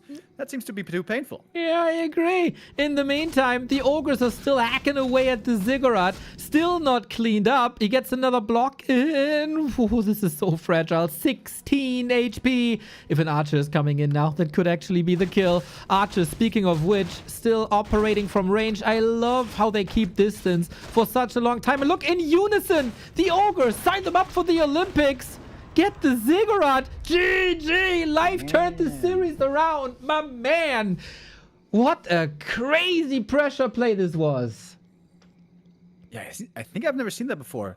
Life reacted to the Acolyte pull. Acolyte pull pulled the creeps, so he said, okay, I don't Ancient of War creep. I put the Ancient of War down again, and I'm going to make mass archers and pressure you immediately. Normally, it's one archer into creep, and then no archer production for a long time, but here Life says, hey, I have an opportunity. We're both only level 1, but I'm bringing in immolation, I'm bringing in archers, so good luck with your expansion. And actually takes it out on level 1. I think I've never seen it quite like that before. That was some crazy control, man. I really, like, this is to me probably one of the best adjustments in the past year. How people leave the creeps alive, especially when they're buffed. The amount of damage that these two ogres did to both players, but more 1-0 than to Life. Amazing. The archer blocks, amazing. The Demon Hunter, as I said, the presence of the Demon Hunter, never getting baited into chasing too far. It was just a 4-minute game, right? But there was so many things so well done in such short time. And Life is on the way to his second grand final in a B Cup in the modern era, and his second grand final in a row after Super League. Yeah, Life, I think we both said some time ago he might be the Night Elf to look out for. That's exactly what it's looking like right now. We shouldn't get too high on the praise horse, not just yet, because this could still turn around. It just takes 2 maps from 1-0. But Life, you know, when he's on, dude. There was this, like, Tidehunters was still a very puzzling map. That was very, very confusing. But almost everything else has looked so good here. I think he made up for that subpar Tidehunters game with an uber great Twisted Meadows game. Indeed. Next map coming up, another big one, Shadowed Exile for map number 6. This could be our final destination here for B Cup today, unless 1-0 wins it and brings us to a 7th. Exactly. Life, the prince that was promised. We looked at the bracket and said he's kind of destined for a grand final run here against a not super in shape Sock. That was he was the favorite. Against Colorful, he turned into the favorite, and then everybody expected Happy and Life to clash in the upper bracket final, but 1-0 ruined that, so that out of the way as well. Life, crown yourself, make it top 2 with 1 more win, but 1-0. He was in a similar situation yesterday when he was up against Happy, arguably the best player in the world in the past decade, and 1-0 found solutions out of nowhere with atypical heroes, with atypical momentum, and he turned it around. Back to back against Happy, defended 2 match points. He's got to do that again. Otherwise, he gets the rematch with Happy tomorrow at noon. Yeah, you guys better tune in tomorrow. Today, some of you have to work. Tomorrow, well, some of you still have to work, but most don't. So you better tune in tomorrow, 12 p.m. CET at noon European time, when the last 2 matches will be played. One of these 2 players going to be in the grand final. Life right now with a good position to pull it off. Shadowed Exile, another big map. It is, again, potential for expansions, as you said. Will you try that after the disaster that was game 1? We'll see. Do you stick with the heroes? DK, DH, established, of course. Creep routes. Very conservative with the lap. Makes a lot of sense. 1-0, we'll see where he's going. No ghoul pull anymore here. Just 2 standard maps. And then if you execute it better, you still got chances to win this. But it's also cool to see how much variety there was in this series so far. Yep, great back and forth between these 2, especially if 1-0 wins it. And now, this time we don't have 7 Acolytes. Only 6 of them. This is going to be a 1 base game. Another Acolyte pull. Demon Hunter here being slowed down a little. But really not much. He can pick up that item quick. And if he wants, keep adventuring towards the middle. A player's Could forces be are under attack. quite a disastrous day for the streaming clique that is Lyn120 and Colorful. Colorful already eliminated yesterday. Lyn eliminated earlier. And now 120 might face the lower bracket. We get Claws on the Demon, always appreciated. Gloves of Haste, not much impact just yet. I can't... like, I don't see any reads thus far. We haven't seen a skill selected, but it should very well be Immolation. Why not go Immolate? That's why they call you The Prophet. Then it's a mistake, you know. I think Night Elf sometimes think, okay, there's a couple of creep spots. There's only 3 creeps. Immolation is not that efficient. But Immolation here, Remo. Here. It'd be gorgeous.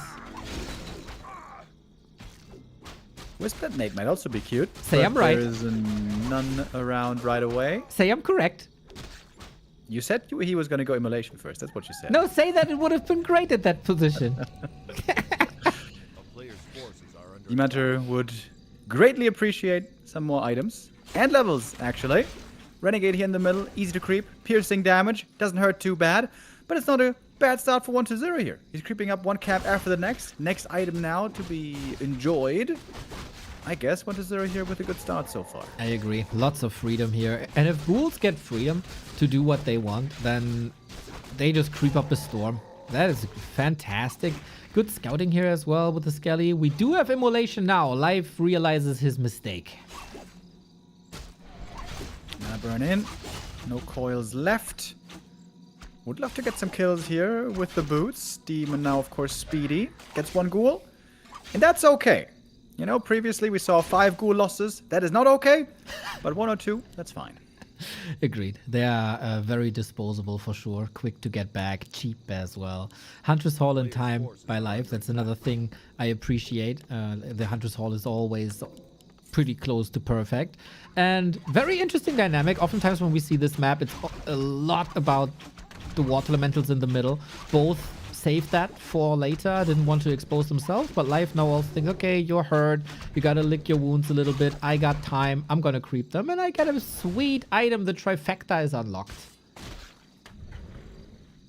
In with archers here. I think 120 saw them. Hiding in the shadows. Demon is still fighting on. Starting to run low on HP, so he's gonna have to back off to the Moonwells at some point. Nice cool saves right here. Oh, maybe I spoke too soon. Demon Hunter looking for a bit more flesh, or in this case, rotting flesh? I don't know, bones, whatever. Exactly. We got some body blocks in, that's sweet, but now 120 finds himself in a position he'd rather not be in the middle, close to a Naga. Actually, good retreat. Nice distancing from the herd ghouls from the middle. The others also retreat fast enough, so the Naga can't reach because the boots are still on the demon. This evacuation from the middle, as good as it gets.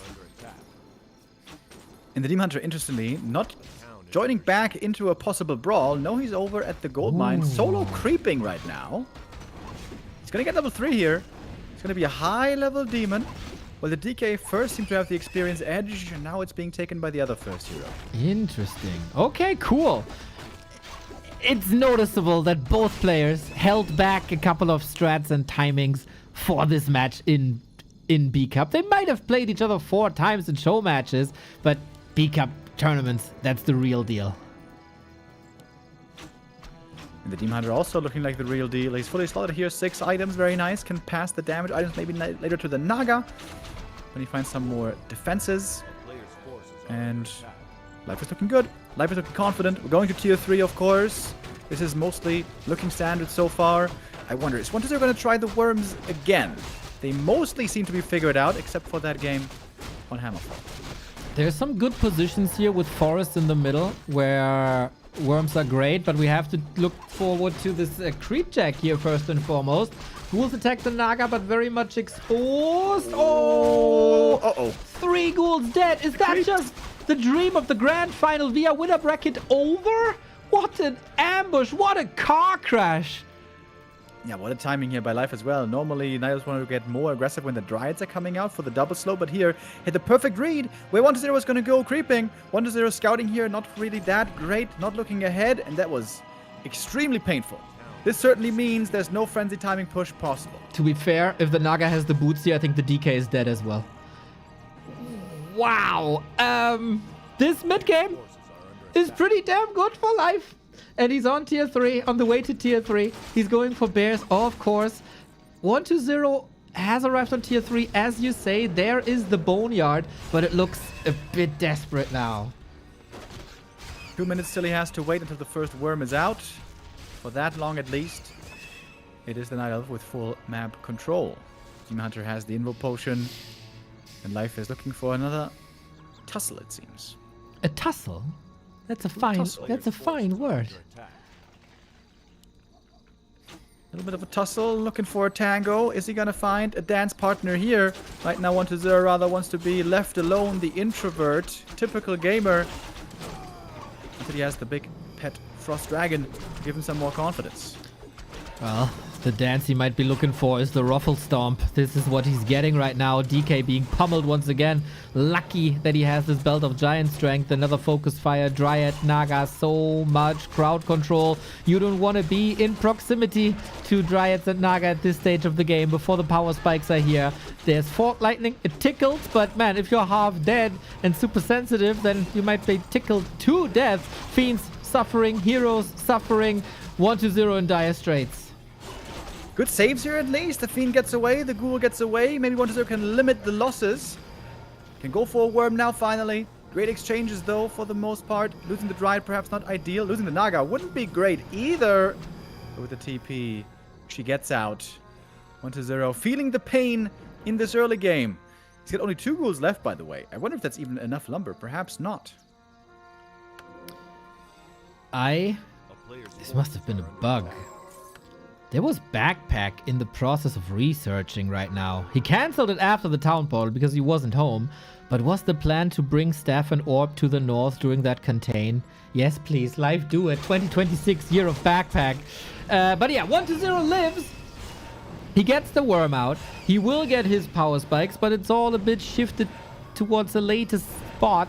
Statues have to work overtime, and Life can farm his butt off.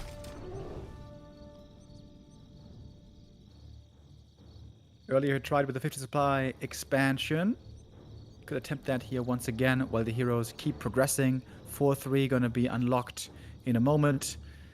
While the undead heroes are still much further away from it. Here's the confirmation. The worm is out. And Life right now, not looking for the next fight. Yeah, against the worm, why would he? Can he come up with better solutions than before? Gotta rotate Archer out, gotta optimize this a little bit. Naga level 3, amazing. Boots of Kel'Thuzad, amazing. Period of Vitality, in my opinion, amazing. Coil Nova against Illusion, not so amazing. But yeah, good information.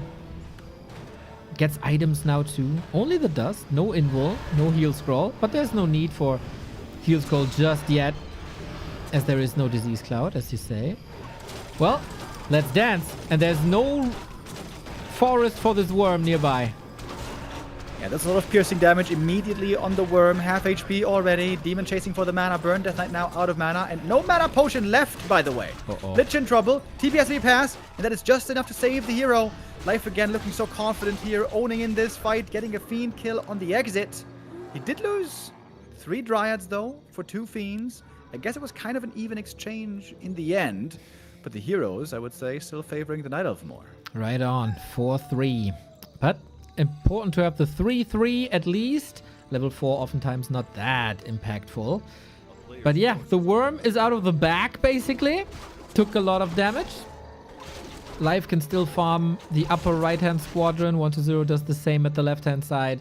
Nobody wants to overcommit currently. And 1-0 with the classic happy movement, selling the altar for some optimization. He knows he has to catch up just a little bit. Hellstone found here. Could be really nice, actually. These heroes, as we saw, when they're getting targeted by Naga Demon, can also find themselves in trouble. Worms normally always great for creeping. Heavy magic damage. But that's not even that many big camps left anymore, at least in this part of the map. The Merc camp would help. Everything is a bit bruised here for life. Oh, 1-2-0 running into this army with the blindfold on, basically. Has to TP out, saves the Fiends. I think he did that intentionally here, trying to hit while having the vision advantage. He just got Ultra Vision, upgrading it here at like 11-12 minutes. Life is just doing almost everything right, man. This is looking really strong. And 1-0 doesn't seem to be quite up to the task. But maybe, even if he's being outclassed mechanically today, maybe he can find that winning formula. That one winning timing, like he did on Hammerfall. Well, if you need something for that formula, I'm pretty sure it consists of Disease Cloud. And that is coming. And this is something Life didn't have an answer to previously. But maybe he just doesn't want 1-2-0 to get up there and give him the time. Disease Cloud is up, but no Disease Carrier just yet. So this is still a pretty perfect moment for Life. And there is a TP, but do you really want to spend 1,000 golden TPs? You have to. Yeah, can't fight this army right now. There's absolutely not enough damage against the Dryads. Either Fiends or Wagons. Has to be one of the two. With only two here. 2 Fiends, that is. Wasn't a possible fight, so Life successfully, multiple times, bullies 1-2-0 off of the map. More treasure for him from more creeping. Double level 4 about to be achieved, and the Demon very close to 5. To cover, to quote the great Warcraft caster that we have in the scene, oh, Life suffering from success. It was slot starved for a little. Now we're optimizing this here. Ankh, Night Elf's best consumable item, of course. 4/4 undead heroes. Staying at 50 for the time being. Economically, 1-2-0 gets a little bit ahead. Life making another Moonwell. Going for Wellspring. We appreciate that. Upgrades 1-1. He also seems to favor getting quickly. 1-2-0 so far has no upgrades.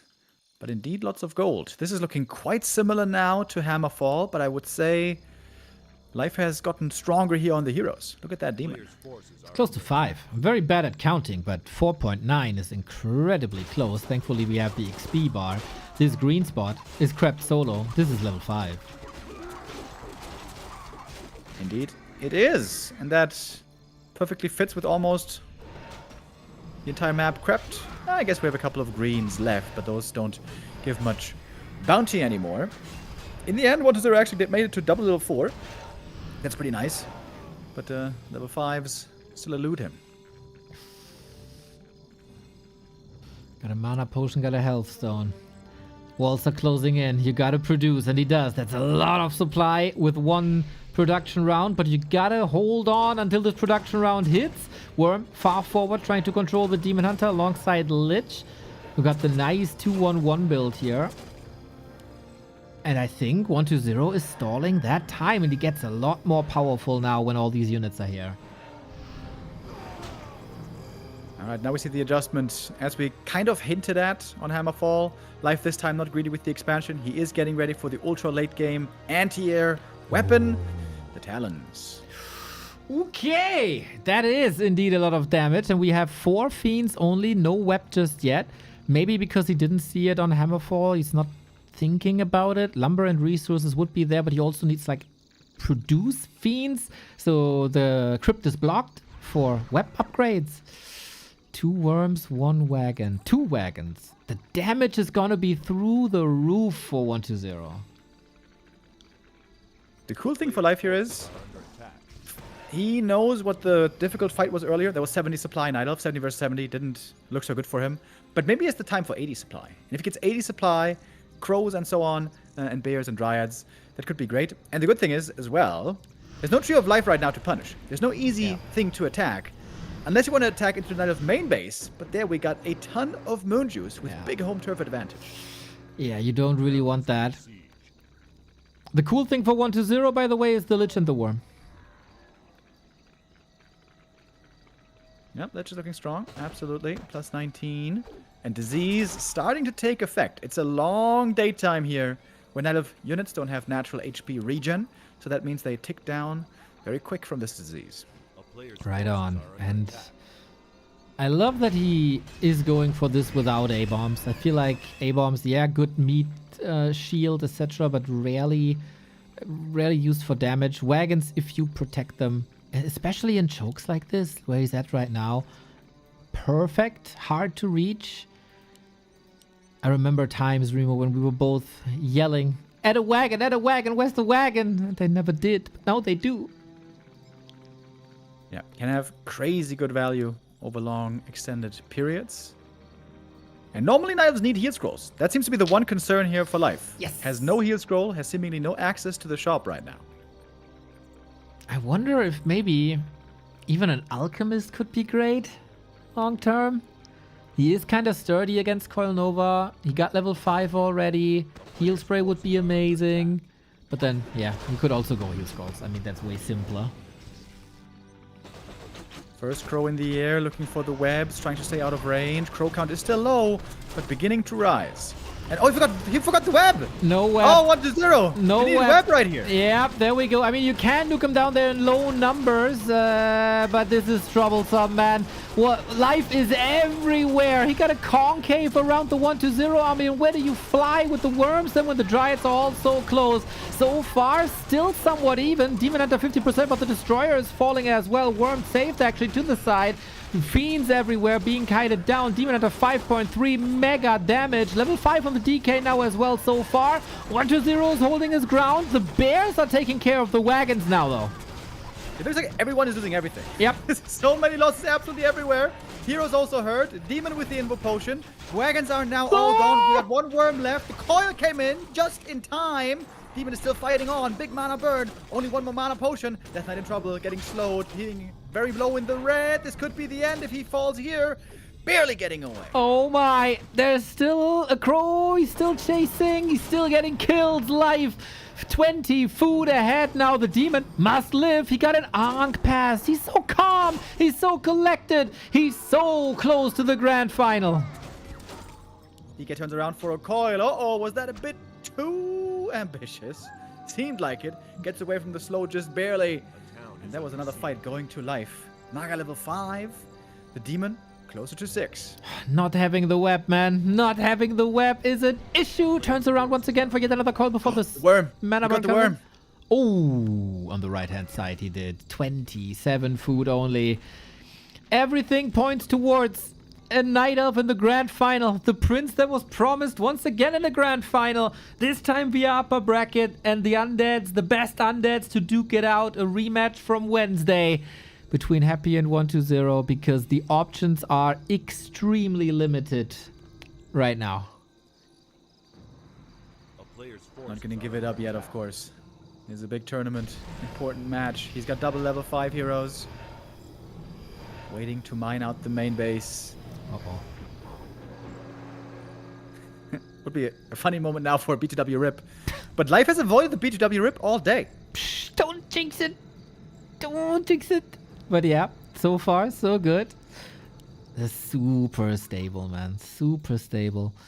Except that one map. But in a best of 7, you know, you kind of have one throwaway map where you don't show your ultimate best. Life is also, like, I don't want to say it's good that he lost units, but he's back at 50. It's not like he's stuck at 55 or something where it hurts, where you have to make a decision, do I kill 2 units to get back to 50? No, comfortable. He knows his opponent is also relatively low on army. I can afford this. I have this game almost in the bag. I get further ahead. I do get my expo. I am close to level 6. This is all in my hands right now. And the day-night cycle right now is great for Life because he knows, okay, you're mining out, you're building your army, so I got maybe like 2 minutes, and then you're attacking me. It's 2 minutes of nighttime, but my moon wells are beautifully filling up right now. Ooh, every second is more healing. Healing the demon will love. Getting in some mana burns. Sure, he's getting nuked, but DK Lich, no mana. Demon's safe with the staff. Life is just doing this. Glorious. What a fantastic day by Life today. What a great tournament so far. I think as hard as I try, even I cannot jinx this game anymore. You're damn trying, though. 1-0 can still sell the majority of his base. Go for one big attack. Own the Demon Hunter. Win the game. All right, here it is. Second worm. 1 minute until that one's done. And then we get the push. Demon already scouting ahead. Ultravision advantage again. Quite nice here during nighttime. Life enjoying some wonderful racial advantages at this nighttime. His army will be quite fantastic, I gotta say. Similar to what we've seen before, the Expo is not fortified with Moonwells or Shop, so it's not the easiest hold, like or a hold similar to what we've seen on Autumn Leaves. But yeah, Demon Hunter 5/7, Naga 5, Invul Potion, Ankh, Staff Orb, it's all there. Feels like Demon Hunter wanted to go for a shopping trip, but is denied entrance. But he knows what's coming now. Last chance for 1-0 to tie this up and force us to game 7. Supply even. Last chance indeed. Mana burn the Lich. He's out of mana immediately. Nova on the Demon. Doesn't seem to care too much. And the piercing damage, huge from these Talons. Destroy already taken out. There's no Dispel anymore. And the Lich is almost dead. Mana Potion Coil saves that one. Mana burn immediately after. Say goodbye to your spells. There will be no more for 1-0 right here. GG. That's it. Down to the lower bracket you go. And Life makes it through the upper bracket into the B-Cup Grand Final. He's been there only once in the modern B-Cup era. That is a long, long, long time ago. And he was kind of slaughtered there. That was in January of 2025. It's been a year without Life in the Grand Final. But he made it, man. Hard work paying off. This guy is establishing himself in the top 3, top 2, maybe soon top 1 of the Warcraft world. The Super League wasn't a fluke. He's back where he belongs, among the greatest players that this game has to offer. He knows he's going to face an undead. Tomorrow, Live in the Grand Final, and happy 1-0, the rematch for the Grand Final. Yeah, super cool. Great play today. A little more one side perhaps than we would have liked. We got two favorites, two players looking better, I would say, clearly today. Happy in his game, Life in his game. They might be on a collision course. Banger tomorrow, man. Dualcast tomorrow again, I hope.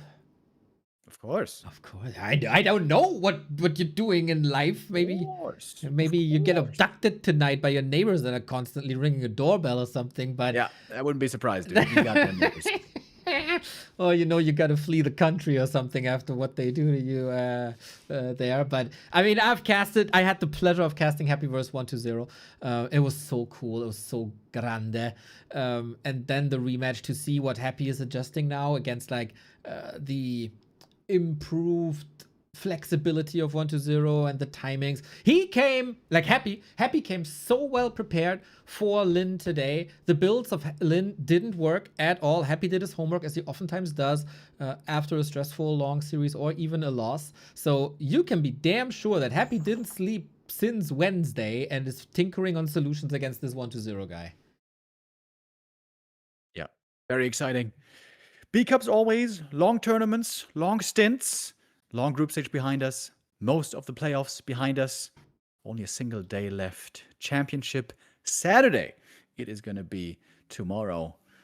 1 of 3 players going to be making it. Right on. You will stay on. I will take a little break, but not without thanking Thorgeir. €5. Thank you so much for all the Warcraft content. Loving it. Warcraft 3 #1. You damn right we're #1. Also, Klavi Olfzukowski, much love, you guys. I take a little break because I have to cast the Dach Inferno qualifier later. You better sign up for that if you're from Germany, Austria, Switzerland. We need people for relegation for our €2,000 German league, as well as the offline finals in Krefeld. Screwen, thank you very much as well. But Remo, you will please the people with what matches?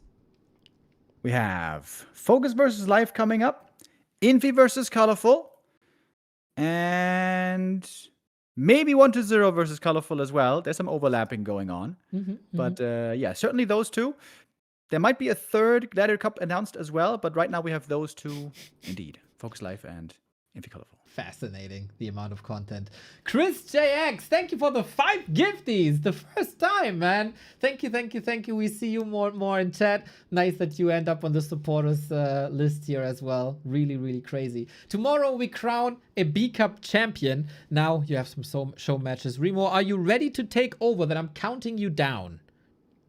1 second. Yes, I'm ready. Alrighty. YouTube, I stop you already. See you later. Stream will be back up